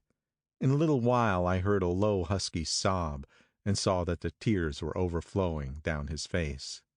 "A goddamn coward," he whimpered. "He didn't even stop his car." The Buchanan's house floated suddenly toward us through the dark rustling trees. Tom stopped beside the porch and looked up at the second floor, where two windows bloomed with light among the vines. "Daisy's home," he said. As we got out of the car, he glanced at me and frowned slightly. "I ought to have dropped you in West Egg, Nick. There's nothing we can do tonight." A change had come over him, and he spoke gravely and with decision. As we walked across the moonlight gravel to the porch, he disposed of the situation in a few brisk phrases. "I'll telephone for a taxi to take you home, and while you're waiting, you and Jordan better go in the kitchen and have them get you some supper. If you want any." He opened the door. "Come in." "No thanks, but I'd be glad if you'd order me the taxi. I'll wait outside." Jordan put her hand on my arm. "Won't you come in, Nick?" "No thanks." I was feeling a little sick, and I wanted to be alone. But Jordan lingered for a moment more. "It's only 9:30, she said. I'd be damned if I'd go in. I'd had enough of all of them for one day. And suddenly that included Jordan, too. She must have seen something of this in my expression, for she turned abruptly away and ran up the porch steps into the house. I sat down for a few minutes with my head in my hands, until I heard the phone taken up inside and the butler's voice calling a taxi. Then I walked slowly down the drive away from the house, intending to wait by the gate. I hadn't gone 20 yards when I heard my name, and Gatsby stepped from between two bushes into the path. I must have felt pretty weird by that time, because I could think of nothing except the luminosity of his pink suit under the moon. "What are you doing?" I inquired. "Just standing here, old sport." Somehow that seemed a despicable occupation. For all I knew, he was going to rob the house in a moment. I wouldn't have been surprised to see sinister faces, the faces of Wolfsheim's people, standing behind him in the dark shrubbery. "Did you see any trouble on the road?" he asked after a minute. "Yes." He hesitated. "Was she killed?" "Yes." "I thought so. I told Daisy I thought so. It's better that the shock should all come at once. She stood it pretty well." He spoke as if Daisy's reaction was the only thing that mattered. "I got to West Egg by a side road," he went on, "and left the car in my garage. I don't think anybody saw us, but of course I can't be sure." I disliked him so much by this time that I didn't find it necessary to tell him he was wrong. "Who was the woman?" he inquired. "Her name was Wilson. Her husband owns the garage." "How the devil did it happen?" "Well, I tried to swing the wheel." He broke off, and suddenly I guessed at the truth. "Was Daisy driving?" "Yes," he said after a moment. "But of course I'll say I was. You see, when we left New York, she was very nervous and thought it would steady her to drive. And this woman rushed out at us just as we were passing a car coming the other way. It all happened in a minute, but it seemed to me that she wanted to speak to us. Thought we were somebody she knew. Well, first Daisy turned away from the woman toward the other car, and then she lost her nerve and turned back. The second my hand reached the wheel, I felt the shock. It must have killed her instantly." "It ripped her open." "Don't tell me, old sport." He winced. "Anyhow, Daisy stepped on it. I tried to make her stop, but she couldn't. So I pulled on the emergency brake. Then she fell over into my lap and I drove on." "She'll be all right tomorrow," he said presently. "I'm just going to wait here and see if he tries to bother her about that unpleasantness this afternoon. She's locked herself into her room, and if he tries any brutality, she's going to turn the light out and on again." "He won't touch her," I said. "He's not thinking about her." "I don't trust him, old sport." "How long are you going to wait?" "All night, if necessary. Anyhow, till they all go to bed." A new point of view occurred to me. Suppose Tom found out that Daisy had been driving. He might think he saw a connection in it. He might think anything. I looked at the house. There were 2 or 3 bright windows downstairs and the pink glow from Daisy's room on the ground floor. "You wait here," I said. "I'll see if there's any sign of a commotion." I walked back along the border of the lawn, traversed the gravel softly, and tiptoed up the veranda steps. The drawing-room curtains were open, and I saw that the room was empty. Crossing the porch where we had dined that June night 3 months before, I came to a small rectangle of light which I guessed was the pantry window. The blind was drawn, but I found a rift at the sill. Daisy and Tom were sitting opposite each other at the kitchen table, with a plate of cold fried chicken between them and 2 bottles of ale. He was talking intently across the table at her, and in his earnestness his hand had fallen upon and covered her own. Once in a while she looked up at him and nodded in agreement. They weren't happy, and neither of them had touched the chicken or the ale. And yet they weren't unhappy either. There was an unmistakable air of natural intimacy about the picture, and anybody would have said that they were conspiring together. As I tiptoed from the porch, I heard my taxi feeling its way along the dark road toward the house. Gatsby was waiting where I had left him in the drive. "Is it all quiet up there?" he asked anxiously. "Yes, it's all quiet." I hesitated. "You better come home and get some sleep." He shook his head. "I want to wait here till Daisy goes to bed. Good night, old sport." He put his hands in his coat pockets and turned back eagerly to his scrutiny of the house, as though my presence marred the sacredness of the vigil. So I walked away and left him standing there in the moonlight, watching over nothing. Chapter 8. I couldn't sleep all night. A foghorn was groaning incessantly on the sound, and I tossed half sick between grotesque reality and savage, frightening dreams. Toward dawn I heard a taxi go up Gatsby's drive, and immediately I jumped out of bed and began to dress. I felt that I had something to tell him, something to warn him about, and morning would be too late. Crossing his lawn, I saw that his front door was still open, and he was leaning against a table in the hall, heavy with dejection or sleep. "Nothing happened," he said wanly. "I waited, and about 4 o'clock she came to the window and stood there for a minute, and then turned out the light." His house had never seemed so enormous to me as it did that night, when we hunted through the great rooms for cigarettes. We pushed aside curtains that were like pavilions, and felt over innumerable feet of dark wall for electric light switches. Once I tumbled with a sort of splash upon the keys of a ghostly piano. There was an inexplicable amount of dust everywhere, and the rooms were musty, as though they hadn't been aired for many days. I found the humidor on an unfamiliar table, with 2 stale dry cigarettes inside. Throwing open the French windows of the drawing room, we sat smoking out into the darkness. "You ought to go away," I said. "It's pretty certain they'll trace your car." "Go away? Now, old sport?" Go to Atlantic City for a week or up to Montreal. He wouldn't consider it. He couldn't possibly leave Daisy until he knew what she was going to do. He was clutching at some last hope, and I couldn't bear to shake him free. It was this night that he told me the strange story of his youth with Dan Cody.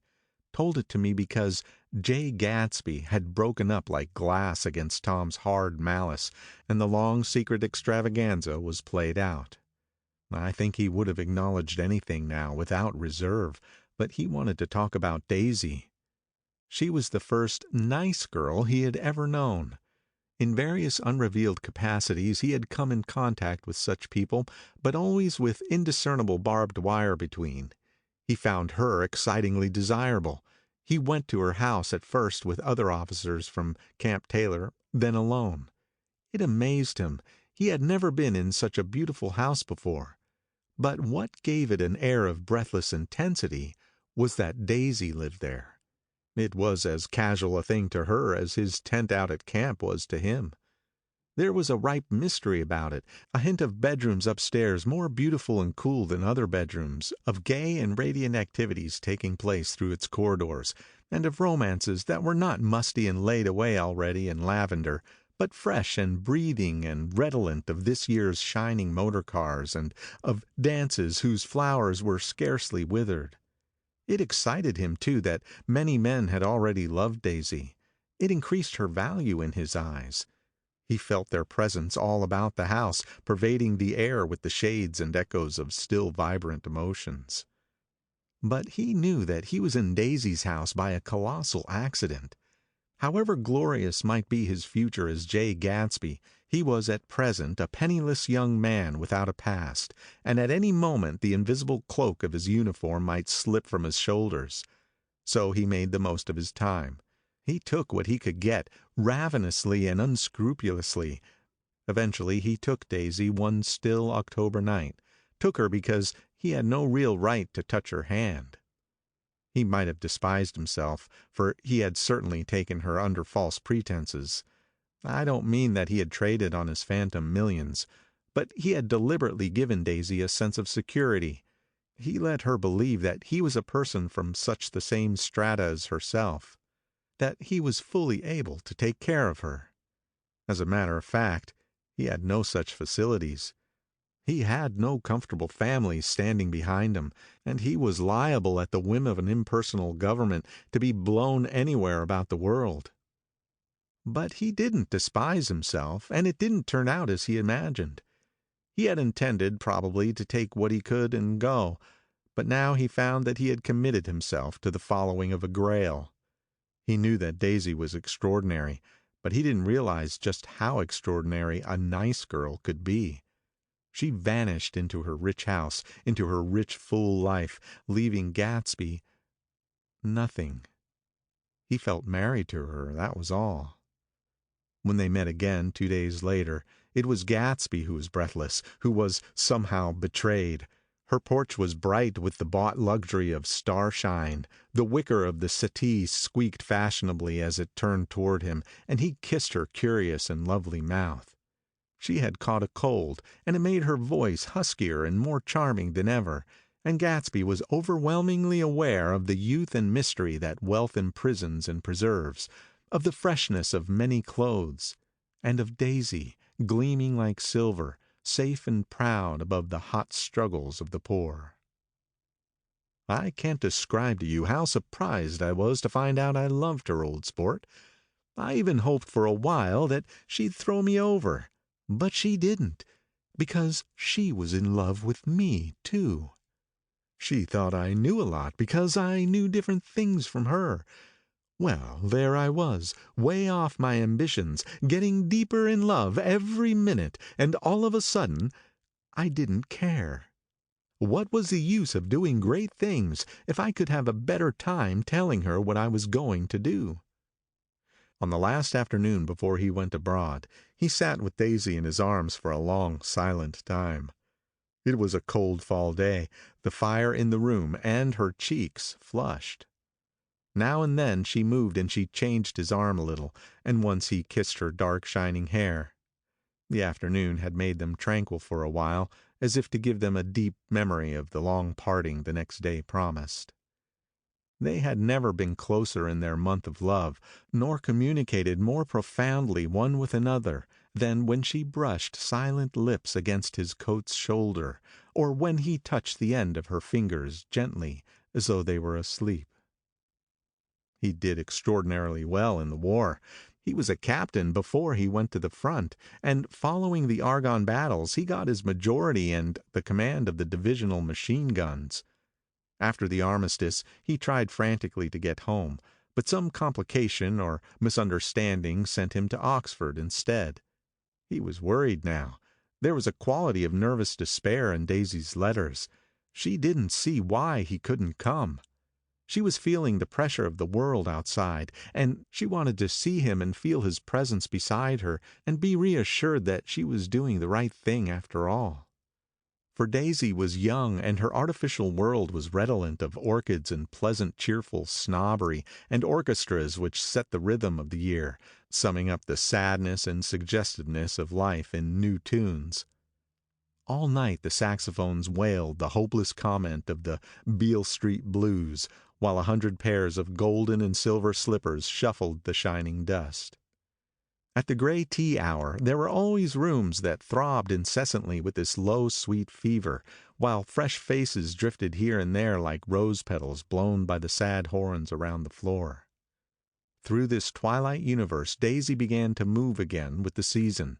Suddenly she was again keeping half a dozen dates a day with half a dozen men, and drowsing asleep at dawn with the beads and chiffon of an evening dress tangled among dying orchids on the floor beside her bed. And all the time something within her was crying for a decision. She wanted her life shaped now, immediately, and the decision must be made by some force, of love, of money, of unquestionable practicality, that was close at hand. That force took shape in the middle of spring with the arrival of Tom Buchanan. There was a wholesome bulkiness about his person and his position, and Daisy was flattered. Doubtless there was a certain struggle and a certain relief. The letter reached Gatsby while he was still at Oxford. It was dawn now on Long Island, and we went about opening the rest of the windows downstairs, filling the house with gray-turning, gold-turning light. The shadow of a tree fell abruptly across the dew, and ghostly birds began to sing among the blue leaves. There was a slow, pleasant movement in the air, scarcely a wind, promising a cool, lovely day. I don't think she ever loved him. Gatsby turned around from a window and looked at me challengingly. You must remember, old sport, she was very excited this afternoon. He told her those things in a way that frightened her, that made it look as if I was some kind of cheap sharper. And the result was she hardly knew what she was saying. He sat down gloomily. Of course she might have loved him just for a minute, when they were first married, and loved me even more then, do you see? Suddenly he came out with a curious remark. In any case, he said, it was just personal. What could you make of that, except to suspect some intensity in his conception of the affair that couldn't be measured? He came back from France when Tom and Daisy were still on their wedding trip, and made a miserable but irresistible journey to Louisville on the last of his army pay. He stayed there a week, walking the streets where their footsteps had clicked together through the November night, and revisiting the out-of-the-way places to which they had driven in their white car. Just as Daisy's house had always seemed to him more mysterious and gay than other houses, so his idea of the city itself, even though she was gone from it, was pervaded with this melancholy beauty. He left feeling that if he had searched harder, he might have found her, that he was leaving her behind. The day coach, he was penniless now, was hot. He went out to the open vestibule and sat down on a folding chair, and the station slid away and the backs of unfamiliar buildings moved by. Then out into the spring fields, where a yellow trolley raced them for a minute with people in it who might once have seen the pale magic of her face along the casual street.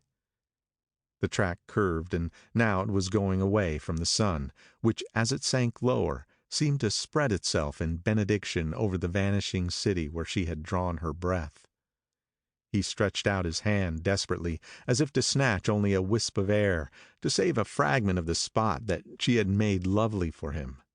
But it was all going by too fast now for his blurred eyes, and he knew that he had lost that part of it, the freshest and the best, forever. It was 9 o'clock when we finished breakfast and went out on the porch. The night had made a sharp difference in the weather, and there was an autumn flavor in the air. The gardener, the last one of Gatsby's former servants, came to the foot of the steps. "I'm going to drain the pool today, Mr. Gatsby. Leaves'll stop falling pretty soon, and there's always trouble with the pipes." "Don't do it today," Gatsby answered.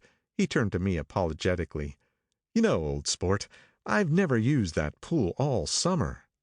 I looked at my watch and stood up. 12 minutes to my train. I didn't want to go to the city. I wasn't worth a decent stroke of work, but it was more than that. I didn't want to leave Gatsby. I missed that train and then another before I could get myself away. "I'll call you up," I said finally. "Do, old sport. I'll call you about noon." We walked slowly down the steps. "I suppose Daisy'll call too." He looked at me anxiously, as if he hoped I'd corroborate this. "I suppose so." "Well, goodbye." We shook hands and I started away. Just before I reached the hedge, I remembered something and turned around. "They're a rotten crowd," I shouted across the lawn. "You're worth the whole damn bunch put together." I've always been glad I said that. It was the only compliment I ever gave him, because I disapproved of him from beginning to end.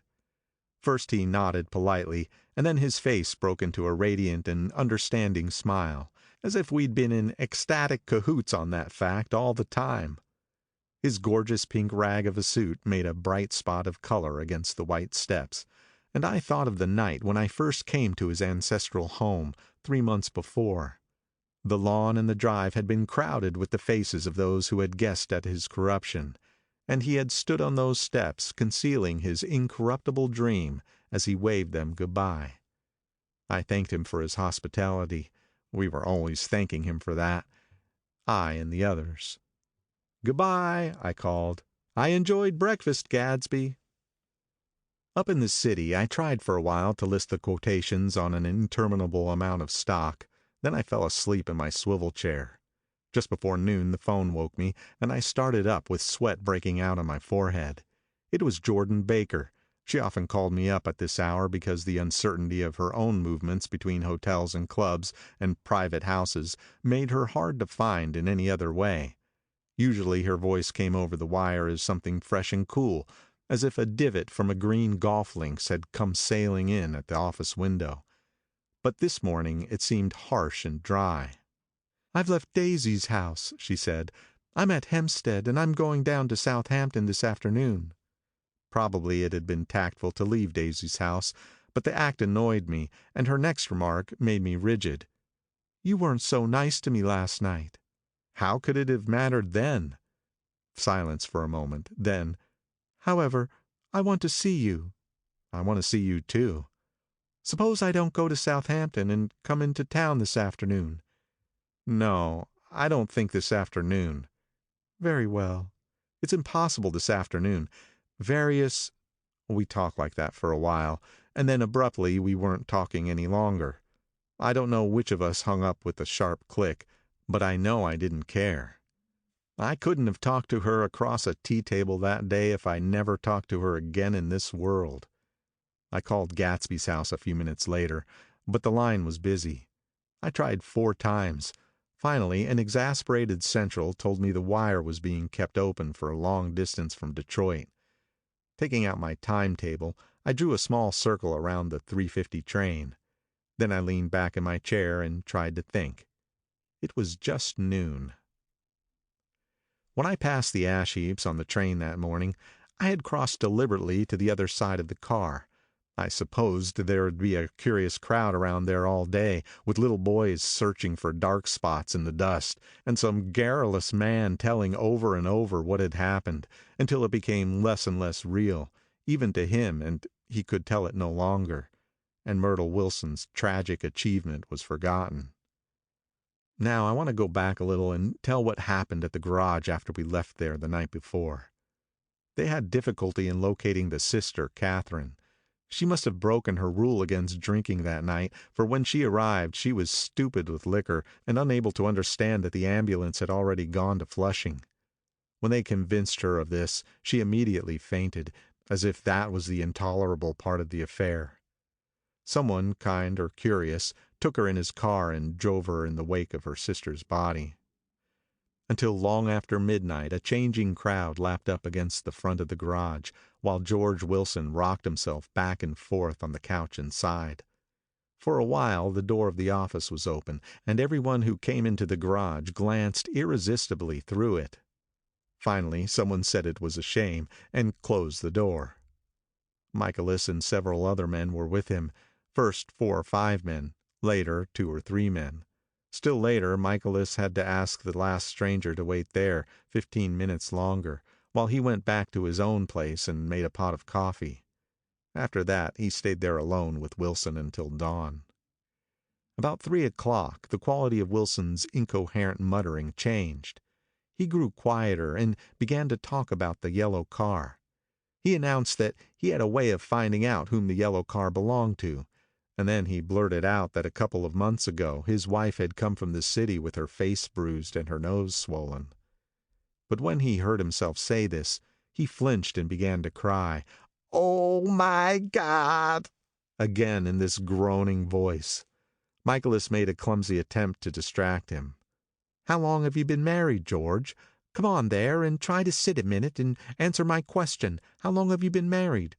12 years. "Ever had any children? Come on, George, sit still. I asked you a question. Did you ever have any children?" The hard brown beetles kept thudding against the dull light, and whenever Michaelis heard a car go tearing along the road outside, it sounded to him like the car that hadn't stopped a few hours before. He didn't like to go into the garage, because the workbench was stained where the body had been lying, so he moved uncomfortably around the office. He knew every object in it before morning, and from time to time sat down beside Wilson, trying to keep him more quiet. "Have you got a church you go to sometimes, George? Maybe even if you haven't been there for a long time. Maybe I could call up the church and get a priest to come over and he could talk to you, see?" "Don't belong to any." "You ought to have a church, George, for times like this. You must have gone to church once. Didn't you get married in a church? Listen, George, listen to me. Didn't you get married in a church?" "That was a long time ago." The effort of answering broke the rhythm of his rocking. For a moment he was silent. Then the same half-knowing, half-bewildered look came back into his faded eyes. "Look in the drawer there," he said, pointing at the desk. "Which drawer?" "That drawer, that one." Michaelis opened the drawer nearest his hand. There was nothing in it but a small, expensive dog leash, made of leather and braided silver. It was apparently new. "This?" he inquired, holding it up. Wilson stared and nodded. "I found it yesterday afternoon. She tried to tell me about it, but I knew it was something funny." "You mean your wife bought it?" "She had it wrapped in tissue paper on her bureau." Michaelis didn't see anything odd in that, and he gave Wilson a dozen reasons why his wife might have bought the dog leash. But conceivably Wilson had heard some of these same explanations before, from Myrtle, because he began saying, "Oh, my God!" again in a whisper. His comforter left several explanations in the air. "Then he killed her," said Wilson. His mouth dropped open suddenly. "Who did?" "I have a way of finding out." "You're morbid, George," said his friend. "This has been a strain to you, and you don't know what you're saying. You better try and sit quiet till morning." "He murdered her." "It was an accident, George." Wilson shook his head. His eyes narrowed and his mouth widened slightly with the ghost of a superior. "I know," he said definitely. "I'm one of these trusting fellas, and I don't think any harm to nobody. But when I get to know a thing, I know it. It was the man in that car. She ran out to speak to him, and he wouldn't stop." Michaelis had seen this too, but it hadn't occurred to him that there was any special significance in it. He believed that Mrs. Wilson had been running away from her husband, rather than trying to stop any particular car. How could she have been like that? She's a deep one, said Wilson, as if that answered the question. Ah. He began to rock again, and Michaelis stood twisting the leash in his hand. Maybe you got some friend that I could telephone for, George. This was a forlorn hope. He was almost sure that Wilson had no friend. There was not enough of him for his wife. He was glad a little later when he noticed a change in the room, a blue quickening by the window, and realized that dawn wasn't far off. About 5 o'clock, it was blue enough outside to snap off the light. Wilson's glazed eyes turned out to the ash heaps, where small gray clouds took on fantastic shapes and scurried here and there in the faint dawn wind. I spoke to her, he muttered, after a long silence. I told her she might fool me, but she couldn't fool God. I took her to the window. With an effort, he got up and walked to the rear window and leaned with his face pressed against it. And I said, God knows what you've been doing, everything you've been doing. You may fool me, but you can't fool God. Standing behind him, Michaelis saw with a shock that he was looking at the eyes of Dr. T.J. Eckelberg, which had just emerged pale and enormous from the dissolving night. God sees everything, repeated Wilson. That's an advertisement, Michaelis assured him. Something made him turn away from the window and look back into the room. But Wilson stood there a long time, his face close to the window pane, nodding into the twilight. By 6 o'clock, Michaelis was worn out and grateful for the sound of a car stopping outside.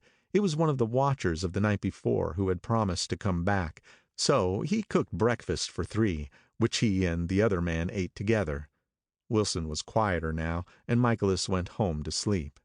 When he awoke 4 hours later and hurried back to the garage, Wilson was gone. His movements, he was on foot all the time, were afterward traced to Port Roosevelt and then to Gad's Hill, where he bought a sandwich that he didn't eat and a cup of coffee. He must have been tired and walking slowly, for he didn't reach Gad's Hill until noon. Thus far, there was no difficulty in accounting for his time. There were boys who had seen a man acting sort of crazy, and motorists at whom he stared oddly from the side of the road. Then for 3 hours he disappeared from view. The police, on the strength of what he said to Michaelis, that he had a way of finding out, supposed that he spent that time going from garage to garage thereabout, inquiring for a yellow car. On the other hand, no garage man who had seen him ever came forward. And perhaps he had an easier, surer way of finding out what he wanted to know. By 2:30 he was in West Egg, where he asked someone the way to Gatsby's house. So by that time he knew Gatsby's name. At 2 o'clock, Gatsby put on his bathing suit and left word with the butler that if anyone phoned, word was to be brought to him at the pool. He stopped at the garage for a pneumatic mattress that had amused his guests during the summer, and the chauffeur helped him to pump it up.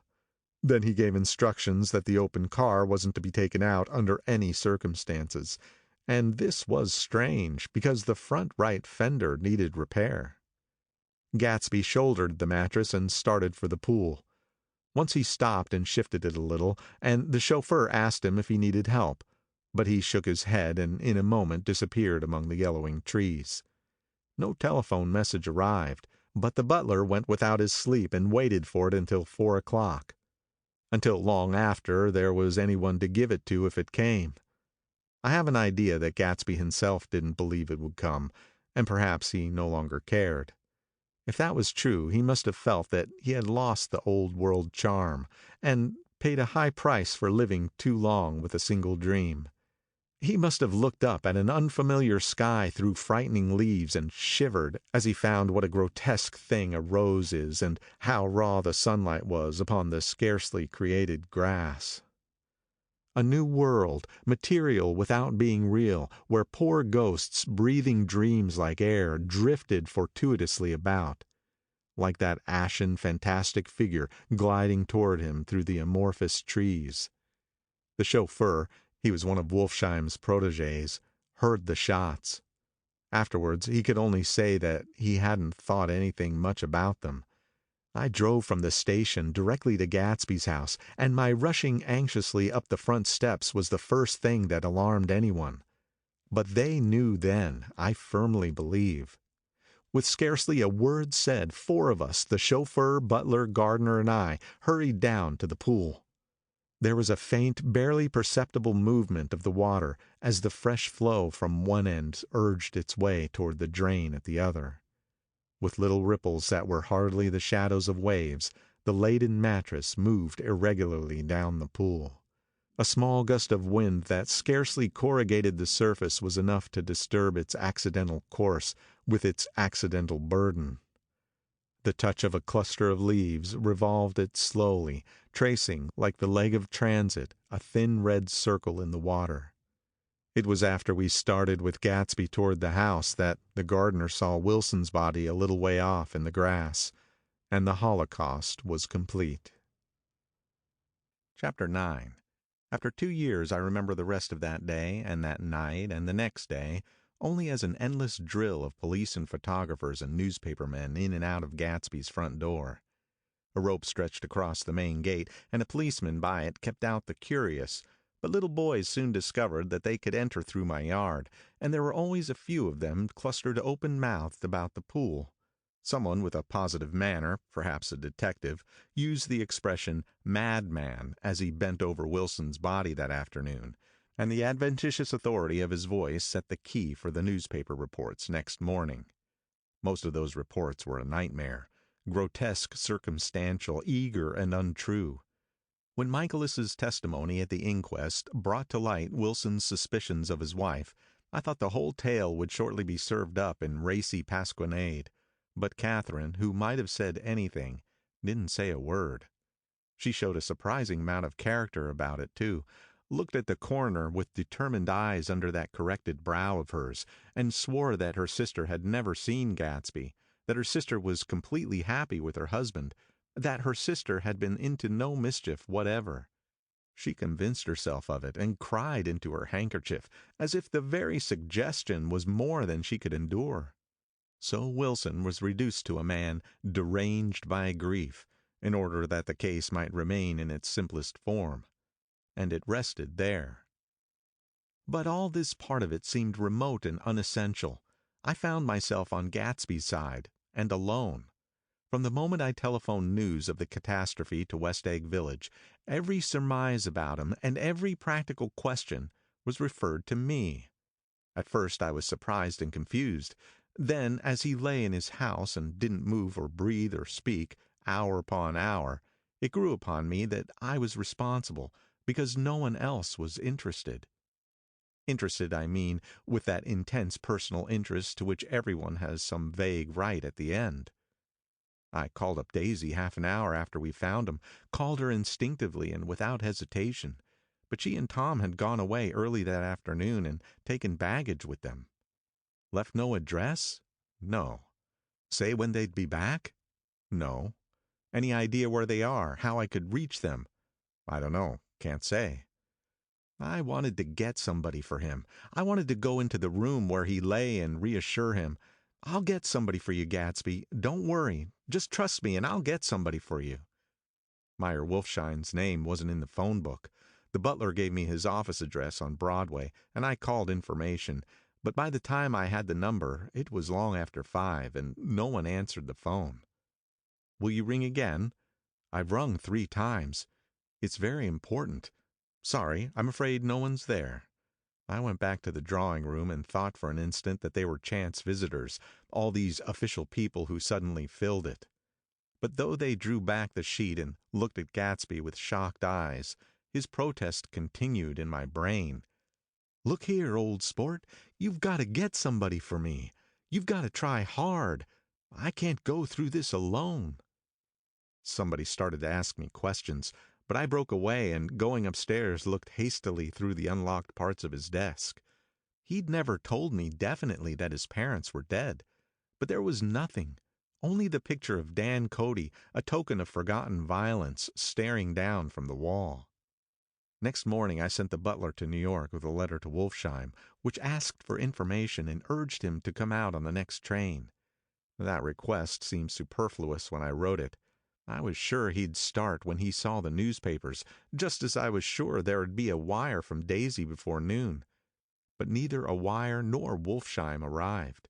No one arrived except more police and photographers and newspapermen. When the butler brought back Wolfsheim's answer, I began to have feelings of defiance, of scornful solidarity between Gatsby and me against them all. Dear Mr. Carraway, this has been one of the most terrible shocks of my life. To me, I hardly can believe that it is true at all. Such a mad act as that man did should make us all think. I cannot come down now, as I am tied up in some very important business, and cannot get mixed up in this thing now. If there's anything I can do a little later, let me know in a letter by Edgar. I hardly know where I am when I hear about a thing like this, and I am completely knocked down and out. Yours truly, Meyer Wolfsheim. And then hastily addenda beneath. Let me know about the funeral, etc. Do not know his family at all. When the phone rang that afternoon and long distance said Chicago was calling, I thought this would be Daisy at last. But the connection came through as a man's voice, very thin and far away. This is Slagle speaking. Yes? The name was unfamiliar. Head of a note, isn't it? Get my wire? There haven't been any wires. Young Park's in trouble, he said rapidly. They picked him up when he handed the bonds over the counter. They got a circular from New York giving him numbers just 5 minutes before. What do you know about that, eh? You never can tell in these hick towns. Hello, I interrupted breathlessly. Look here, this isn't Mr. Gatsby. Mr. Gatsby's dead. There was a long silence on the other end of the wire, followed by an exclamation, then a quick squawk as the connection was broken. I think it was on the third day that a telegram signed Henry C. Gatz arrived from a town in Minnesota. It said only that the sender was leaving immediately and to postpone the funeral until he came. It was Gatsby's father, a solemn old man, very helpless and dismayed, bundled up in a long, cheap ulster against the warm September day. His eyes leaked continuously with excitement, and when I took the bag and umbrella from his hands, he began to pull so incessantly at his sparse gray beard that I had difficulty in getting off his coat. He was on the point of collapse, so I took him into the music room and made him sit down while I sent for something to eat. But he wouldn't eat, and the glass of milk spilled from his trembling hand. "I saw it in the Chicago newspaper," he said. "It was all in the Chicago newspaper. I started right away." I didn't know how to reach you. His eyes, seeing nothing, moved ceaselessly about the room. "It was a madman," he said. "He must have been mad." Wouldn't you like some coffee? I urged him. "I don't want anything. I'm all right now, Mr. Carraway. Well, I'm all right now. Where have they got Jimmy?" I took him into the drawing room where his son lay, and left him there. Some little boys had come up on the steps and were looking into the hall. When I told them who had arrived, they went reluctantly away. After a little while, Mr. Gatz opened the door and came out, his mouth ajar, his face flushed slightly, his eyes leaking isolated and unpunctual tears. He had reached an age where death no longer has the quality of ghastly surprise, and when he looked around him now for the first time and saw the height and splendor of the hall and the great rooms opening out from it into other rooms, his grief began to be mixed with an awed pride. I helped him to a bedroom upstairs. While he took off his coat and vest, I told him that all arrangements had been deferred until he came. I didn't know what you'd want, Mr. Gatsby. "Gatz is my name." Mr. Gatz, I thought you might want to take the body west. He shook his head. "Jimmy always liked it better down east. He rose up to his position in the east. Were you a friend of my boy's, Mr.?" We were close friends. "He had a big future before him, you know. He was only a young man, but he had a lot of brain power here." He touched his head impressively, and I nodded. "If he'd lived, he'd have been a great man, a man like James J. Hill. He'd have helped build up the country." "That's true," I said uncomfortably. He fumbled at the embroidered coverlet, trying to take it from the bed, and lay down stiffly. Was instantly asleep. That night an obviously frightened person called up and demanded to know who I was before he would give his name. "This is Mr. Carraway," I said. "Oh," he sounded relieved.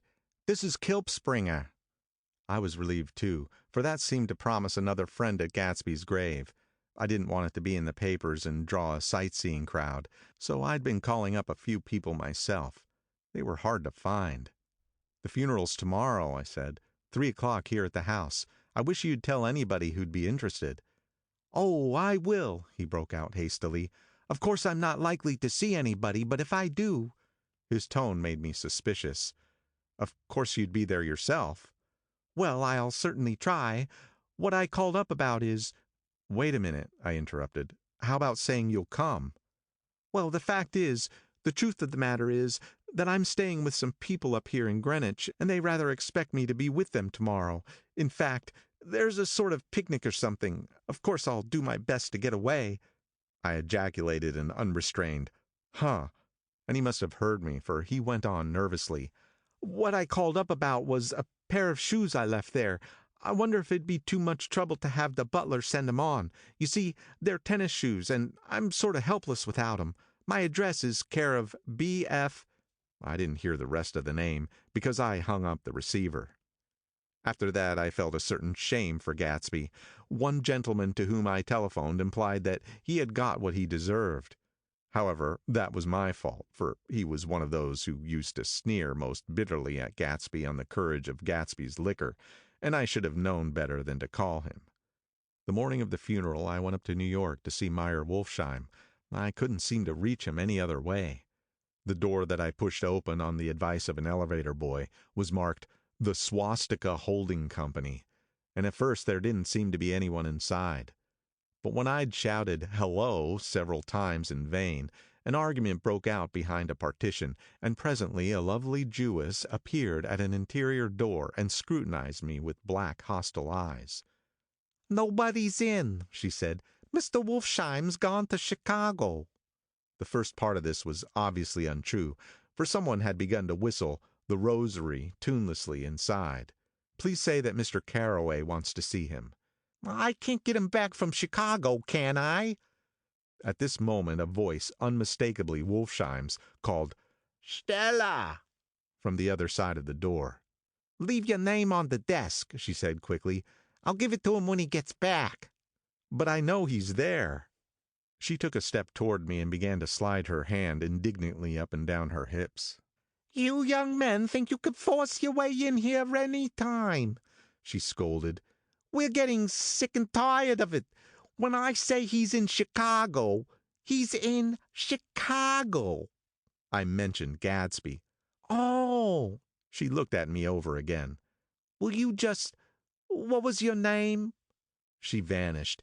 In a moment Meyer Wolfsheim stood solemnly in the doorway, holding out both hands. He drew me into his office, remarking in a reverent voice that it was a sad time for all of us, and offered me a cigar. "My memory goes back to when I first met him," he said. "A young major just out of the army and covered over with medals he got in the war. He was so hard up he had to keep on wearing his uniform because he couldn't buy some regular clothes. First time I saw him was when he came into Weinbrenner's pool room at 43rd Street and asked for a job. He hadn't eat anything for a couple of days. 'Come on, have some lunch with me,' I said. He ate more than $4 worth of food in half an hour." "Did you start him in business?" I inquired. "Start him? I made him." "Oh." "I raised him up out of nothing, right out of the gutter. I saw right away that he was a fine appearing, gentlemanly young man, and when he told me he was at Oxford, I knew I could use him good. I got him to join the American Legion, and he used to stand high there. Right off he did some work for a client of mine up to Albany. We were so thick like that in everything." He held up two bulbous fingers. "Always together." I wondered if this partnership had included the World Series transaction in 1919. "Now he's dead," I said after a moment.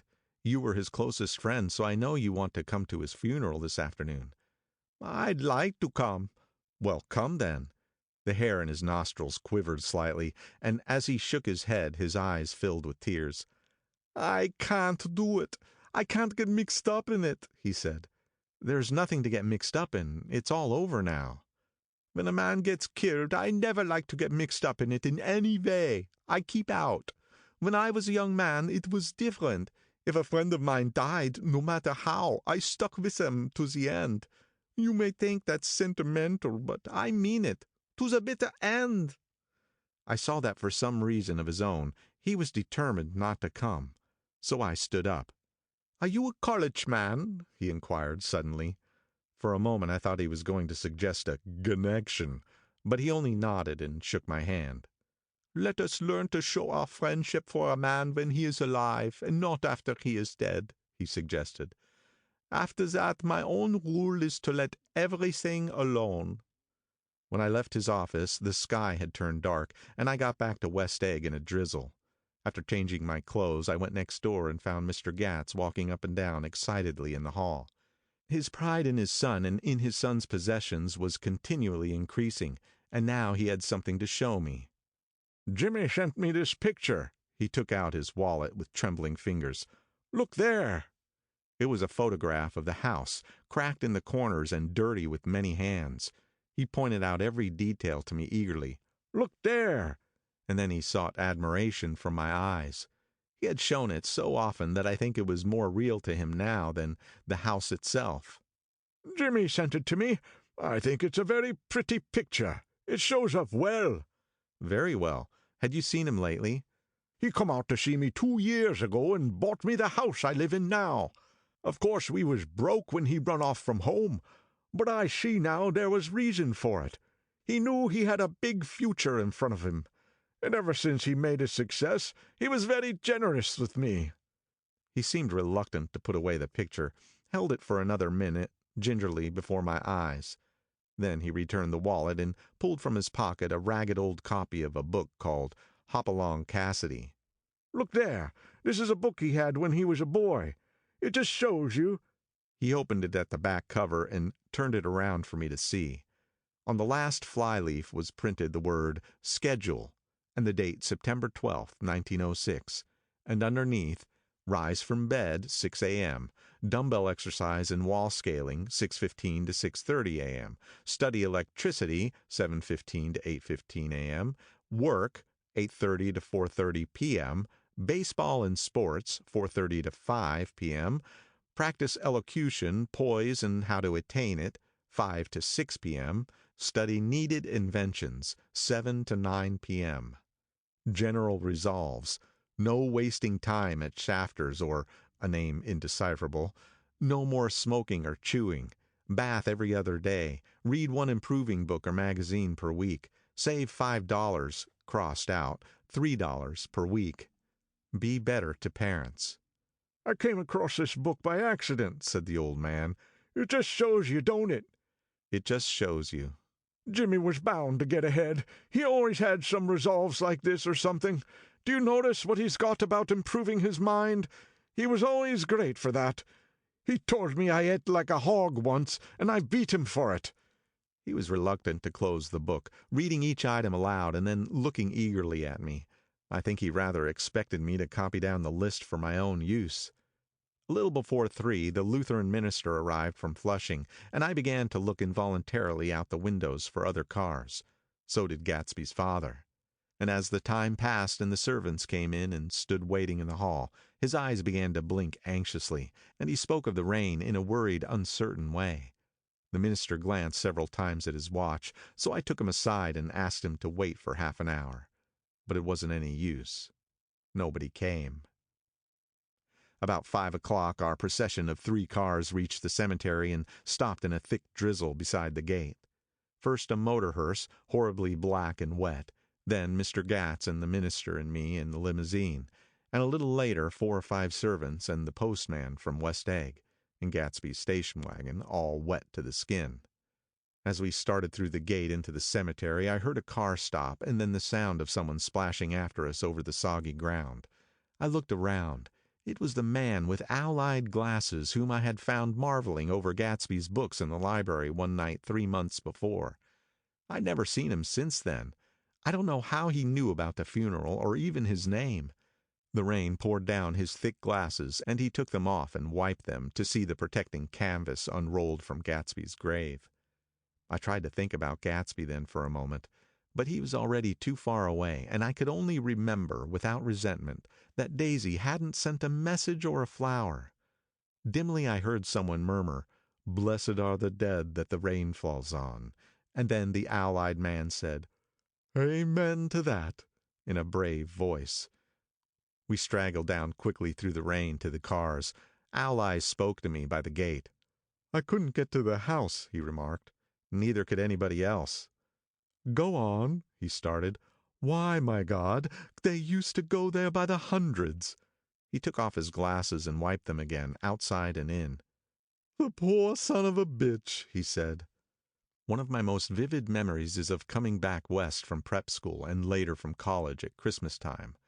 Those who went farther than Chicago would gather in the old dim Union Station at 6 o'clock of a December evening, with a few Chicago friends already caught up into their own holiday gaieties, to bid them a hasty goodbye.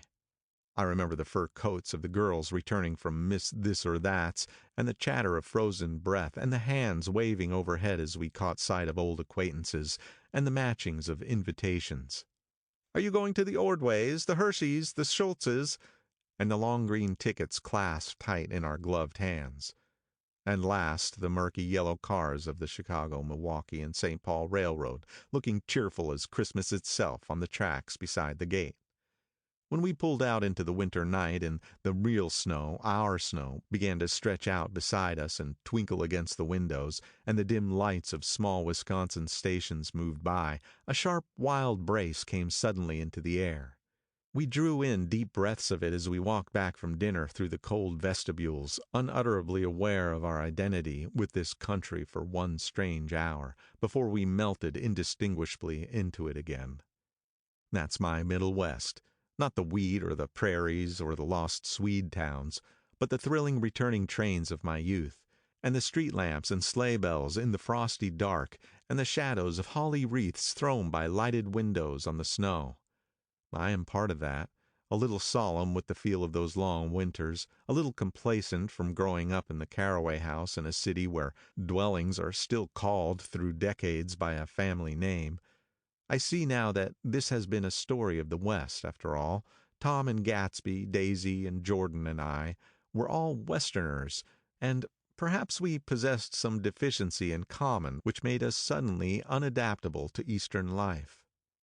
Even when the East excited the most, even when I was most keenly aware of its superiority to the bored, sprawling, swollen towns beyond the Ohio, with their interminable inquisitions which spared only the children and the very old, even then it had always for me a quality of distortion. West Egg especially still figures in my more fantastic dreams.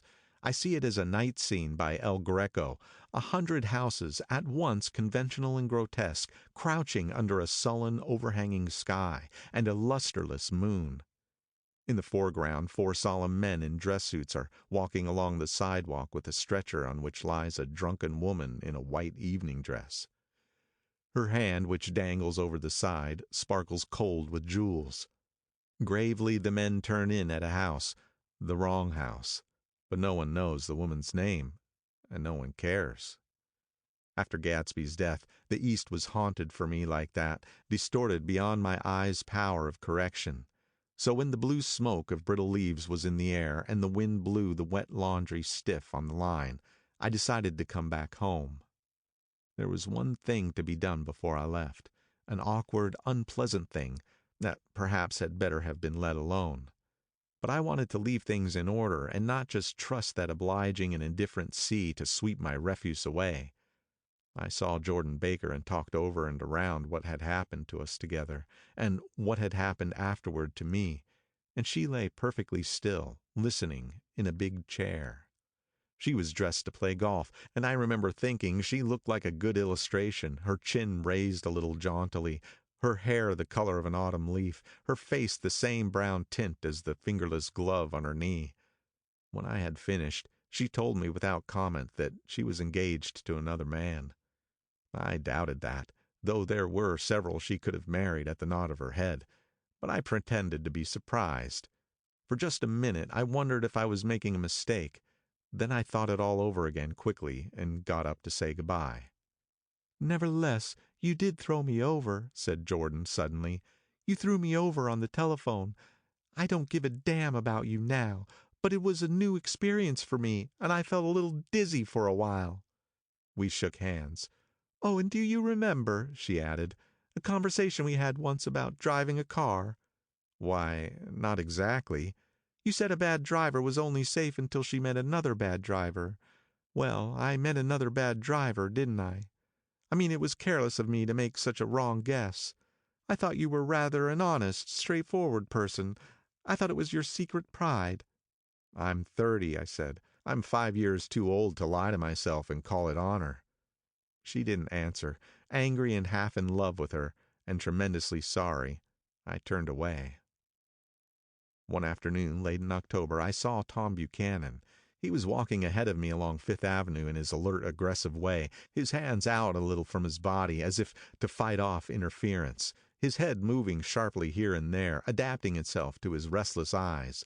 Just as I slowed up to avoid overtaking him, he stopped and began frowning into the windows of a jewelry store. Suddenly he saw me and walked back, holding out his hand. "What's the matter, Nick? Do you object to shaking hands with me?" "Yes. You know what I think of you." "You're crazy, Nick," he said quickly. "Crazy as hell. I don't know what's the matter with you." "Tom," I inquired, "what did you say to Wilson that afternoon?" He stared at me without a word, and I knew I had guessed right about those missing hours. I started to turn away, but he took a step after me and grabbed my arm. "I told him the truth," he said. "He came to the door while we were getting ready to leave, and when I sent down word that we weren't in, he tried to force his way upstairs. He was crazy enough to kill me if I hadn't told him who owned the car. His hand was on a revolver in his pocket every minute he was in the house." He broke off defiantly. "What if I did tell him? That fellow had it coming to him. He threw dust into your eyes like he did in Daisy's, but he was a tough one. He ran over Myrtle like you'd run over a dog and never even stopped his car." There was nothing I could say except the one unutterable fact that it wasn't true. "And if you think I didn't have my share of suffering, look here. When I went to give up that flat and saw that damn box of dog biscuits sitting there on the sideboard, I sat down and cried like a baby. By God, it was awful." I couldn't forgive him or like him, but I saw that what he had done was, to him, entirely justified. It was all very careless and confused. They were careless people, Tom and Daisy. They smashed up things and creatures and then retreated back into their money or their vast carelessness or whatever it was that kept them together, and let other people clean up the mess they had made. I shook hands with him. It seemed silly not to, for I felt suddenly as though I were talking to a child. Then he went into the jewelry store to buy a pearl necklace, or perhaps only a pair of cuff buttons, rid of my provincial squeamishness forever. Gatsby's house was still empty when I left. The grass on his lawn had grown as long as mine. One of the taxi drivers in the village never took a fare past the entrance gate without stopping for a minute and pointing inside. Perhaps it was he who drove Daisy and Gatsby over to East Egg the night of the accident, and perhaps he had made a story about it all his own. I didn't want to hear it, and I avoided him when I got off the train. I spent my Saturday nights in New York because those gleaming, dazzling parties of his were with me so vividly that I could still hear the music and the laughter, faint and incessant, from his garden, and the cars going up and down his drive. One night I did hear a material car there, and saw its lights stop at his front steps. But I didn't investigate. Probably it was some final guest who had been away at the ends of the earth and didn't know that the party was over. On the last night, with my trunk packed and my car sold to the grocer, I went over and looked at the huge incoherent failure of a house once more. On the white steps an obscene word, scrawled by some boy with a piece of brick, stood out clearly in the moonlight, and I erased it, drawing my shoe raspingly along the stone. Then I wandered down to the beach and sprawled out on the sand. Most of the big shore places were closed now, and there were hardly any lights except the shadowy moving glow of a ferry boat across the sound. And as the moon rose higher, the inessential houses began to melt away until gradually I became aware of the old island here that flowered once for Dutch sailors' eyes, a fresh green breast of the New World. Its vanished trees, the trees that had made way for Gatsby's house, had once pondered in whispers to the last and greatest of all human dreams. For a transitory enchanted moment, man must have held his breath in the presence of this continent, compelled into an aesthetic contemplation he neither understood nor desired, face to face for the last time in history with something commensurate to his capacity for wonder. And as I sat there brooding on the old unknown world, I thought of Gatsby's wonder when he first picked out the green light at the end of Daisy's dock. He had come a long way to this blue lawn, and his dream must have seemed so close that he could hardly fail to grasp it. He did not know that it was already behind him, somewhere back in that vast obscurity beyond the city, where the dark fields of the Republic rolled on under the night.